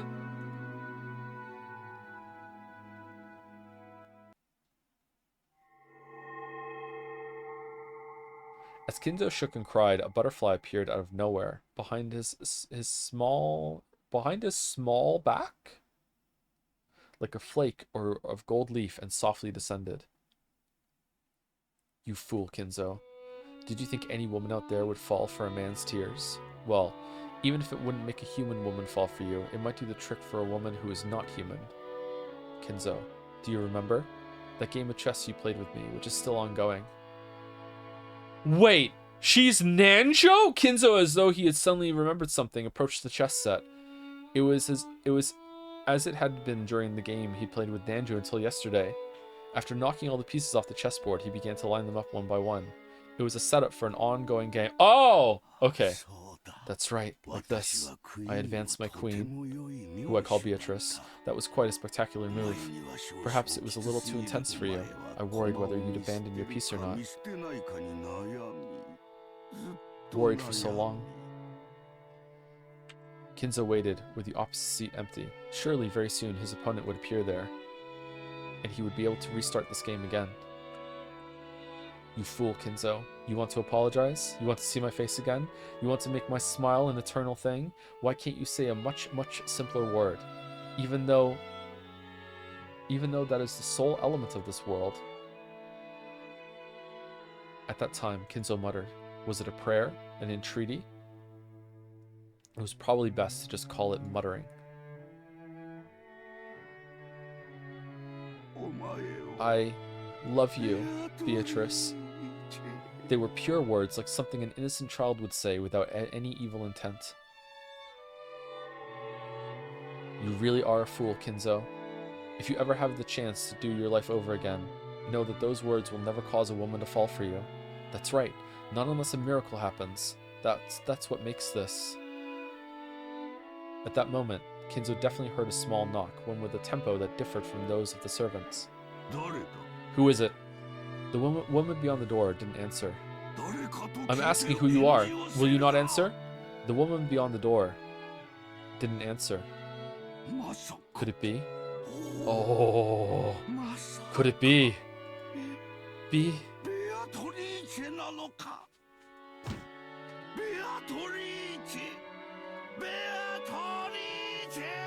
Oh, dude got cut in half. The woman beyond the door answered, On the ninth twilight the witch shall revive, and none shall be left alive.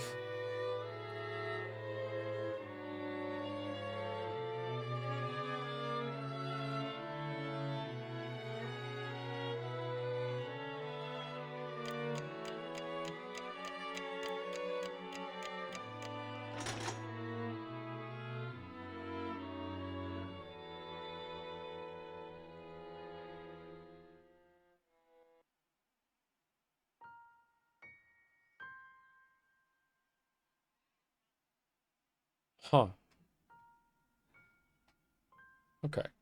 Thank you, Sephiriox for the resub. Supreme Cool as well. Thank you, Atides for the new sub. Welcome, welcome. Thank you, Illyrain. Or Lilrain, not sure, for the resub.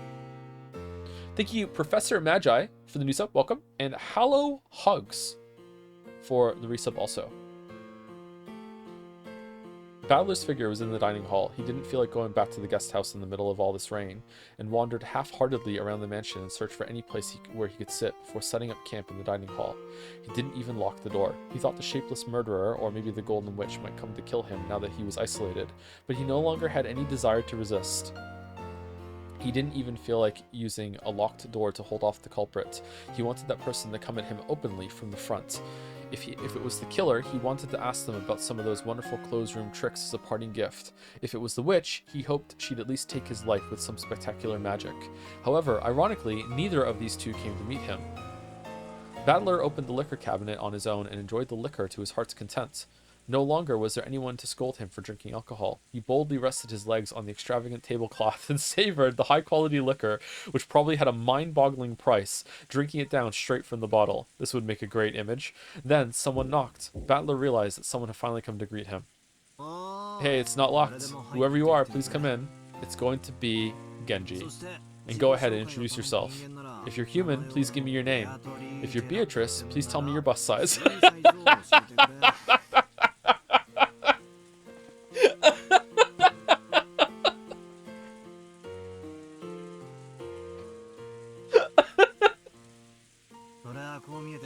I may not look it, but I'm well known as a breast sommelier, you see? Holy shit. Hick.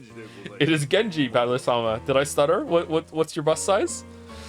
Again, you know what? You did murder, my whole entire family, but you are pretty hot. Genji-san, huh? Sorry, but I've got no interest in your bust size. Please come in, it's unlocked. Excuse me. Genji-san opened the door and bowed. So, is Genji-san the criminal after all, or maybe an accomplice? That theory would probably explain most of the tricks. Did you come to give me my last rites? Nothing of the sort. I apologize if I am disturbing you. Hey, saying I'm sorry without even telling me what you want is actually pretty creepy. What do you want? Are you going to tell me that drinking alcohol is forbidden for minors? I'll just die anyway. Please, let me do what I want, now that it's all about to end. Battler-sama, do you love alcohol so much that you would spend the little time you have left drinking? Those words pierced me. That wasn't true. I just can't cope if I don't drink. I can't even taste the alcohol at all. You were just like the master. Indeed, you inherited the master's blood strongly. You mean grandfather, the heavy drinker, was drinking to drown his sorrows the whole time? First I've heard of it. After several sad incidents, the master's life was reduced to one of atonement alone. What is it you know?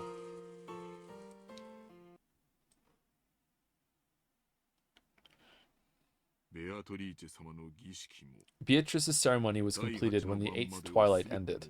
I believe I can tell you everything now. Please do. What did you say? My drunkenness was completely blown away. I lowered my feet from the table and listened carefully to hear what Genji would say next. Battler-sama, I shall guide you to the master's study. It would probably be best to hear it directly from both the master and from both grandfather and. Hey, what in the world do you mean by that? Come, this way.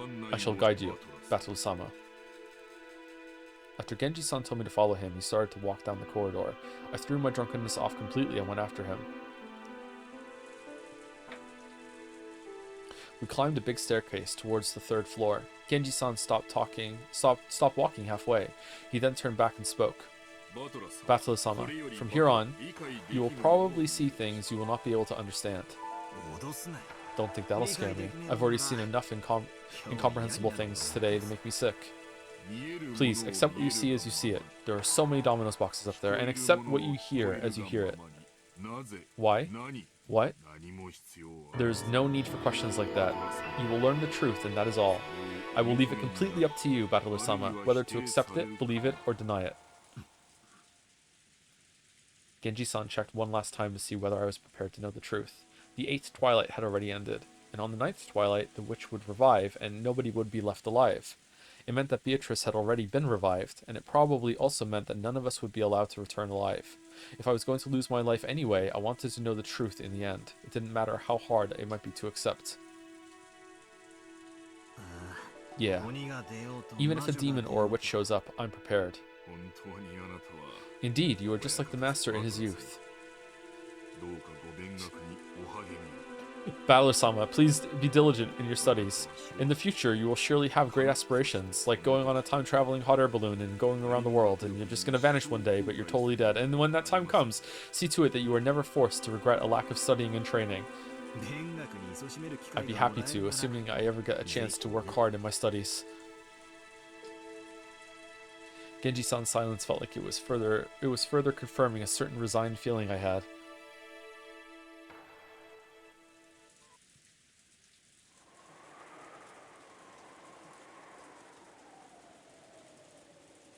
And then, the door to grandfather's study, surrounded by a sweet smell, came into sight. Genji-san took a gold key with an elegant design out of his pocket. The master's keys had been confiscated by Aunt Rosa, but he kept the key to the study alone on his person. And it just so happened that this key could also open every single other door, but it somehow doesn't count for the red statement, because it's not a master key, it's a supreme master key. You put it in the keyhole, and it made a very heavy clunking sound. Master, it is I, Genji, said Genji. I have brought Battler-sama with me. There was no reply, but it seemed that permission to go inside had been given. Come on, Battler-sama, please go in. Okay, I'll go in. I readied myself and threw the door open. Kinzo's dead. Kinzo's dead. He's dead. He's dead. Calling it. He's dead. Dead.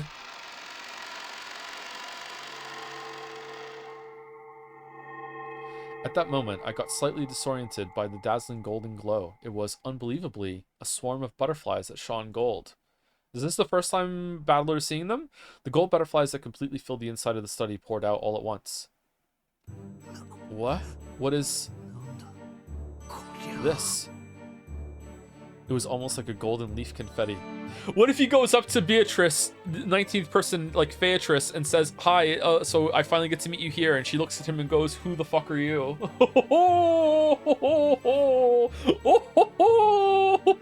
And then he goes to his mind palace, he goes into Somnium, and Beatrice is there like cackle, cackle, cackle, cackle, cackle.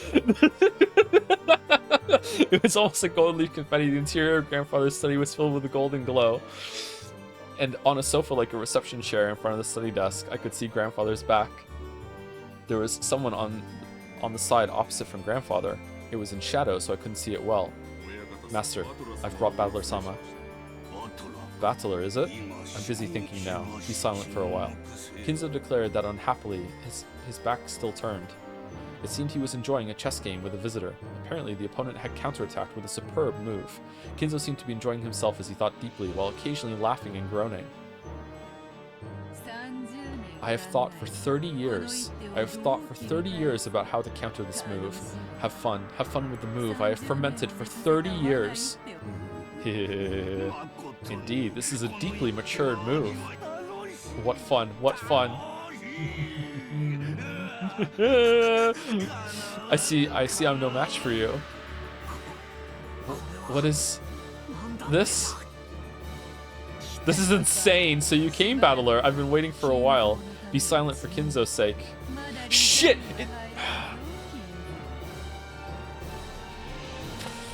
Isn't it too early to resign, Kinzo? I could have countered that move in several ways already. Cackle, cackle, cackle. This should have been my first meeting with that witch. However, I knew this witch. Even though it was our first meeting, I knew her from the portrait. Genji, serve some alcohol for Battler. What would be an appropriate liquor for this man? That which the master has loved since the days of his youth. Good, good, serve it. You did well coming here, Ushiromiya Battler. First, sit down. You called my name many times, did you not? In deference to that, I allowed you to meet me. So, what will you ask me? What will you inquire? Bus size? The doors of the Golden Land will soon be open. Soon we will have a banquet to celebrate my revival, at which I will be welcoming in the witches. In the meantime, I'll answer your questions, as many as you like. I've got a bunch of things I want to ask. What happened on this island? And why did incidents like these occur? I want to ask about the closed rooms too. What about the chapel? What about Jessica's room? And the servant room? And Aunt Natsui's room? And the parlor? There's so much more I want to ask. About the witch's true nature. Is Beatrice really a witch? What's your goal? What do you want to make us do? And why did you call me here? Answer me about everything. Be quiet. You think you'll get answers if you ask? Don't say that, Kinzo. A fragile, but not that fragile, and fleeting spiderweb did offer protection from King Herod once. Just like there are no useless things in this world, there are also no useless questions. Very well. Very well. I will answer all your questions, but only on one condition. What is it? Is there gonna be bootlicking? If you hear everything and are able to accept my existence, then you will kneel and kiss my shoes. I called you here because I wanted to make you surrender to me. Okay, can we just preemptively kiss them? And then listen, Kinzo, I made a bet. We bet on which would come first. Kinzo thinking of a new move, or me making you surrender. I don't think I'll lose. Cackle, cackle, cackle. Damn you, talking so tough. Yeah, alright. Try and convince me. Try and convince me you're a witch who can use weird, awesome, powerful magic. If I surrender, I'll kiss you, or do anything else. You know, anything you want. You know what? Here's all the things I will do. In no order in particular, I will. The witch cackled gloatingly. Then she glared at him unpleasantly with eyes that said a man can't go back on his word. Well said. So, from what question shall I begin? I'll answer everything. Come, what will the first one be? Hard cut to him kissing her shoes.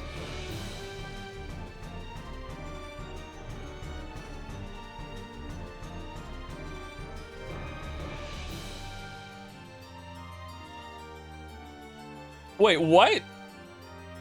And then the witch started to tell everything.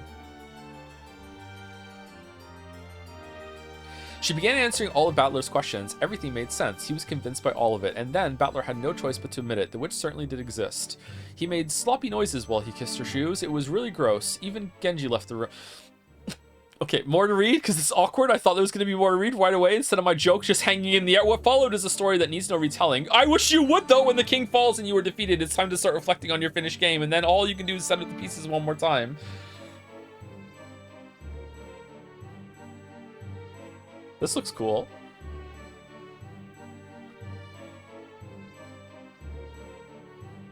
X.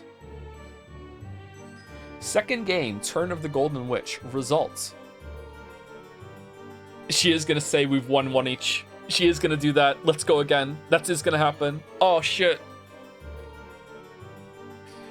Usher Mira Kraus died on the first twilight, chosen by the key of the Golden Land, offered him sacrifice. Okay, Natsu is the same. Died on first twilight.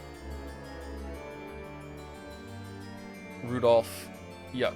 Okay. Kyrie, first twilight. This is very Final Fantasy VI music again. Jessica died on the second twilight, pierced through the back by the stake of Asmodeus. Canon. Stake of Satan through the chest. Okay. Wasn't Goda killed in the chest too? Servant Shannon died on the fourth twilight. No, out of order! This order is out of... There's not a Stake of Mammon. Fifth twilight, Stake of Beelzebub. Beelzebub, Stake of Lucifer for George. Belphegor for Nanjo. And Leviathan for Kumasawa.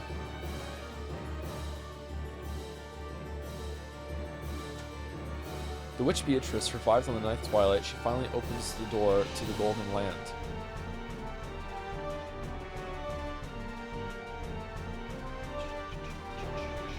Ushimiya Kinzo, missing on the 10th twilight. After he acknowledged the existence of the witch and prostrated himself, the witch invited him to the Golden Land. Rosa, the witch did not invite this woman, who denied the witch's existence to the Golden Land. Oh, it's someone else who denies it! Oh no, are we gonna argue with Rosa in the tea party now? After she acknowledged the existence of the witch and prostrated herself, the witch invited her to the Golden Land. Maria, after he acknowledged the existence of the witch and prostrated himself, the witch invited him to the Golden Land. Ushimiya Battler, missing on the 10th twilight. Will he acknowledge the witch's existence and be invited to the Golden Land? The witch shall praise the wise and bestow 4 treasures in the Golden Land. There they chose to revive the dead souls and the love that was lost. After all, if their desire had been a mountain of gold of any size, they would not have been able to receive it. Kinzo chose the person he had loved and lost. Maria chose the lost love of her mother. What? Genji chose a peaceful sleep. Oh man, I'm on Team Genji.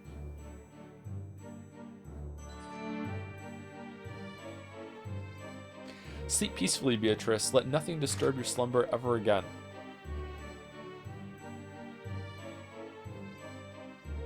The winner is the Golden Witch Beatrice. Because time ran out before any of the 18 could solve the riddle of gold, all 18 died. When the seagulls cried, none were left alive.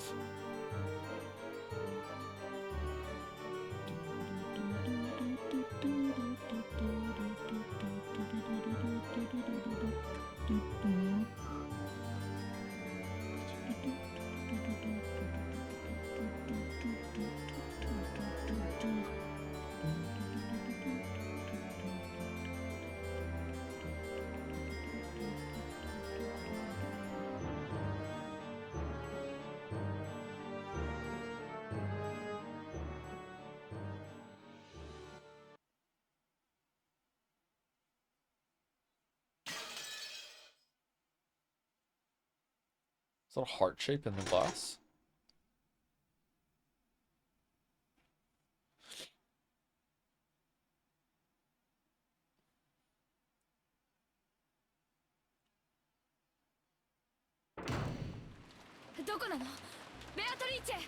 Oh, it's still going. This chapter will also have a number of flashing animations. Epilepsy warning, leaving this up for 30 minutes. Okay. Where are you, Beatrice? Show yourself. Beatrice! Rosa finally arrived at the chapel. She pointed her gun around, screaming the witch's name, but there was no way she would receive an answer. After grimacing slightly, she noisily approached the table where her siblings' corpses still lay exposed, and stretched her arm toward a golden gut. Last time the credit said people were not found, and the police came, and then someone found a bottle with a story in it and everything like that. It's different this time. It's got nothing like that. Is Rosa gonna get the gold and just go home? She's gonna be paid 3 gold bars to fuck off? It was very heavy, but Rosa didn't mind. She wrapped that one up in a blanket and threw it over her shoulder. At least just this one. This alone should be worth over 10 million. Without letting go of her gun, Rosa picked up the gold as well. Her shoulders were screaming, but Rosa didn't mind. It will happen very soon. Very soon, the door to the Golden Land will open. Stop laughing with that creepy voice. Where's Beatrice? Yeah, I know. She's around here somewhere, right? You know where, right? Where is she? I don't know. Even if you don't search for her, you'll be able to see her in the Golden Land. Ouch. Stop laughing like that. It almost makes me want to laugh. That's right. That was definitely a witch. Definitely a witch. I didn't understand. I thought she was a human calling herself a witch, but I was wrong. That really was a witch. Didn't you stand here and say you accepted she was a witch with the others? I won't be fooled by something like that. You're there, right? Come out. Show yourself. Beatrice! I told you, she'll appear very soon. The door to the Golden Land will be opened.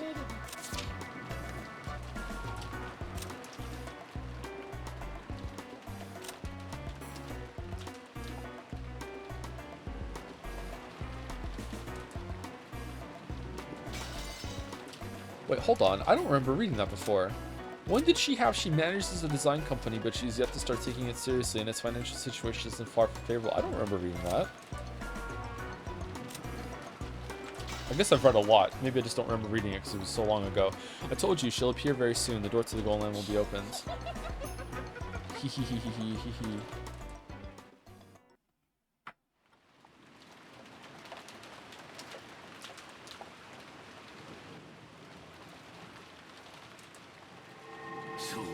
That's right.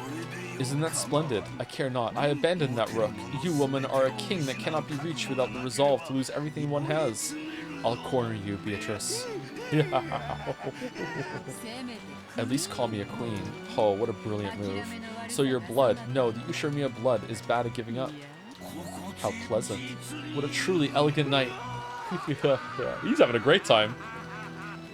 Master, Beatrice-sama, it will soon be time for the banquet. Already? That was fast. Every night I pass with you goes by swiftly. The moon falls like an apple, and the sun leaps out of the river like a small fish. Like the epitaph. It is time, so let us go. Rise, battler. The banquet to celebrate my revival will now begin. I'll introduce you as my new furniture. No, as my toy. To the dignitaries among witches. The witch was relaxing elegantly, her feet thrown out from the sofa and resting on top of a footrest. However, the footrest wasn't a part of the sofa, but a human. A human down on all fours. Beatrice-sama, your silk dress. You are the guest of honor, but I am the host. I will go out first. It would have been nice if Shannon were here to help dress you, but unfortunately, it seems she no longer remains. She's never around when I want to use her.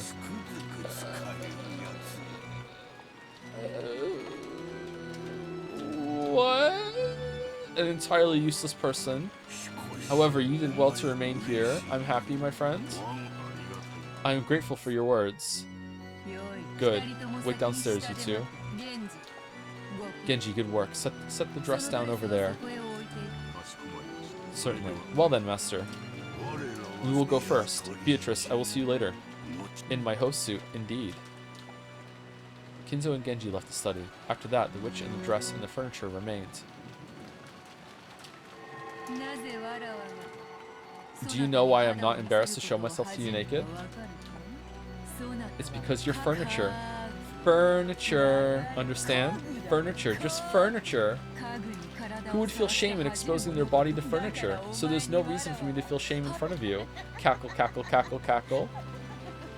Battler's like, darn, this is so bad. Who would talk to furniture? The witch rose and... Okay, I talk to furniture sometimes. The witch rose and her jacket slipped off just from her shoulders.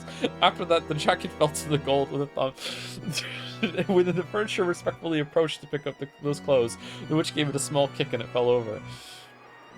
The furniture was afraid of what misconduct it might have shown. Do you, as furniture, plan to force me to unbutton myself? Stand and undo the buttons, one by one, with care, quickly, gracefully, with no mistakes. The guests are being kept waiting, so change my clothes quickly. Yes. Cackle, cackle, cackle. Undo them with care. Those buttons are each worth more than one of your eyeballs. If you make a mistake and break them, I'll sew your eyeballs instead. Lots of cackles.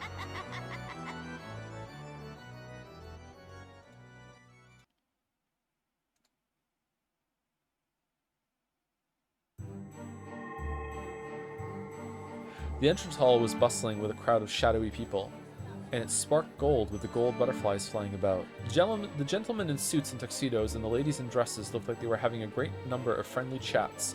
At a glance, it might have looked like a fabulous medieval ball, but they all had one thing in common, and that thing was exceedingly bizarre, because all of them had goat heads. Was it a goat masquerade? Or did they really have goat heads? Where's Dijkstra? It probably couldn't be the latter, but in this bizarre world, I really didn't know which was true. Kinzo was amongst those goat nobles, greeting them. Kinzo's greetings were more respectful than would have been expected, as though these were all honored guests. At that time, Genji's voice rang through the hall. It was a voice calling for silence. That voice stopped the idle chatter, and everyone turned to face Genji. Tonight, we celebrate the appearance of our golden witch who has achieved her revival, the Lady Beatrice. Everyone, please welcome her with your applause. Is she not mad that you killed one of her butterflies? Or is that all the game was going on then you had the right to defend yourself or whatever? I guess so? When Genji began to applaud, it quickly spread through the guests and became a roaring ovation. Then, the Golden Witch appeared from the top of the large staircase. As she gracefully waved her hand, followed by a piece of furniture she was fond of, she slowly descended the staircase. The goat nobles offered unanimous words of celebration in some long-forgotten language, and those who were deeply intimate embraced, filled with joy at their reunion. As the witch offered greetings of reunion, the witch's furniture followed behind her the whole time. There was a chain around its neck. The other end was gripped by the witch's hand like it was a trained dog. It wasn't there to restrain him. Those chains were a restraining device whose only purpose was to wound the furniture's dignity. He wasn't permitted to wear anything else on his body. Whoa! One of the young women goats mixed in with the goat nobles quietly removed her goat mask as the furniture passed in front of her, and she spoke with eyes that had no light in them. That face seemed to belong to a long-haired young girl. Holy shit! How pitiful! Oh, Lady Burncastle, welcome. Do you like my furniture? That's a nice hobby. After saying only that, the witch called Burncastle once again put on her goat mask and was swallowed up by the shadows of the other tall goats. Ahahahaha. Sore loser. She's ticked off, isn't she? You're not wrong. Cackle, cackle, cackle. Cackle, cackle, cackle. The young women goats giggled, and the witch once again let out a high-pitched laugh. Thank you for gathering here for my sake. Why don't we enjoy to the fullest this banquet of the witch, where old friends have gathered from past and present, east and west. Come, we will eat all night, drink all night, slurp all night, and chew to bits all night as we enjoy ourselves. Look at the clock as it marks when the ending hour and the beginning hour melt together. Come, let us begin the banquet of the witch. When the witch announced the beginning of the banquet, the large clock pointed to midnight, and the sound of a bell began to ring out. Come, now is the time. Open the golden door.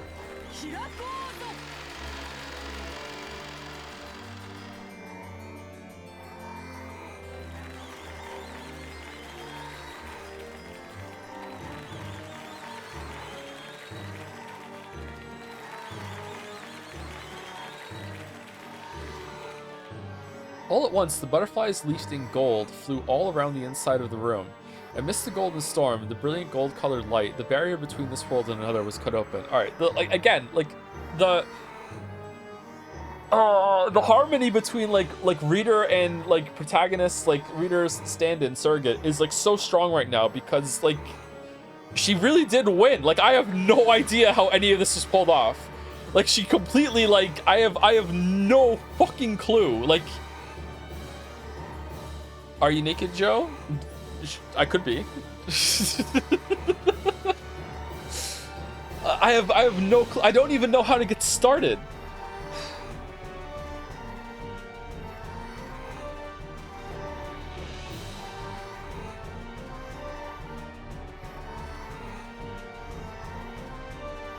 What the hell? Okay, the world was cut open. Did I read that? Amidst the golden storm and the brilliant gold-colored light, the barrier between this world and another one was cut open. Surrounded by the goats' delighted voices, the mansion of the human world and the mansion of those not human overlapped, and the members of the household who praised the resurrection of the golden witch scattered into gold butterflies and poured out of the depths of hell. It was a golden tornado, a rondo of golden demons. Come, tonight we will put aside rank, throw open the wine cellar, Drop the snake's head into the liquor pot. Throw cows and chickens into the furnace alive. Drink and eat and sing and dance. Sneer and kill and desecrate and degrade. And that's just Battler. Ah, Beatrice, take me to the Golden Land now. To the Golden Land! Oh, ah. The goat nobles were suddenly crushing in around Kinzo, almost like they were kids demanding the signature of some famous movie star. There were only two differences. First, these were witches, not kids. And second, what these witches demanded was not a signature, but blood. The sea of goat nobles began to drown Kinzo. Only Kinzo's laughing voice echoed throughout the area.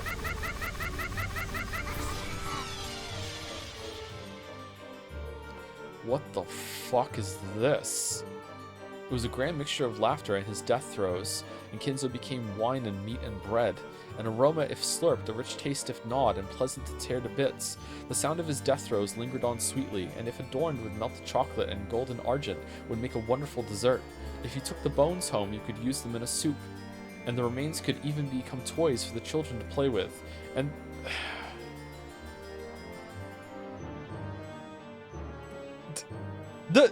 the fucking, like, Grand Canyon of quality between the worst lines in this game and the best lines. What the fuck? Who, like, goddamn. How? For the love of God. What the shit? And they could also become splendid tools for fortune telling that always brought misfortune. That entire scene was watched by the furniture. It was all fantastical. It was all demonic. Was the quaking of its supposedly paralyzed heart proof that it could still feel fear? And at that time, its knees buckled and the furniture's body fell down in the middle of the carpet. After all, the witch had kicked those knees from behind. Kneel and show your respect. Rub your forehead against the carpet and show how vulgar you are. Put your hands behind your back and swear that you will offer all your flesh and blood to me. The furniture let out a painful voice. Fear is the most basic emotion humans have. Was that emotion reviving his sense of self, which should already have been slain? Humph. So you are still far from suitable for my furniture.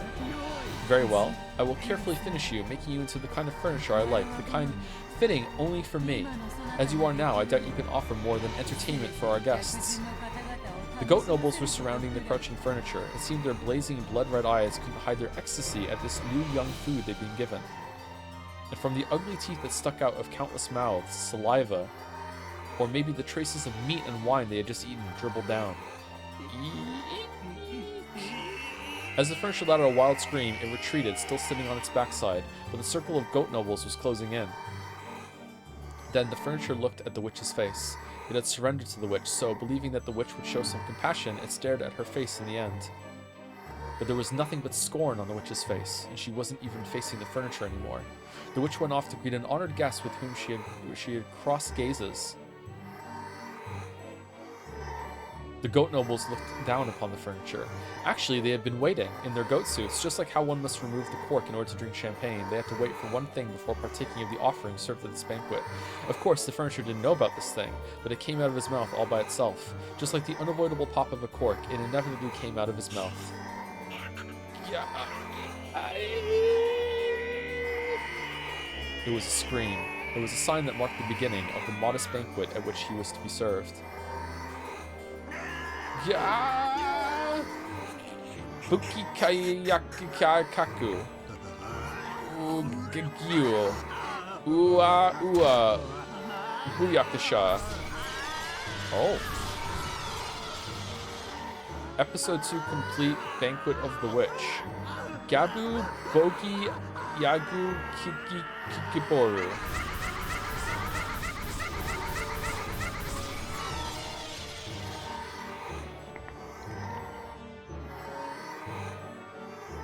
When does Hopes and Dreams start playing?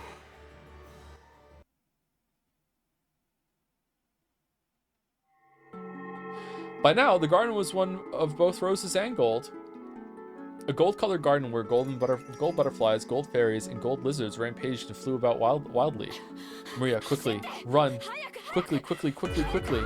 Rosa grasped her gun and the blanket wrapped around the ingot, and ran at a speed Maria couldn't match, sometimes pausing to call out at Maria to run faster. So she saw it every time. She saw the golden pursuers chasing them from the mansion. Has the rain stopped? The massive gold butterflies was chasing after them like a massive crawling hand, and strange-looking shadows with goat heads were chasing after them. There was no need for her to strain her eyes, because those blazing pupils told her what would happen if she was captured. Mama, wait. Mama, wait. Ooh, ooh. Ow. Maria fell down. For just an instant, Rosa was ashamed by thoughts of abandoning her daughter and running away, and at the instant her feet touched ground, she ran back. The goat head that had sprinted over to get the first bite grabbed hold of the back of Rosa's own child's hair and pulled. Mama! No! Rosa ran into the goat head with her shoulder, spun, bashed the back of her elbow into the goat's jaw, and buried her knee into its protruding I'm sorry, Rosa can fight? What the... As she thrust the barrel of the gun inside the goat's head mouth as it doubled over from pain in its gut. Fucking Rosa may cry? What the... Just try laying one finger on Maria in front of me. I'll show you just how lukewarm the hell you came from is. What the fuck? The blast from the Winchester .45 caliber long Colt bullet exploded inside the goat's head's throat, and its medulla oblongata was instantly pulverized. The goat head hadn't understood. Discombobulate. It had thought women were like pre-opened wine bottles. It had thought that turning them upside down would immediately make their deep red contents come out. Mama, Mama. Maria, who had been released, hugged Rosa. But the pursuers were still coming. They could see the giant goat heads, who had given up pretending to be human, running towards them across from the rose bushes. Rosa spilled several extra bullets, which had been in the pocket of her coat, all over the place, and told Maria to pick them up. Yes, pick up, pick up. Maria, if Mama falls down, run. Go to the shore, and swim, and swim, and swim. There's nowhere for us to survive on this island. No! I'll stay with Mama. Ooh. Rose's gun roared 4 times, and even though 4 shots really did hit the massive approaching goats in the chest, they didn't even flinch. The goats ran with a violent vigor, as though they planned to crush Rosa and Maria with those massive bodies. Put the bullet in, quickly! Ooh, ooh. Rosa grasped the blanket with the ingot in both hands, and she herself sprinted, pulling it along, without even an ounce of fear of those strange-looking giants. If it's to protect my daughter, I'll overcome even hell. I'll show you. This golden dream. Rosa, where is this coming from? Damn. Oh shit, what the... Rosa roared, the goat heads roared. That terribly heavy ingot, after picking up a fearsome centrifugal force and speed, slammed into the head of the goat. Wait, what? Into the head of the goat head. All right, okay. Rosa pulled a fountain pen from her pocket and just started stabbing, and she held it crooked. She placed it in her palm, in the gap between her middle finger and her ring finger, so it stuck out when she made a fist, almost like a stinger was growing out of it. That stinger sliced into the left eye of the goat head as it fell over. What the fuck? Was the goat's head roar scream? But Rose's roar was different. She pulled back her fist and slammed it into the fountain pen that was still sticking into the goat's head eye. The pointed tip was gouged to the depths of its head. Okay, starting to think Rosa killed a lot of them. What the... Mama, the bullet went in. Then she got the extra large fountain pen, stuck it in the goat's stomach, and just sliced it open all the way up to the fucking neck. Candy started spraying out. Good job. When Rosa grabbed the gun Maria had thrown, the giant finally tumbled onto the ground with a thunderous crash. I'm not reading well right now. Sorry, I'm so surprised. However, at the same time, I saw the goat head pursuers on the other side of the rose bushes increase in number. I've gained enough distance for now. I held onto the blanket wrapped around the ingot and the gun, and once again ran with Maria. Why am I running with the gun in my right hand and the gold in my left? Why don't I let go with one hand and grasp Maria's hand? I can't let go of the gun that protects my body. I can't let go of the gold that protects my future. Even so, I've let go of the hand of my daughter, the one who is my future. Run. Run, run, run. She got out of the rose garden and began to run down the staircase through a grove of trees, but Rosa knew. This path through the grove turned and twisted many times and only seemed to be long. She drove straight through it. She had played here often since her childhood years. So she knew. To the beach, to the beach, to the sea, to the sea, to the sea. And after reaching the sea, nothing to do but swim, swim, swim. And if Maria can't swim, I'll carry her as I swim. There's nothing but death on this island. Kya! Mama? As she raced down the stairs, she took a bad step. A violent pain ran up her left ankle, and her mind went completely blank. Rosa fell down several stairs, shocked by her ankle, which was bent at an odd angle, and the blanket with the ingot wasn't there. She had let go of it the instant she fell, and it disappeared somewhere into the darkness. Only the gun was left. tremors in the earth were getting closer. It was only a matter of time before the goat heads flooded in. She didn't want to imagine how many there would be or how strange they would look. The lightly dancing gold pursuers arrived. The gold butterflies surrounded Rosa and Maria, waving and clamoring as though saying, "The prize is here! The prize is here!" Rosa couldn't even try to get up. The violent pain from her broken ankle was so great that she couldn't ignore it, even in her last moments. Ah, what am I doing? I had the gold, which would have been worth 7 million yen. 10? I might have been able to start over with that, and yet I fell, lost it, and now my own life is in danger, and Maria's too. What has my life been? I was born into an incomprehensible family, with irritating older siblings since the day I was born. What did I do? No matter what I did or didn't do, I was always in trouble and bullied and made fun of. What has my life been? Mama, mama, mama. The roar inside Rosa's heart shriveled away and disappeared. It disappeared when she heard Maria's crying voice as she sobbed and clung to Rosa. Maria. Maria, Mama remembers something else she's got to do. Please, go on ahead. No, no, no, no, no. I want to stay with Mama. I don't want Mama to die. Maria, even though I'm such a bad Mama, you still say you want to stay with me? Yeah, I want to stay with you. I want to stay with Mama. I made it look like I was putting you first, but I was always putting you off. I went to your athletic meet, I went to Parents' Day, but I was always thinking about how I appeared to the world and you were never in my eyes. Are you saying that you want to stay with that kind of mother, even though I've been such a bad mother? Hey Mama, did you know? You're my only Mama in this world. There's no good Mama or bad Mama. There's just one Mama. So I don't need any other Mama in this world. I want to be your one and only Maria.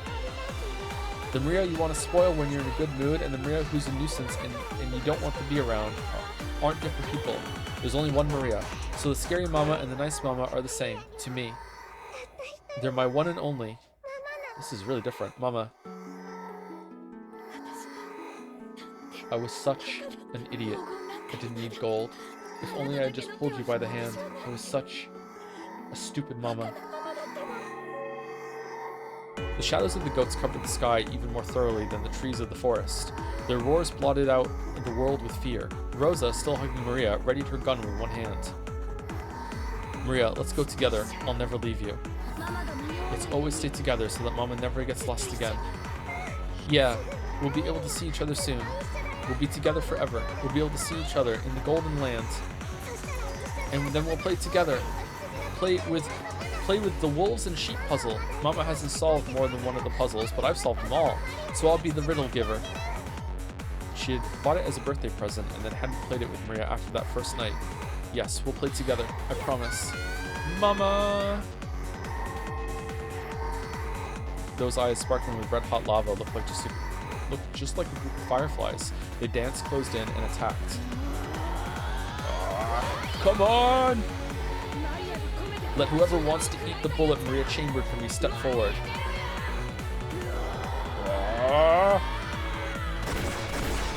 Ooh. I just got chills from that. Oh, wow. That was good. That was good.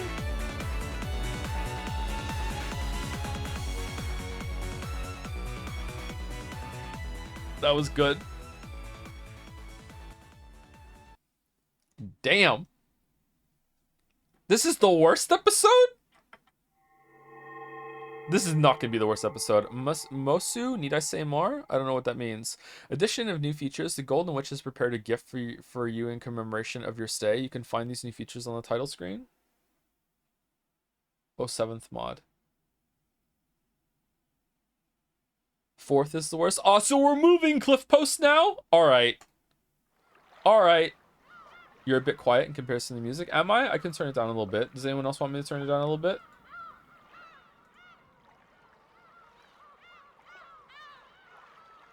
I'm guessing it's Tea Party now, right? Episode 2 Tea Party. Hold on. What about this one? No, we're not. Okay.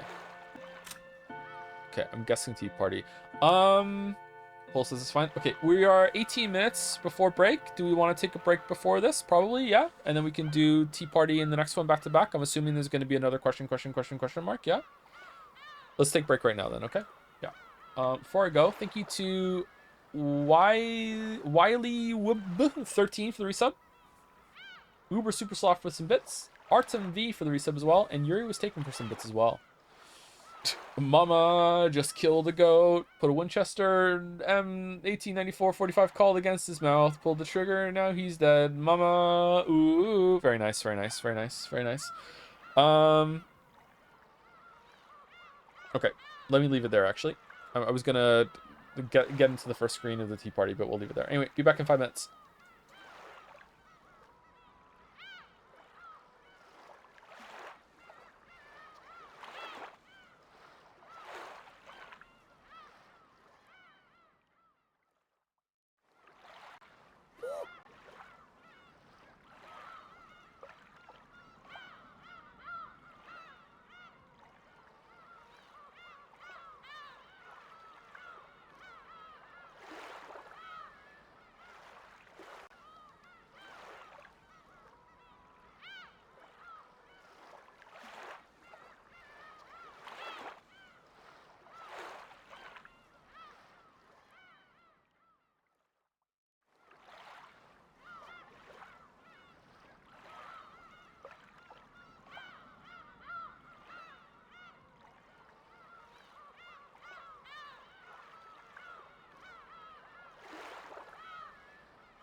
Hello. I forgot to put the chandelier on the screen.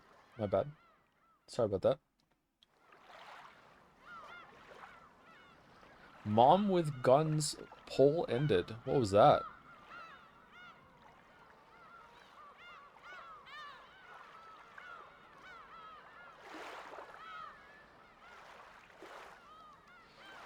To be honest, every episode is subjective for people. You probably identified more with this episode due to the parental themes and exploration of Rosa as a character. I think most weebs are very young or single with no kids when they first play Umineko, so it's very hard to empathize with bad parents because they have very little life experience. No disrespect to the weebs, without love it cannot be seen. I don't know if I would go that far. I think maybe a little bit that might be a factor. I think some different media does definitely hit differently with some time. I would say probably that. I mean, I'm assuming that I'm done episode 2 at this point. Like, after what happened at the end of episode 1, it's kind of like... It's like kind of coming out of the sauna and just jumping into a swimming pool of like, oh, okay, like, there was so much just happened, and all of a sudden we're back to, like, George and Shannon, like, on a trip and everything like that, and, like, wait, hold on, they're talking outside the mansion, like, what about the murder mystery, like, what's gonna, it basically, the story kind of just restarts, and you have to go through the slow parts again. It just wasn't as slow this time because I feel like there was more going on and it was building.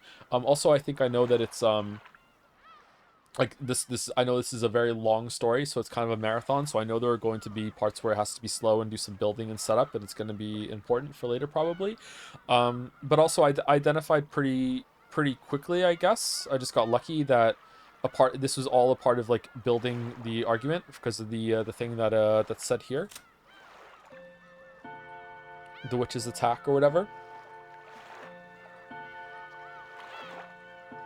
Launch an assault right from the start.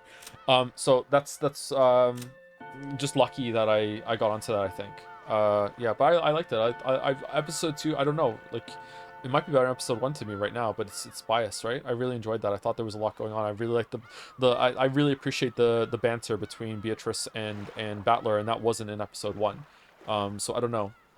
Episode 1 did have like a big shocking moment, but I feel like the slowness of episode 1 for the first, I don't know, what, 5 hours was worse than the slowness of the first 5 hours of episode 2. So I don't know.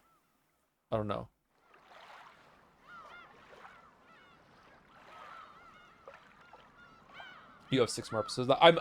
My assumption is that it's going to happen every single episode. There's going to be a reset of intensity, which is good. You can't have intensity up all the time. Like, you can build, and if you build really slowly and plan it out very well, you can continually escalate for a long time, but you can't just stay at peak forever, you know? Like, eventually you have to cap out and you have to like start building up again.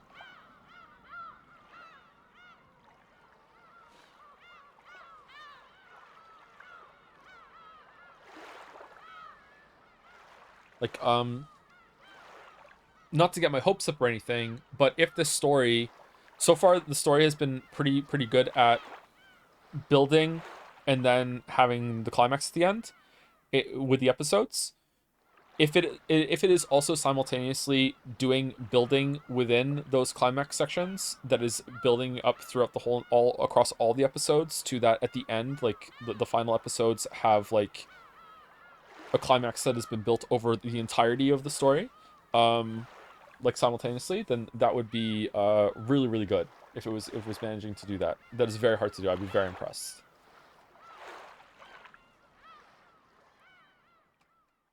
I truly think you having a lot of trust and love has helped you enjoy the slower parts. For a first reading, it's astounding. Really? Oh, okay, cool. Oh shit! No! Sorry, I accidentally clicked on the gnome sound effect.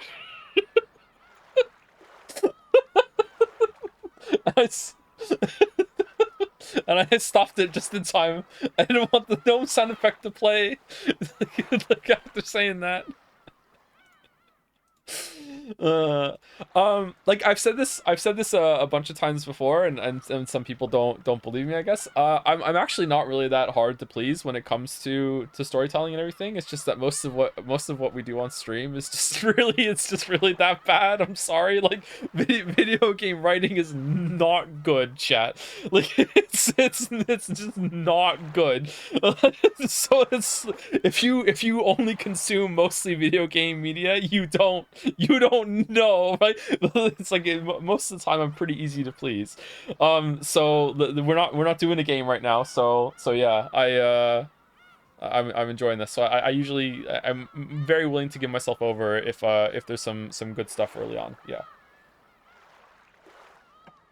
I feel like people think you're harsh by looking at your reaction to shit like Final Fantasy 16 with trash stories. Yeah, well, that's an example of like why video game writing is so shit. Fucking hell, Final Fantasy 16 was fucking terrible. It was like, it was so bad.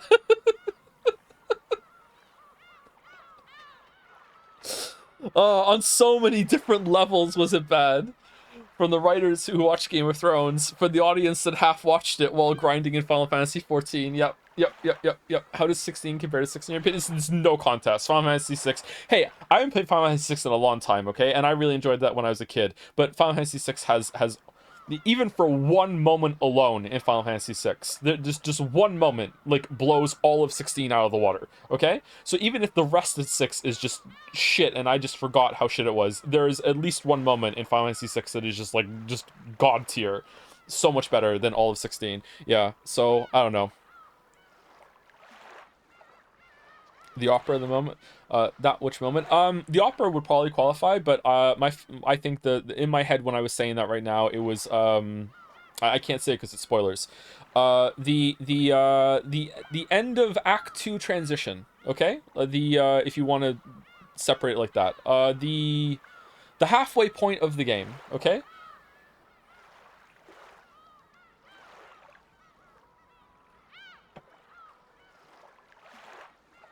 Intro to, yeah, that's what it is. Yep. Yeah. All right. Thank you to Shaken Worm. Uh-oh. Are you in league with Beatrice for the new sub? Welcome. Thank you, Dante Rossetti, for the resub as well. Would like Mistborn trilogy? I should try and read some Sanderson at some point. Yeah. I don't know. What if I don't like it though? Thank you, Nyan Nyasitan, for the resub. Nightmarished for some bits. And Karamara Kamarama. There we go. I did it. I said it. I said I got there with the resub.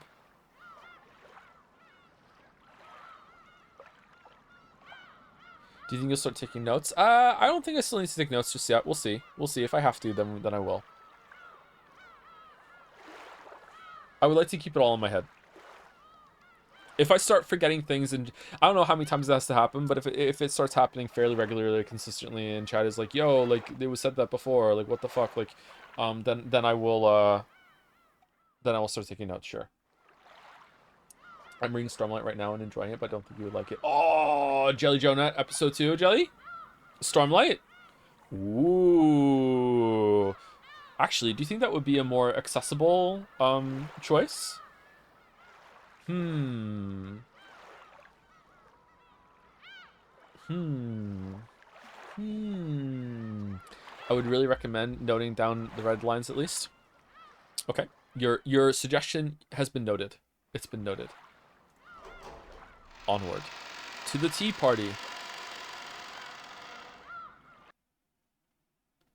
Purgatorio. Space Age?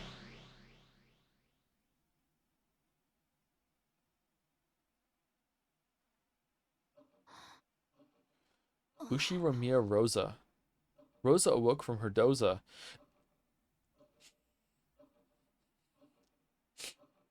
Sorry. I'm sorry. It must have been a very deep sleep. Why? I don't know. Her mind was hazy, but she wasn't thinking clearly. Where is this? It felt like some mansion, but it didn't seem to be the Ushiromiya mansion. I wonder if Rose is gonna like wake Battler up from his stupor here. She could see a room that looked like a parlor. and there was some tea that had been prepared. It had probably been made for her. Around the room, some glitter that looked like gold leaf drifted about, making the scene look quite fantastical. When she eventually realized that they were gold butterflies, it further strengthened that impression. There was someone across from her. A woman. A lady. It was the portrait's witch. She seemed to be having a one-sided conversation. She was probably talking to Rosa, but Rosa, whose mind was clouded up by a deep fog, didn't have a clue what was being said. Choose whatever you please. If there's anything you want, I'll give it all to you. You can think of it as a reward for your good luck, or else as proper compensation for how you've answered to my demands. It may have been a truly trivial matter from your perspective. However, the deal was important enough to me to be deserving of this reward. What is she talking about? I don't know. I don't know. It's just that I am very much a witch. Perhaps you'd best ask for something only a witch can give you. What a rare chance this is, to actually receive the favor of Beatrice the Golden. Me! Cackle, cackle. She's in a good mood. Finally, Rosa started to feel the blood flowing through her body. Her movements were still sluggish, and she couldn't even voice the words she was thinking. I am commonly called the Golden Witch. Bestowing a mountain of gold like the one I gave Kinzo is trivial to me. After all, you can measure all the pleasures of the human world with money. Therefore, gold is no more or less than the manifestation of the human world's pleasures. Can you imagine it? A mountain of gold that you couldn't use up as long as you lived. As the witch blew on her pipe, multicolored smoke enshrouded their surroundings.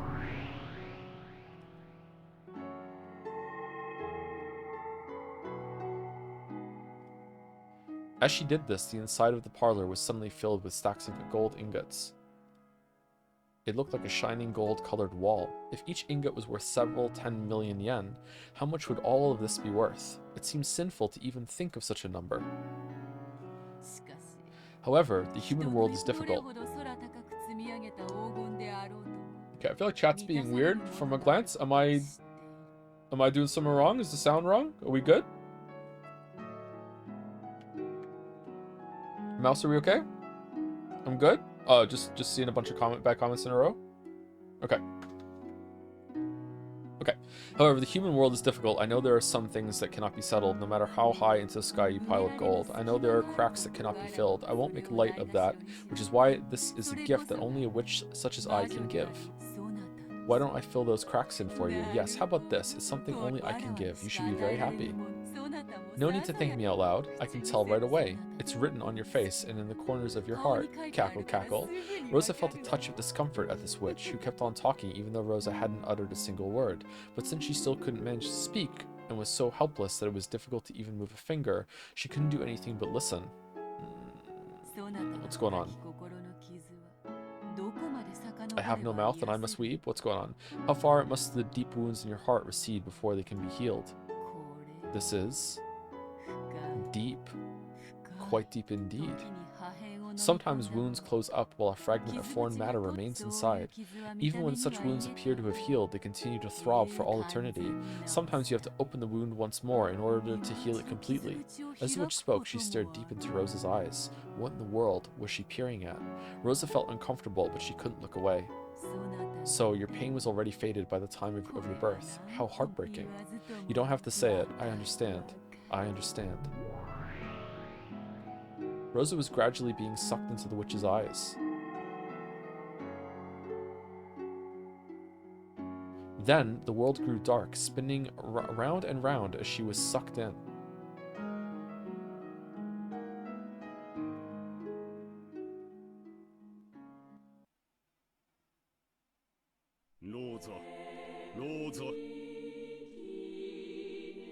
What is this music? Heaven? Rosa, Rosa, why are you such an idiot? Oh, that's Krasny-san's voice. Krasny-san is a real adult, so he's very smart. So he hated that stupid kid, Rosa. Oh, no. Oh, no. We're gonna have a Umineko when the audience cries. Oh, no. I know exactly what they're about to do. He was a very scary person. I was often hit and my toys were taken from me and broken. I was apparently being punished for something bad I'd done, but I never really understood what it was or why I was being punished. I was always punished suddenly and then later told what the punishment was for in a forced manner, but it was always something I didn't remember doing, so I really hated Krasny-san.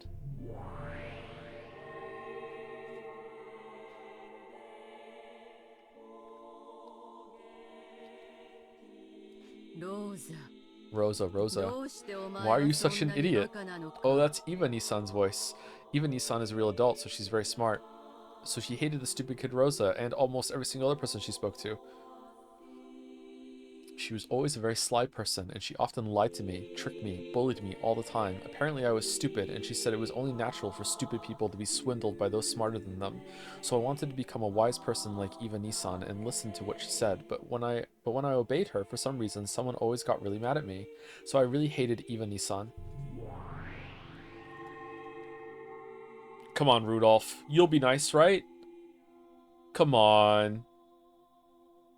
Rosa. Rosa. Why are you such an idiot? Oh, that's Rudolph Nissan's voice. Rudolph Nissan really knows how to get things done, so he hated the stupid kid Rosa. When Kraus Nissan was around, he would be friendly with Kraus Nissan. When Eva Nissan was around, he would be friendly with Eva Nissan. And when Kraus...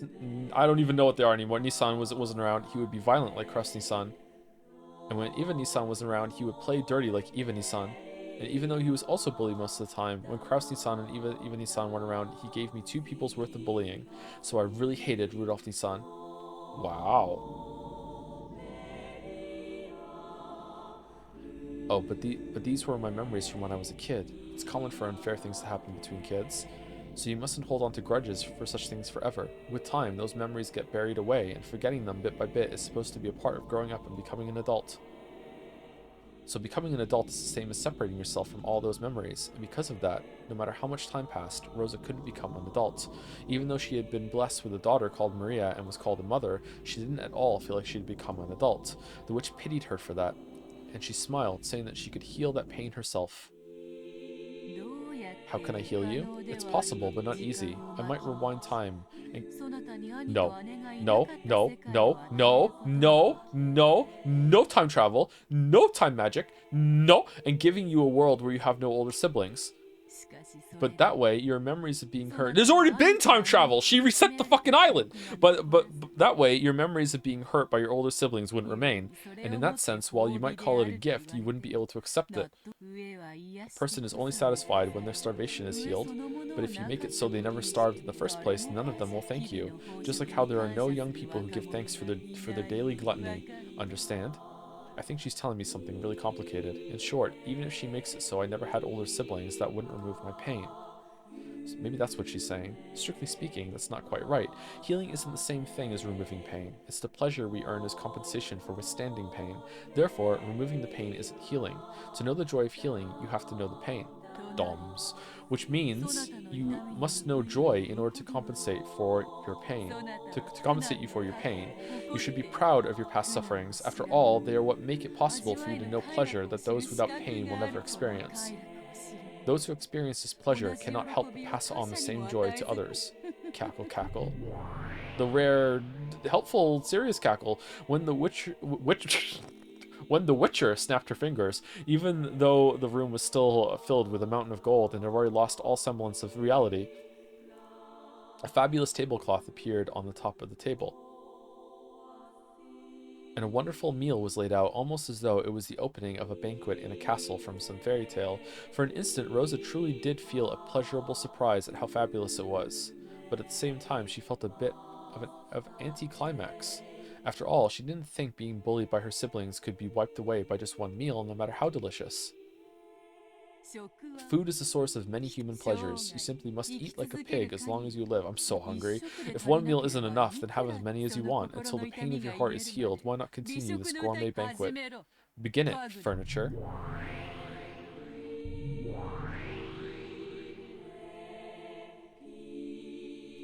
As the witch clapped twice, there were suddenly 2 goat-head servants there, and they began to prepare the meal.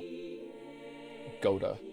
From the beautiful dishes adorning the table, they efficiently took some food and began to pile it up on Rose's plate. It really did look delicious, but Rose's body still felt heavy as lead, and there was no way she'd be able to eat. Maybe they also understood that. The goat-head servants tied a napkin around Rosa's collar and gallantly brought a glass of before-dinner alcohol to her mouth, tilting it for her. She remembered an old servant who had once carried rice porridge to her mouth when she was laid up with a high fever. She couldn't drink it well, and it dripped down from her mouth, but she felt the fragrant sweetness spread throughout her mouth. It's a sweet ap- aperitif? Aperitif? Aperitif? Did I look this up last time? Aperitif? I think I did. Of noble wrought German made wine. A wine cocktail of white wine mixed with a crimson and golden drop. If I had to give it a name, I'd call it a bloody Kraus. Soaked with just a golden drop of your brother's blood that was squeezed out of a compressor. Rosa coughed violently, and the bright red that stained her face made it look though she had coughed up blood. You know a lot about black tea, so you should know what it means, right? Golden drop refers to the last drop in drink. It is called the most precious drop in black tea. So a golden drop of blood is the same, the last and most precious drop of blood squeezed out of a human. We squeeze it using that. As the witch snapped her fingers, a bright red veil that had been set up before something large was removed. The solemn and massive machine there was just like a coffin for a large-sized person with many large bulb things stuck to it. And it looked like a sinister torture device. By its unnerving shape, she could tell that with a human strength it could be used to tighten and compress something, and it seemed that there were still some squeezed dregs remaining because of the bright red remains that stained it. But you can't take more than one golden drop at once. No matter what kind of human you take it from, you can't get more than one drop. But I'm a witch. Reviving a person is easy for me. When the witch snapped her fingers, the human compressor suddenly began to shake. No, she could also hear a groan. It looked almost as though someone sleeping in that man-sized coffin had woken up and was now struggling to get out, but that was wrong. What was inside definitely had been squeezed dregs. Using her magic, the witch had once again revived the squeezed dregs to how they had been before they were squeezed. 3 goat-head servants with muscular physiques approached the compressor and forcefully started tightening the large bulb. As they did, an unearthly moan came from inside the coffin. Rosa thought she knew the owner of that voice.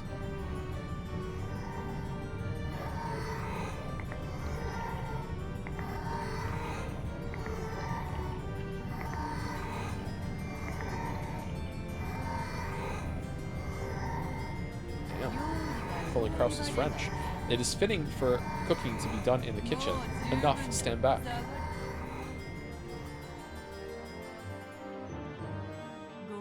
Do you understand how precious a golden drop is? To have it stained this crimson requires that several dozen people's worth be squeezed. The witch definitely said that only one golden drop can be taken from a single human, and yet she had dozens of people's worth of golden drops from a single human.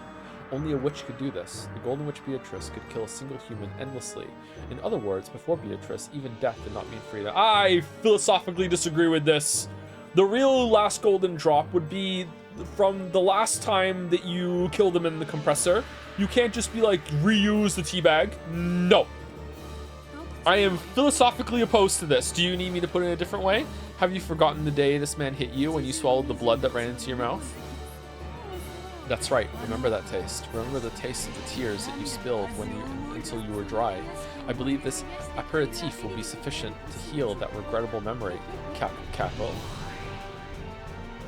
Once again, the goat-head servants tilted a deep red glass against her mouth. Rosa tried resisting by closing her lips, but the deep red liquid was relentlessly poured into her mouth, which hung open with shock, and the inside of her mouth was filled with a ghastly sweetness.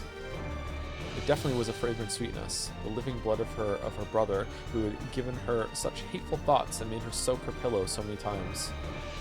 Had been collected from his death, repeated dozens of times. How could the crimson-stained wine not be sweet? But Rosa tried to spit it out. Because of that, the deep red wine that spilled out of Rosa's mouth looked just like a blood stain. Now that she knew that this ghastly substance wasn't a simple aperitif, Rosa couldn't help but feel uncomfortable about what would happen if this banquet continued. This is a double-tongued salad made from vegetables in season. On your and both tongues are Eva's. On your 9th birthday, you made a wish that you'd someday get to chew this to bits, this salad made from Eva's tongue. When Rosa heard the true nature of the pink-colored meat piled up in the salad, she had a sudden impulse to vomit her guts out. Furthermore, the goat servant stuck a fork in it and carried it to Rosa's mouth. How does your double-tongued sister taste? It must be quite soft and enchanting, right? Cackle, cackle. This image makes me uncomfortable. It probably would be quite sweet, soft, and enchanting in her mouth. After all, Eva's lies were always sweet, and young Rosa had always listened to them. And you might say the stimulating pepper seasoning expressed the truth behind those lies well.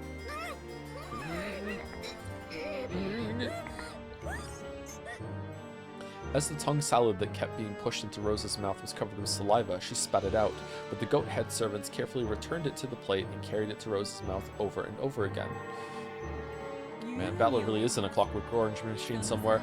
It goes without saying, but I made this salad deliberately using 5 of Eva's tongues. Oh, I was off! You can't get more than 1 tongue out of a person, but I can get them over and over. Cackle, cackle. As Rosa's tears dripped down, she resisted frantically. However, the only way she could resist by was refusing to swallow. Even if she didn't swallow it, the taste of the French dressing increasingly permeated Rosa's mouth. Does it not please you? There's lots more. Sea bass pie wrapped in the skin of Rudolph's face. Soup with boiled brains, liver pate, and look forward to dessert, cackle cackle. It's not just your siblings, see? I have lavishly assembled all of those whom you have trusted and yet by whom you were betrayed. Why don't we continue this banquet for all eternity until your heart is satisfied? For all eternity. You're happy, right, Ushio Mia Rosa? Don't pretend you hate it. I know that you're acting happy, okay?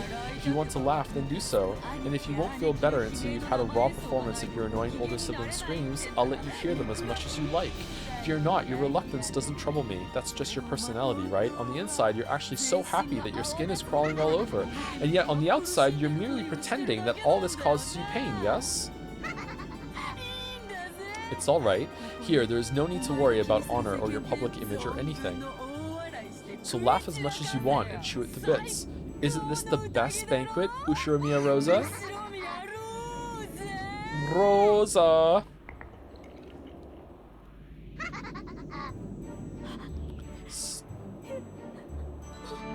Please, stop. Cough hack. Oh, I'm sorry. I wanted to leave dessert as a surprise, but let me reveal it now anyways. Maybe that would be enough incentive for you to eat it before court. Okay, just like, again, this might be a fucked up statement in a vacuum, so I hope it doesn't get clipped out of context. It is difficult to make you sympathize with a character that beats their kid. And the story has done it several times. Like, damn. Holy shit. Pretty big achievement. I feel bad for Rosa. Have several times before this. Yep. Your dessert is that beloved daughter. Oh, holy shit! Fucking, your dessert is that beloved daughter that you had to keep pretending to love. Oven baked Maria with apples. Doesn't that sound yummy? Once you eat this, you'll be released from everything. Freedom, you see, freedom. Finally, Rosa will gain freedom as an individual person. Aren't you happy?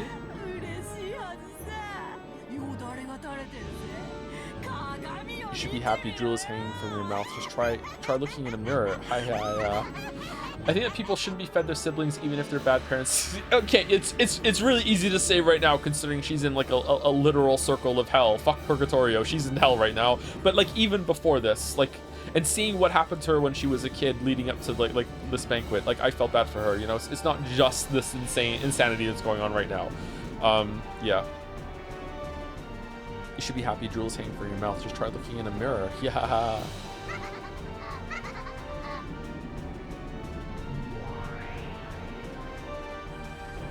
Suddenly, a muscular goat cook was holding Maria under his arm, and Maria gazed at Rosa with a face that was only slightly sad.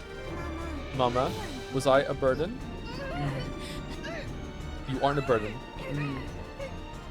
As Rosa spat out the food that was continually being carried to her mouth, as she was covered with filth and saliva and blood, she resisted filthily and screamed.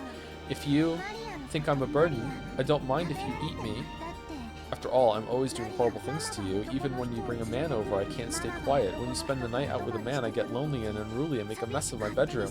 When I go to search by myself, I get lost, so please pick me up, and you're ashamed. And you're shamed. When you don't come home for several days and I cry and have to be consoled by the neighbors, you're shamed. Because I'm like this, I'm a burden to mama. Sorry for being born. Sorry for critical thinking. So I'll become delicious oven-baked apples for mama's sake. And then, maybe mama will be happy I exist for the first time. Maybe she'll eat me and think I'm delicious. Isn't it delicious? Be choked up with tears of gratitude. Your daughter is saying this much for you, right? Oven-baked apples and your beloved daughter make for the best dessert. You've managed to raise such delicious ingredients. Aren't you the best mother, Ushiro Mia Rosa? Got bored of Battler, huh? Oh. Okay, there we go. Mama, thanks for everything. Bye-bye.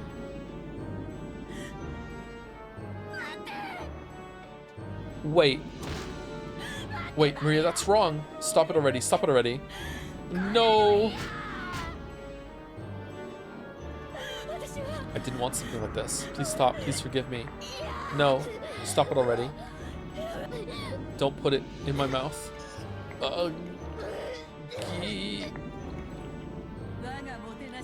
Have you been satisfied with my hospitality? Then I'll have you accept it, that I am a witch. Proclaim it. Ushiro Mia Rosa accepts that Beatrice is a witch. I accept it. Ushiro Mia Rosa accepts that Beatrice is a witch. So give Maria back. Release me. Cackle, cackle. I finally made you acknowledge it. That crafty battler has already surrendered, and I made Rosa, the fool who denied me even after being invited to the Golden Land, accept it. Perfect. It's perfect. I've accomplished my perfect victory. Why didn't she do something like this to Battler?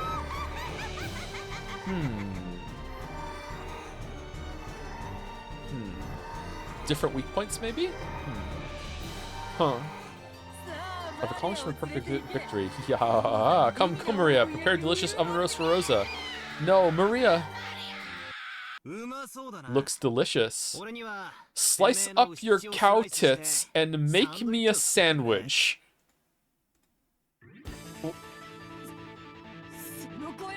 What? What? The voice. Oof. I was just pretending to believe in you. An arm grabbed the back of the witch's head and smashed her face into the table. As it did, the witch broke to pieces, turned into a cloud of gold butterflies, and reformed into her body a short distance away. Battler? You bastard. I thought you'd surrendered so far that even your soul was furniture. Me too. But while I was listening to that gross recipe, I started to get a little hungry. What the fuck? Now I feel like eating a whole roast witch. And Maria, it's 10 years too early for you to talk about having someone eat you. For fuck's... But in 10 years, you better say that... Oh, promise. Battler Kun, sorry to keep you waiting, Aunt Rosa. I'd forgotten. This is a one-on-one fight between me and this woman. It's totally wrong for me to give in. Thanks to you hanging in there. I've gotten my will to fight back. I'm trying to be strong, chat. I'm trying to be strong. I'm trying to be strong. I'm trying to be strong. This person, he gave up down to the depths of his soul and surrendered to me, didn't he? I see. He doesn't know when to give up. Just what I expect from Ushiromiya Kinzo's grandchild, or Kinzo himself. So the chick is a phoenix. The chick of a phoenix is a phoenix after all. How dashing, how amusing. I wouldn't have it any other way. I wouldn't have you any other way, Battler. Tried to deny me, I'll completely and thoroughly smash you to bits. Let me make you surrender over and over again. I'll teach you, one who has licked my shoes, the taste of defeat over and over again. No problem. I'll teach you that I, Ushiromio Battler, am a man who can stand back up even after crawling through the mud. I've never been invincible in a fight. I've lost loads of times, but I'll definitely crawl through the mud and stand up again, and then I'll finish this. In a man's fight, you don't lose until you accept defeat, no matter how much you get beat up. It's weird that, part of this section glitched and we couldn't read a line. It's weird, isn't it? It's weird. I hope it was an important line. Battler's so good. I like him so much. Yeah, it's weird that, yeah. It's so strange. Don't think I'm out just because you took a shot at me. I'll give you a good show, Beatrice. I'll accept your challenge, Ushiromiya Battler. Furniture, begin preparations for the next game. While we're waiting, why don't you tell me all about it? There were lots of closed rooms in this game. Using red, I've smashed to bits most of the methods by which you tried to talk yourself out of them. What other evasive quibbles will you show me now? The lock to the chapel, the lock to Jessica's room, the lock to the servant room, the lock to Netsui's room, the lock to the parlor. Use your bizarre specialty. Those delusions, rantings, daydreams, and bluffs. All slanted with ridiculous, incredible turns of events, and show how you can thoroughly deny me. It's useless. It's all useless.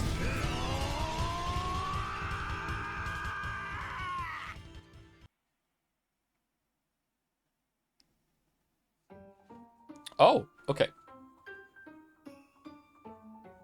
Okay, so this seems like 2 in a row that we didn't solve the mysteries. Is that what the answers arc is? So we get some answers, but most of it we're going to go through in the answers arc? Or what?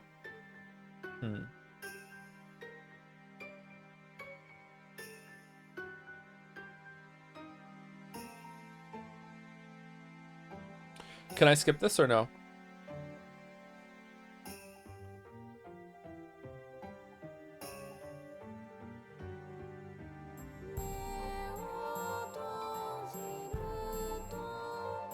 No. Yes. No. No. Thank you, Voltage, for the resub. Greetings. Greetings. Greetings. And thank you, Zero T Tempest, also for the resub. Thank you. Thank you.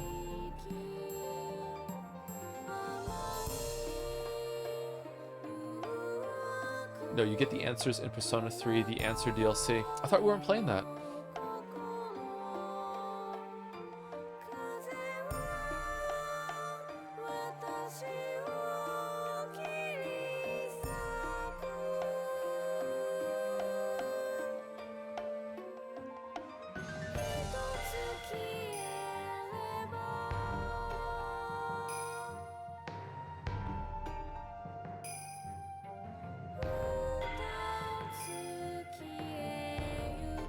That Battler moment reminds me of how much I hate lewd jokes in Weave games, because like Trails in the Sky is a great. Stop talking about Trails in the Sky. Like amazing character interactions, best pro tag I ever experienced, so much world building, but like randomly sometimes after 20 hours someone says the most deranged lewd comment, and it's like, why? I like this character. Don't make them say this.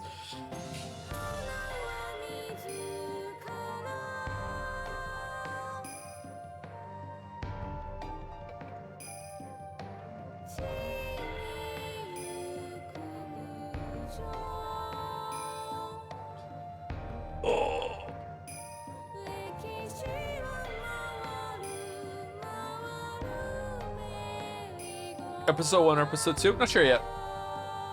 About the same. About the same. Okay, but give me your bus size landed. Yeah, that's like funny. Like, especially the place that he's in. Like, you know. There's nothing wrong with lewd jokes, chat. I make lewd jokes all the time. Like, there's a time and a place for them.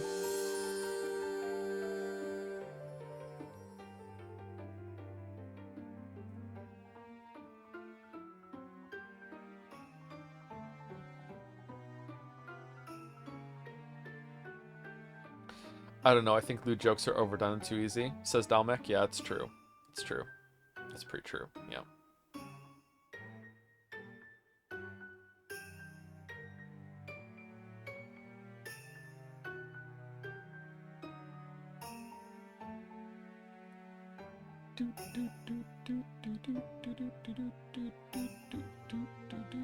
Favorite character so far? Oh, well, until 10 minutes ago, Battler. Happy for you, that wasn't the line. What do you mean that wasn't the line?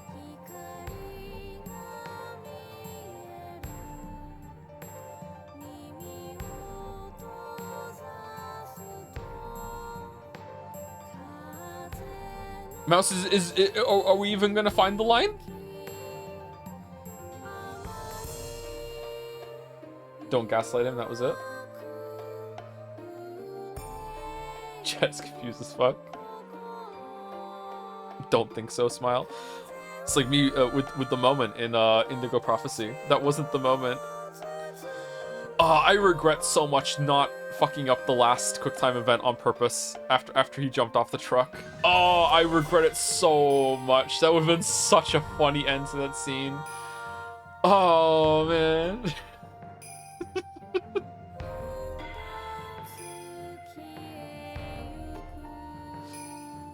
Where is Rosa in your character ranking now? I'm not sure, but she's much higher than she was before. She was kind of a nothing character before, but this was interesting. I wonder who's going to be like the main guest star of the next episode.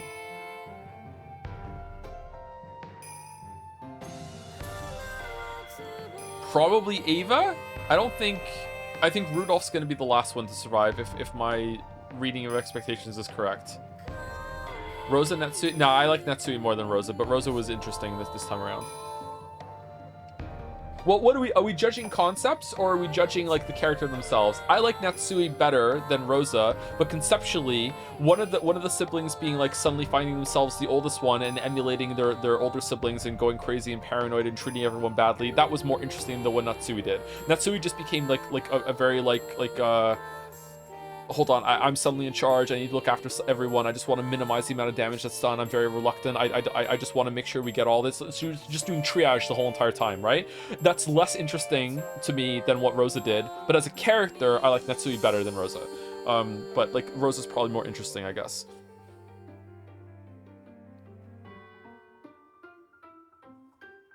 But that coming from where she was before, it's interesting. Yeah, it was still like it still showed character development and a different side to the character. Yeah. But like, I think Rose's was more interesting.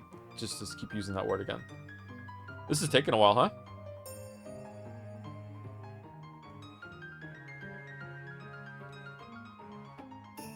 Best moment of episode 2? Best moment for me was when I clocked what Beatrice was doing on the beach.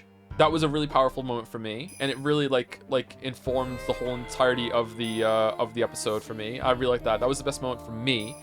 The best moment that the story did and it was like good on its own merit without me having to like get involved in the mystery was either the train scene with Maria or the very end when she fired the gun and it just cycled through 4 different screens right into the credits at the end. I thought that was really cool. I really liked that moment.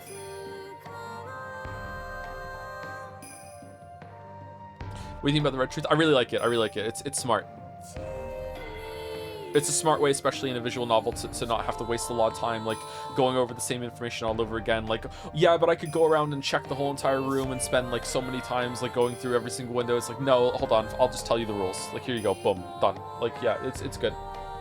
But it's also not that easy because it can still be like she can still weaponize the truth and just and say like technical truths that are lying. You can lie while telling the truth. That's why we had that fight with chat one time where I said a lie is intent. Like, you can say something that's not true without it being a lie. You can just be wrong. Lying is always in the intent. You can't lie without intent.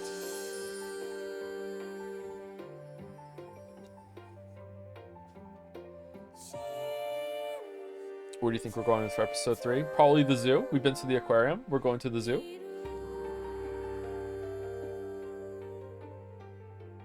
Thank you, Ironrath, for the 9 gift subs. Hope you enjoyed my Twin Peaks rant earlier, Ironrath.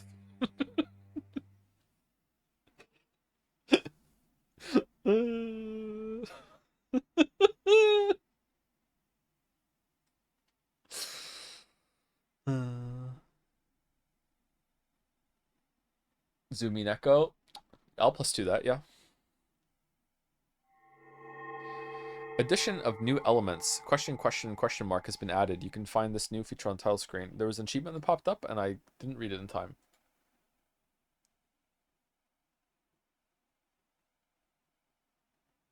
Thoughts on Goda this episode? I think he was great. Yeah, Goda was surprisingly a good part of the plot. Yeah. Yeah, not what I expected from Goda. Yeah. So far it's there's 4 question marks. It was 3 before. I think that the story has done a really good job showing how people can change when they're put under an immense amount of pressure and they're in a very dangerous and unstable situation, while still having these fleeting moments where they snap back to normalcy and they're like going back into routine, and it's like you might from an on like even I've probably said a couple times like, really, we're still doing this, but it's kind of important, you know what I mean? Like if I don't know, if you were ever in a crisis and maybe someone close to you is in a really bad accident, like maybe they're really hurt, maybe they even die or something like that, you might be surprised, like in the moment you might still find yourself just absentmindedly just checking your phone if you're in the habit of checking your phone a lot, you know what I mean? It's like it's this little bit of normalcy that's just so ingrained into your behavior that you don't even know how to stop it, you don't even know how you're doing it, you know what I mean? Like, yeah, but it's interesting that it's showing that in the story with almost all the characters, I think. Yeah.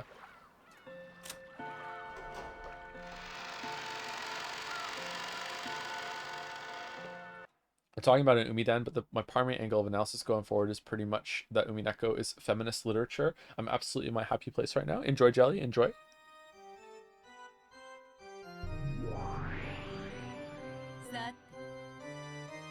Well then, did you find that game enjoyable? A game that one-sided goes beyond being riveting. It's boring. The analysis. My, but you're as harsh as always, considering how proud I was to have created a development so impactful that it might satisfy even the boredom-hating Lady Burncastle. This response is quite harsh. Well, I'll admit it was impactful, however, it was horrible as a fair game, unless you make the conditions a bit more even. Are you saying there's no way to win? Not even for Lady Burncastle? Cackle, cackle. I wonder what you mean by that, Beato. Beato. There's no need to try and fool me. I already know that you're no bystander. Were you planning on hiding it? You're an outrageous person to come into someone else's territory from such a great distance to work against them. You came to watch from the sidelines and probably to push strongly for my defeat. I've guessed right, haven't I? And if so? Cackle, cackle. Truly amusing that I should be granted a chance to fight against Lady Burncastle, the strongest of witches who defeated Lady Lambda Delta. It's truly a pleasure. What are you, fucking dungeon keeper now? What are we? Yes, I'm also pleased. I came all this way because I really wanted to see you, bring me with confidence, fall apart and lose. What an honest person. Cackle, cackle. Even so, it would be a shame if the contest between me and the great Lady Burncastle was resolved without at least one observer. You called her here, didn't you? That kid. Maria?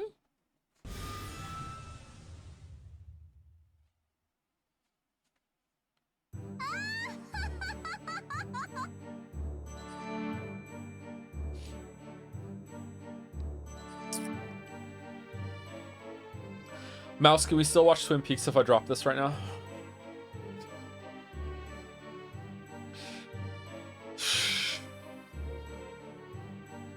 No?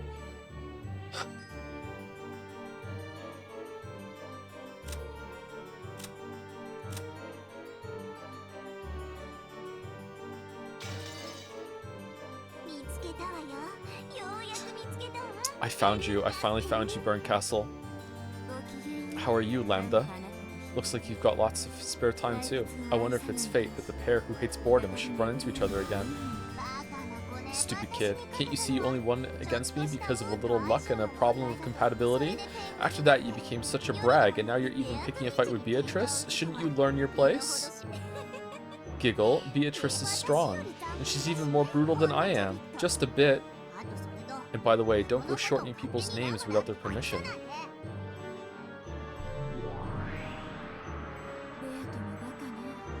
You're dumb too, Beato. If this kid's in your game, she'll make a mess of everything. I certainly didn't just bring Lady Lambda Delta here to watch from the sidelines. After informing me that you were betting against me, she said she would bet against you. Okay, can we short this betting? You're still holding a grudge, aren't you? Ho ho ho ho. Because I'm the strongest witch in the universe, but I lost to you, which means I'm not the strongest. So any enemy of yours is my ally.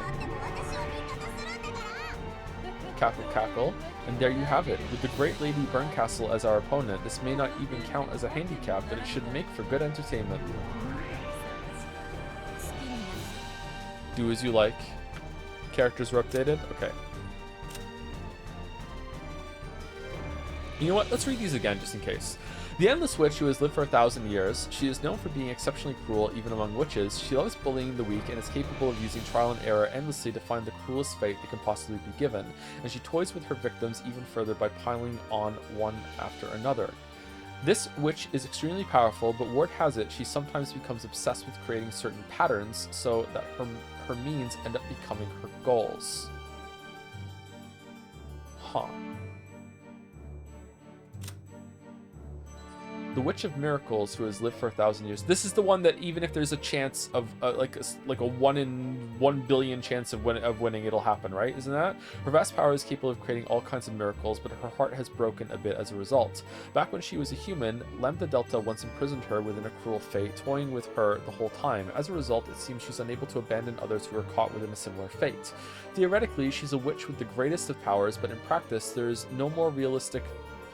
is no more realistic than folding a piece of paper 100 times so that it reaches the moon. Yet, she did fold it 100 times. Lambda Delta. The Witch of Certainty, who has lived for 1,000 years. She embodies the idea that hard workers are rewarded and is revered even by humans. Though she is a witch, she does not stray far from the concepts of humans.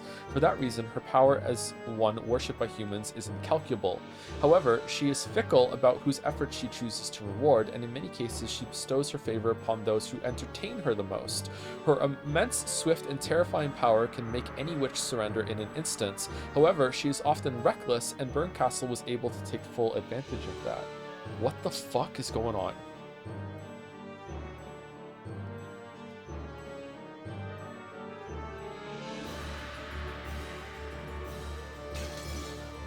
Do as you like. Now that I've been exposed, allow me to get serious. That would be well. Going easy has never been written in my dictionary. Cackle, cackle, cackle. Well, it's written in mine. Lady Lemfelta, let's enjoy our precious time together. Yeah, I'll be counting on you, Lady Beatrice. I've been betrayed pretty badly by her too. Until the two of us smash her up and pay her back double, I won't be able to rest. I'll be counting on you, Lambda, and you, Beato. No matter what we fight over, this will be a very significant battle for us all. That's right. Of course, I don't plan on losing, but we've got a goal beyond who wins and who loses. After all, we hate boredom. Three witches giggled, cackled, and guffawed. Alright, so cackle, giggle, guffaw? That's right. I should thank you, Beato. It looks like I'll finally be able to escape my boredom. Do your best to entertain me, along with Lambda Delta. Leave it to me. Cackle, cackle. If we're decided, Beato, then let's start a strategy meeting right now. I know all of this girl's weak points, and I'll teach you all of them. And yet, Lady Lambda Delta, you were defeated by her. Cackle, cackle. I won't tell you, I won't tell you. Soon. Cackle, cackle. She's never boring, that Lady Lambda Delta. Isn't she? Take care of her. She gets lonely easily. I see. So she's one of those that are popular these days. Cackle, as expected from Lady Lambda Delta. Quite cutting edge. Cackle, cackle. Go already. That kid's waiting for you to chase after her. Then if you'll excuse me. See you next game. Cackle, cackle.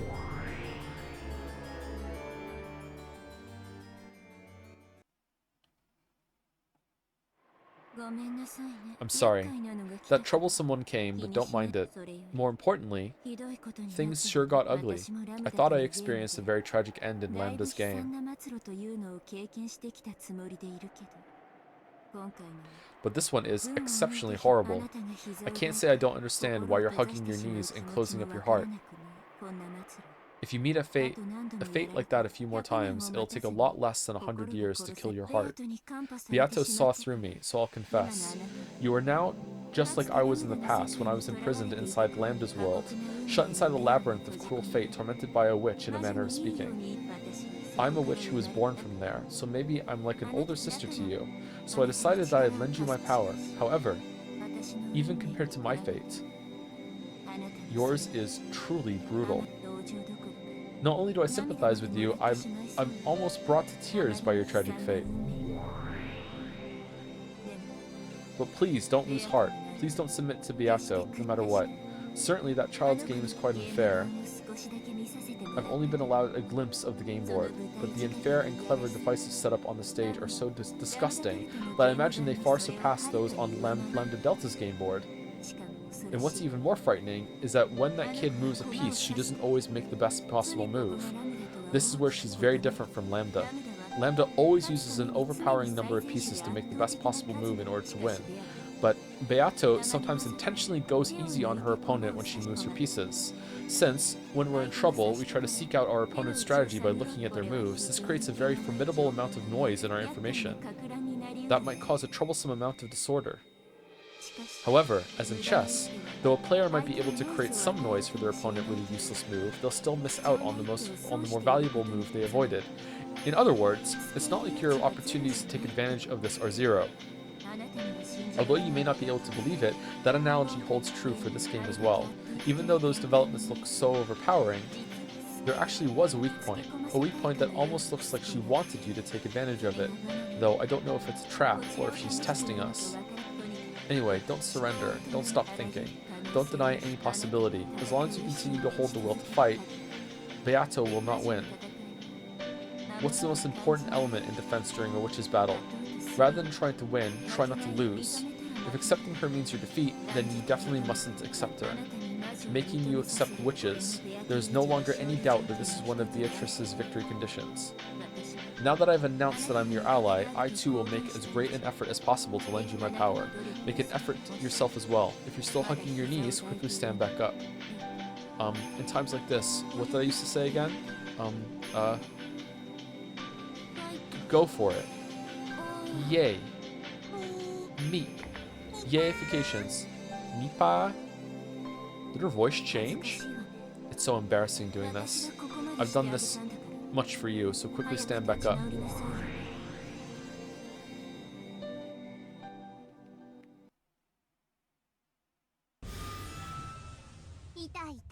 Ah, there you are. I wonder where Burn shrank off to. Giggle. Could she be any more lame? Even so, just like the usual, the pieces Burn chooses are pretty shabby. It's the same with chess, right? If all of your pieces were pawns, you'd have zero chance to win, right? If all of your pieces were rooks and bishops, you definitely wouldn't lose. Well, last time, right when I felt just a little pity and said she could start with her pieces anywhere she wanted, that idiot Burn, without taking notice of my compassion, started with all her pawns on my side of the board. What's up with that? That wasn't a loss or anything. Just remembering it makes me queasy. Because of that, I won't be able to rest until I see Burn's speechless face. And since you, Burn's piece, fucked up so bad, I'm feeling just great. Plus, she may not look it, but that girl really hates to lose, so I'll bet she's off somewhere grinding her teeth and crying her eyes out right now. How totally lame, Giggle. Oh. Come on, laugh with me. Oh. Wait a sec, are you still hugging your knees? You're already like this just because Beato got a little serious? Could you be any more pathetic? She made a sword come out of the cannon's arm, dog! You're so pathetic, I'll just help you out a little bit. I, the great lady Lambda Delta, with the Witch of Certainty and the strongest in the universe, will associate myself just a tiny bit with you and your hopeless chances of winning. You should thank me. You know, Beatrice may really be a cruel and powerful witch, but she's no match for me.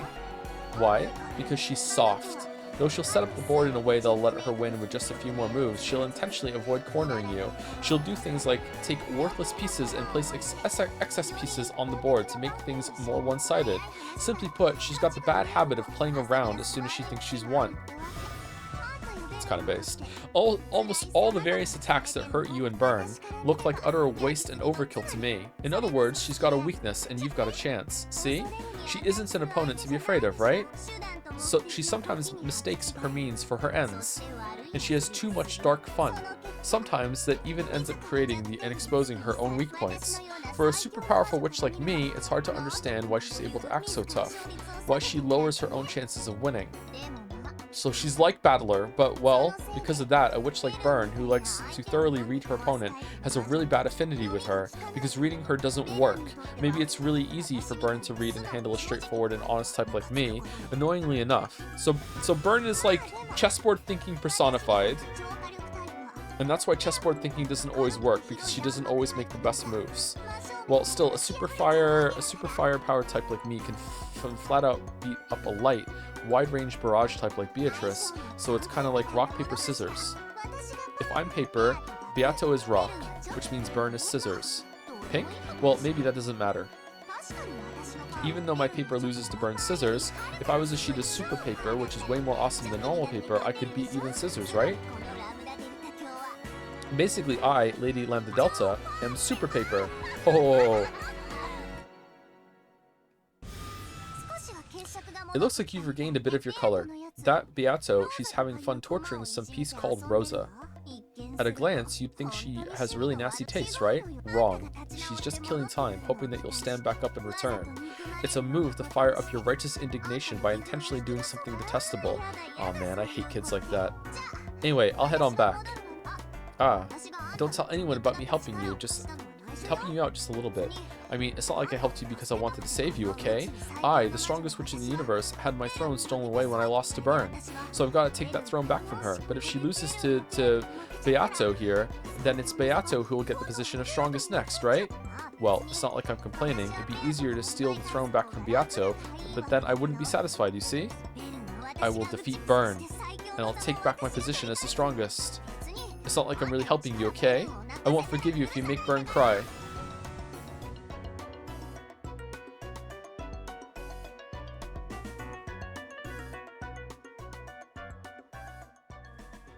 I don't like the question mark scenes.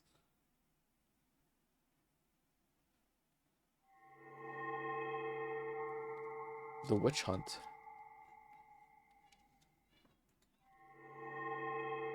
I am Super Paper. Complete the second hidden tea party. Next episode lock has been removed. You can find these new features on the title screen. Addition of new features. What's the new feature?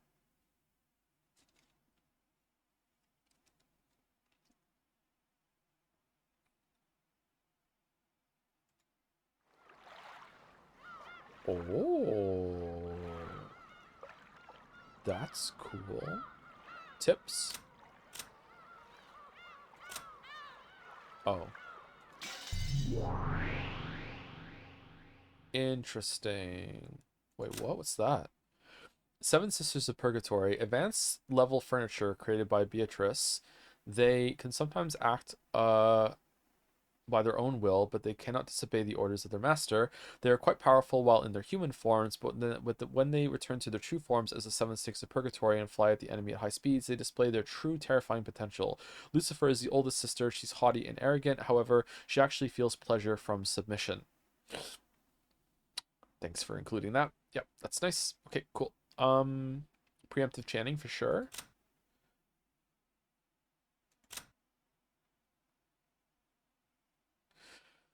An unfortunate young man whom Beatrice has taken a liking to, a human who inherited the black blood from Kinzo. What? The massive resistance to magical power Kinzo was born with was passed on to Battler. Ironically, it was this trait that made it so hard for Kinzo to succeed as a magician. A massive defensive power against magic can be, even by itself, decisive in a battle against a witch. Kinzo has begun to lose this power with age, but young Battler's power is still on the rise. Perhaps it's understanding that Beatrice tried to crush it as soon as possible. Self-taught human sorcerer's natural talent. Okay, this looks normal. or what I saw before. A little magician who has inherited the black blood from Kinzo. Unlike Kinzo, she was gifted with talent and began to tread the path of the magician from a young age. However, her power is still weak and she hasn't yet graduated from an apprentice's level. However, she is skilled with enchantments, which bestow magical power upon objects, and the magical items she creates are all masterclass. Okay, I'll read it. A self-taught human sorcerer, his natural talent and level of knowledge are nothing special, but when his nearly insane powers of concentration and dedication were transformed into magical power, he awakened as a great sorcerer. His power is at least great enough that he was able to summon Beatrice and form a contract with her. Though his power is great, it is also extremely limited. He specializes in summoning and barriers, so perhaps it's fitting to call him a summoner. Kinzo's earliest furniture, which he created to serve him and him alone with complete loyalty. Though he was Kinzo's first creation, he was made with the help of a high-class demon, so while there were several defects in his initial specifications, he conceals a great potential within himself. In the many years following that, he continued to mature and compensate for his many deficiencies, turning himself into the nearly flawless butler furniture that he is now. He is approaching the limit of his service life, but the magical power he can unleash for an instant rivals Kinzo's. Shannon is, in the truest sense, Kinzo's handmade furniture, which he created without borrowing the power of demons. Uh-huh. Though there were a few problems with her initial specification, she was given a very rare and precious thing, a heart. It seems that, as a result of his long personal experience, Kinzo came to believe that the power created by the heart contains within it a strong magic. In the lengthy span of time following that, she began to mature, becoming exceptionally skilled with powers of a protective or repulsive nature, such as magical barriers. Because of this, in the realm of barriers alone, she possesses immense magician class power. This whole page is bullshit. So far, he is the last furniture created by Kinzo. Making use of all his previous experience, Kinzo managed to implement a set of flawless specs. Cannon was also given a heart, but it was much weaker than Shannon's. Perhaps because Kinzo felt a sense of approaching personal danger related to his fortune as he neared the end of his life, he bestowed Cannon with the rare power to fight and protect. However, he hasn't yet matured very far and is unable to properly control his own power and speed. Hmm.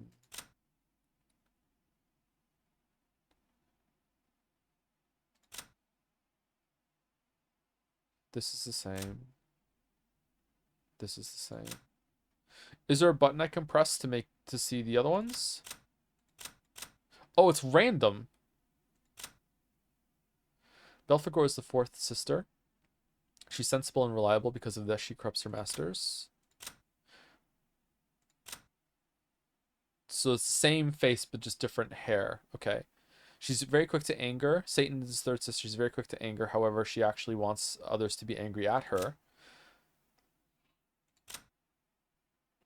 Asmodeus is the seventh sister. She's a girl at that age where they want a boyfriend. She'd give up her life for love. What?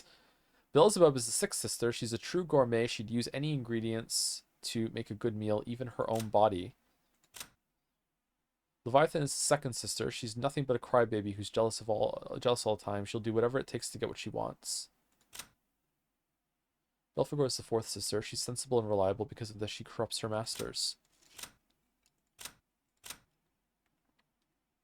Mammon is the fifth sister. She's very greedy. Once she decides she wants something, she will sacrifice anything and everything to get it.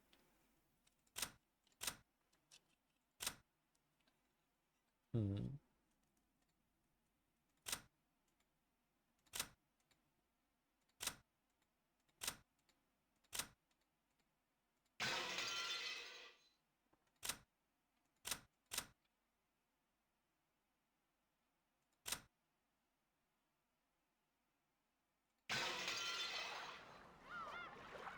Hmm.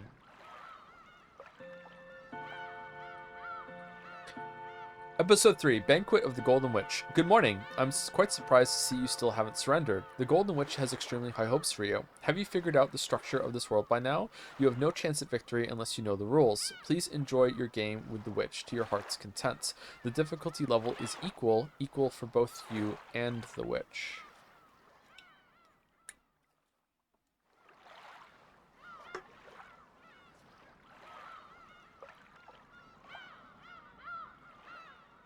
You still haven't seen episode 2 tips? What do you mean? Did I not? I clicked on it. I went here. Oh, you want me to read these ones? Okay, sorry. Someone wants me to execute them all. Can I kill her?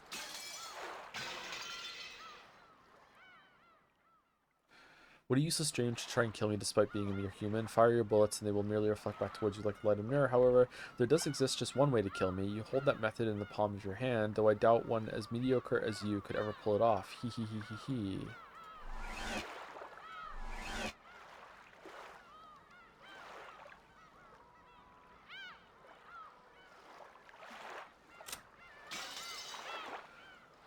Missing.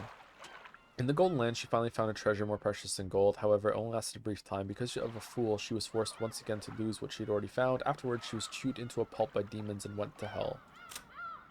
Missing. He did surrender to the witch at one point, but he pulled himself together and regained his will to fight.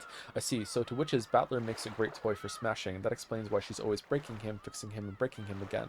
Torture is meaningless if you kill the subject. You've got to alternate between causing pain and letting them rest. Yeah, it's so true. It's so true. Think about hell for long enough and you start to realize that. Yep. Yep. Alright. Go to missing. Sorry, Genji. Selfless furniture seeks nothing but repose in the Golden Land. However, since a fool obstinately rejects the Golden Land, it seems his time of repose is unlikely to come soon. Afterwards, he was torn to pieces and eaten by demons and went to hell. Missing. He finally reached the Golden Land he so desired to see. However, since the fool was unwilling to accept it, the magic was wasted once again. Even so, he was probably happy. After all, he managed to be reunited with the Golden Witch, if only for a brief time. Afterwards, he was crushed to bits and eaten by demons and went to hell. Who else survived until the very end? It was just those, right? Maria. In the Golden Land, she learned that her mother still truly loved her. At least for now, she is satisfied. And are these different? No. Okay. Have you made progress in solving the epitaph? In just a short while, your time will be up in a flash. The ninth twilight will begin quite soon. Okay, and this is the record.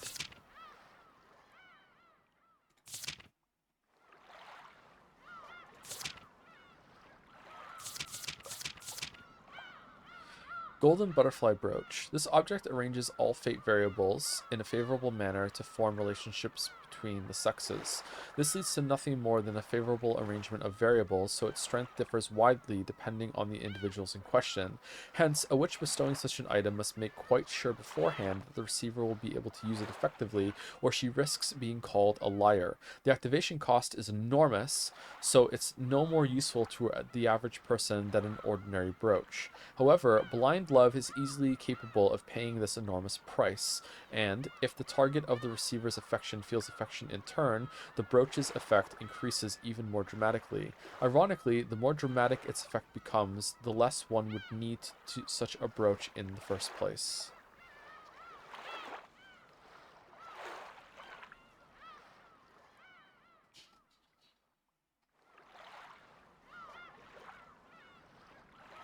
Next page killing? I tried doing that, it didn't work.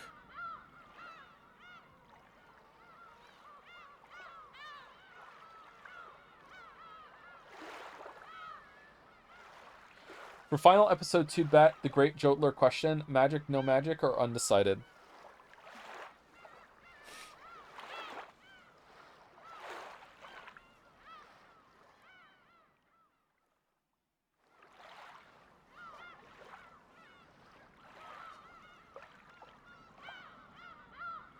I think there's magic right now. I think there's magic right now. I do. I think there's magic right now.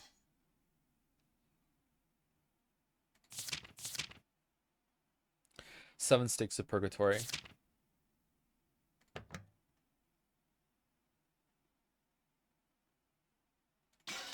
Yeah, I could kill them all like this if I don't select one. Can't do it here, though. Okay. Okay, I couldn't kill them here. Like I tried already. Someone is saying to kill them here. I can't. What if I resurrect?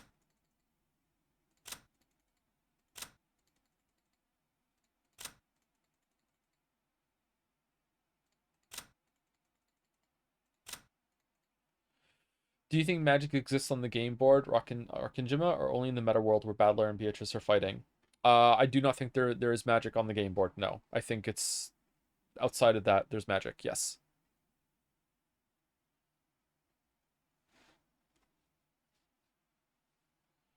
Okay, is there anything else anyone would like me to do in the tips before I move on?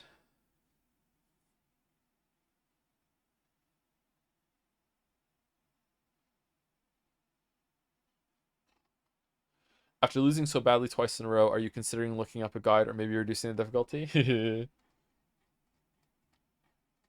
You reading episode 3? On Saturday, yeah, but we're gonna just see what the first part is in episode 3 right now. Why do I have to unlock load? Why is there another unlock? This story is very obviously fictional and fantastical in nature. Any resemblance to existing individuals, organizations, locations, or incidents is entirely coincidental. Yeah, okay. Fuck you, Beatrice. Yep. With her face right next to it in the portrait. Yep, fuck you.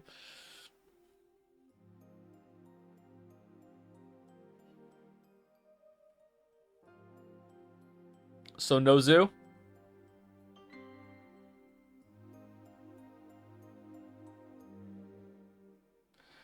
The vase was very beautiful, rich with history and value. Alright, so that's how it's gonna be, huh? Alright. That's how it's gonna be. Wait, this is still here? What? All of the goats, all of the goats. Low-level furniture in service to Beatrice. They are great in number, but silent and lacking personality. They obediently follow their master's orders. Their senses are closer to those of animals than humans, and they're surprisingly dull-witted, which sometimes leads them to misunderstand their orders. They have by nature a massive build like a minotaur's and fearsome superhuman strength. They may be low-level furniture, but the ability to summon an inexhaustible supply of them makes them extremely convenient. Same kind of... Doesn't someone else have this kind of hand motion? Is it Goda? Yeah, they absolutely knew what they were doing calling him Goda, huh? That's on purpose.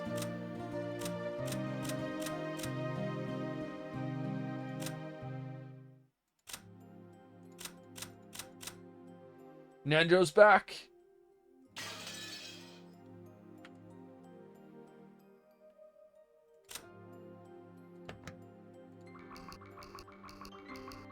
Oh man, all the tips updates are going on right now. Okay, I think that's it.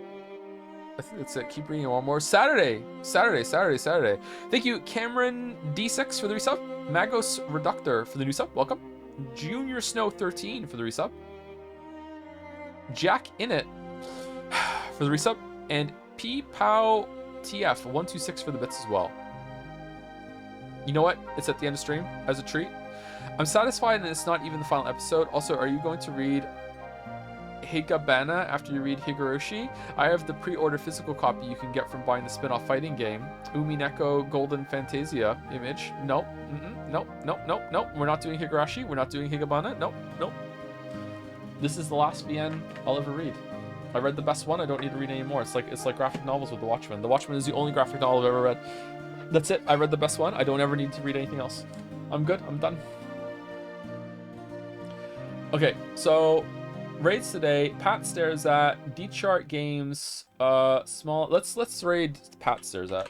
Pat stares at. There we go. Thank you for streaming. Thank you for watching. Thank you for the great birthday stream. Happy birthday. Happy birthday. Thank you for coins. You're welcome.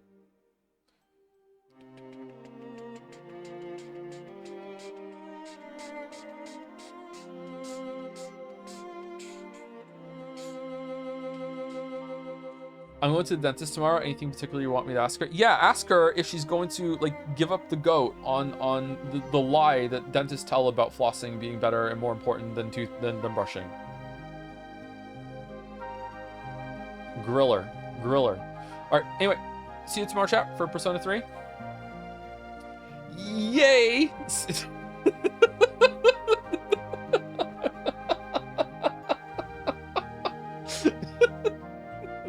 Anyway, enjoy your raid.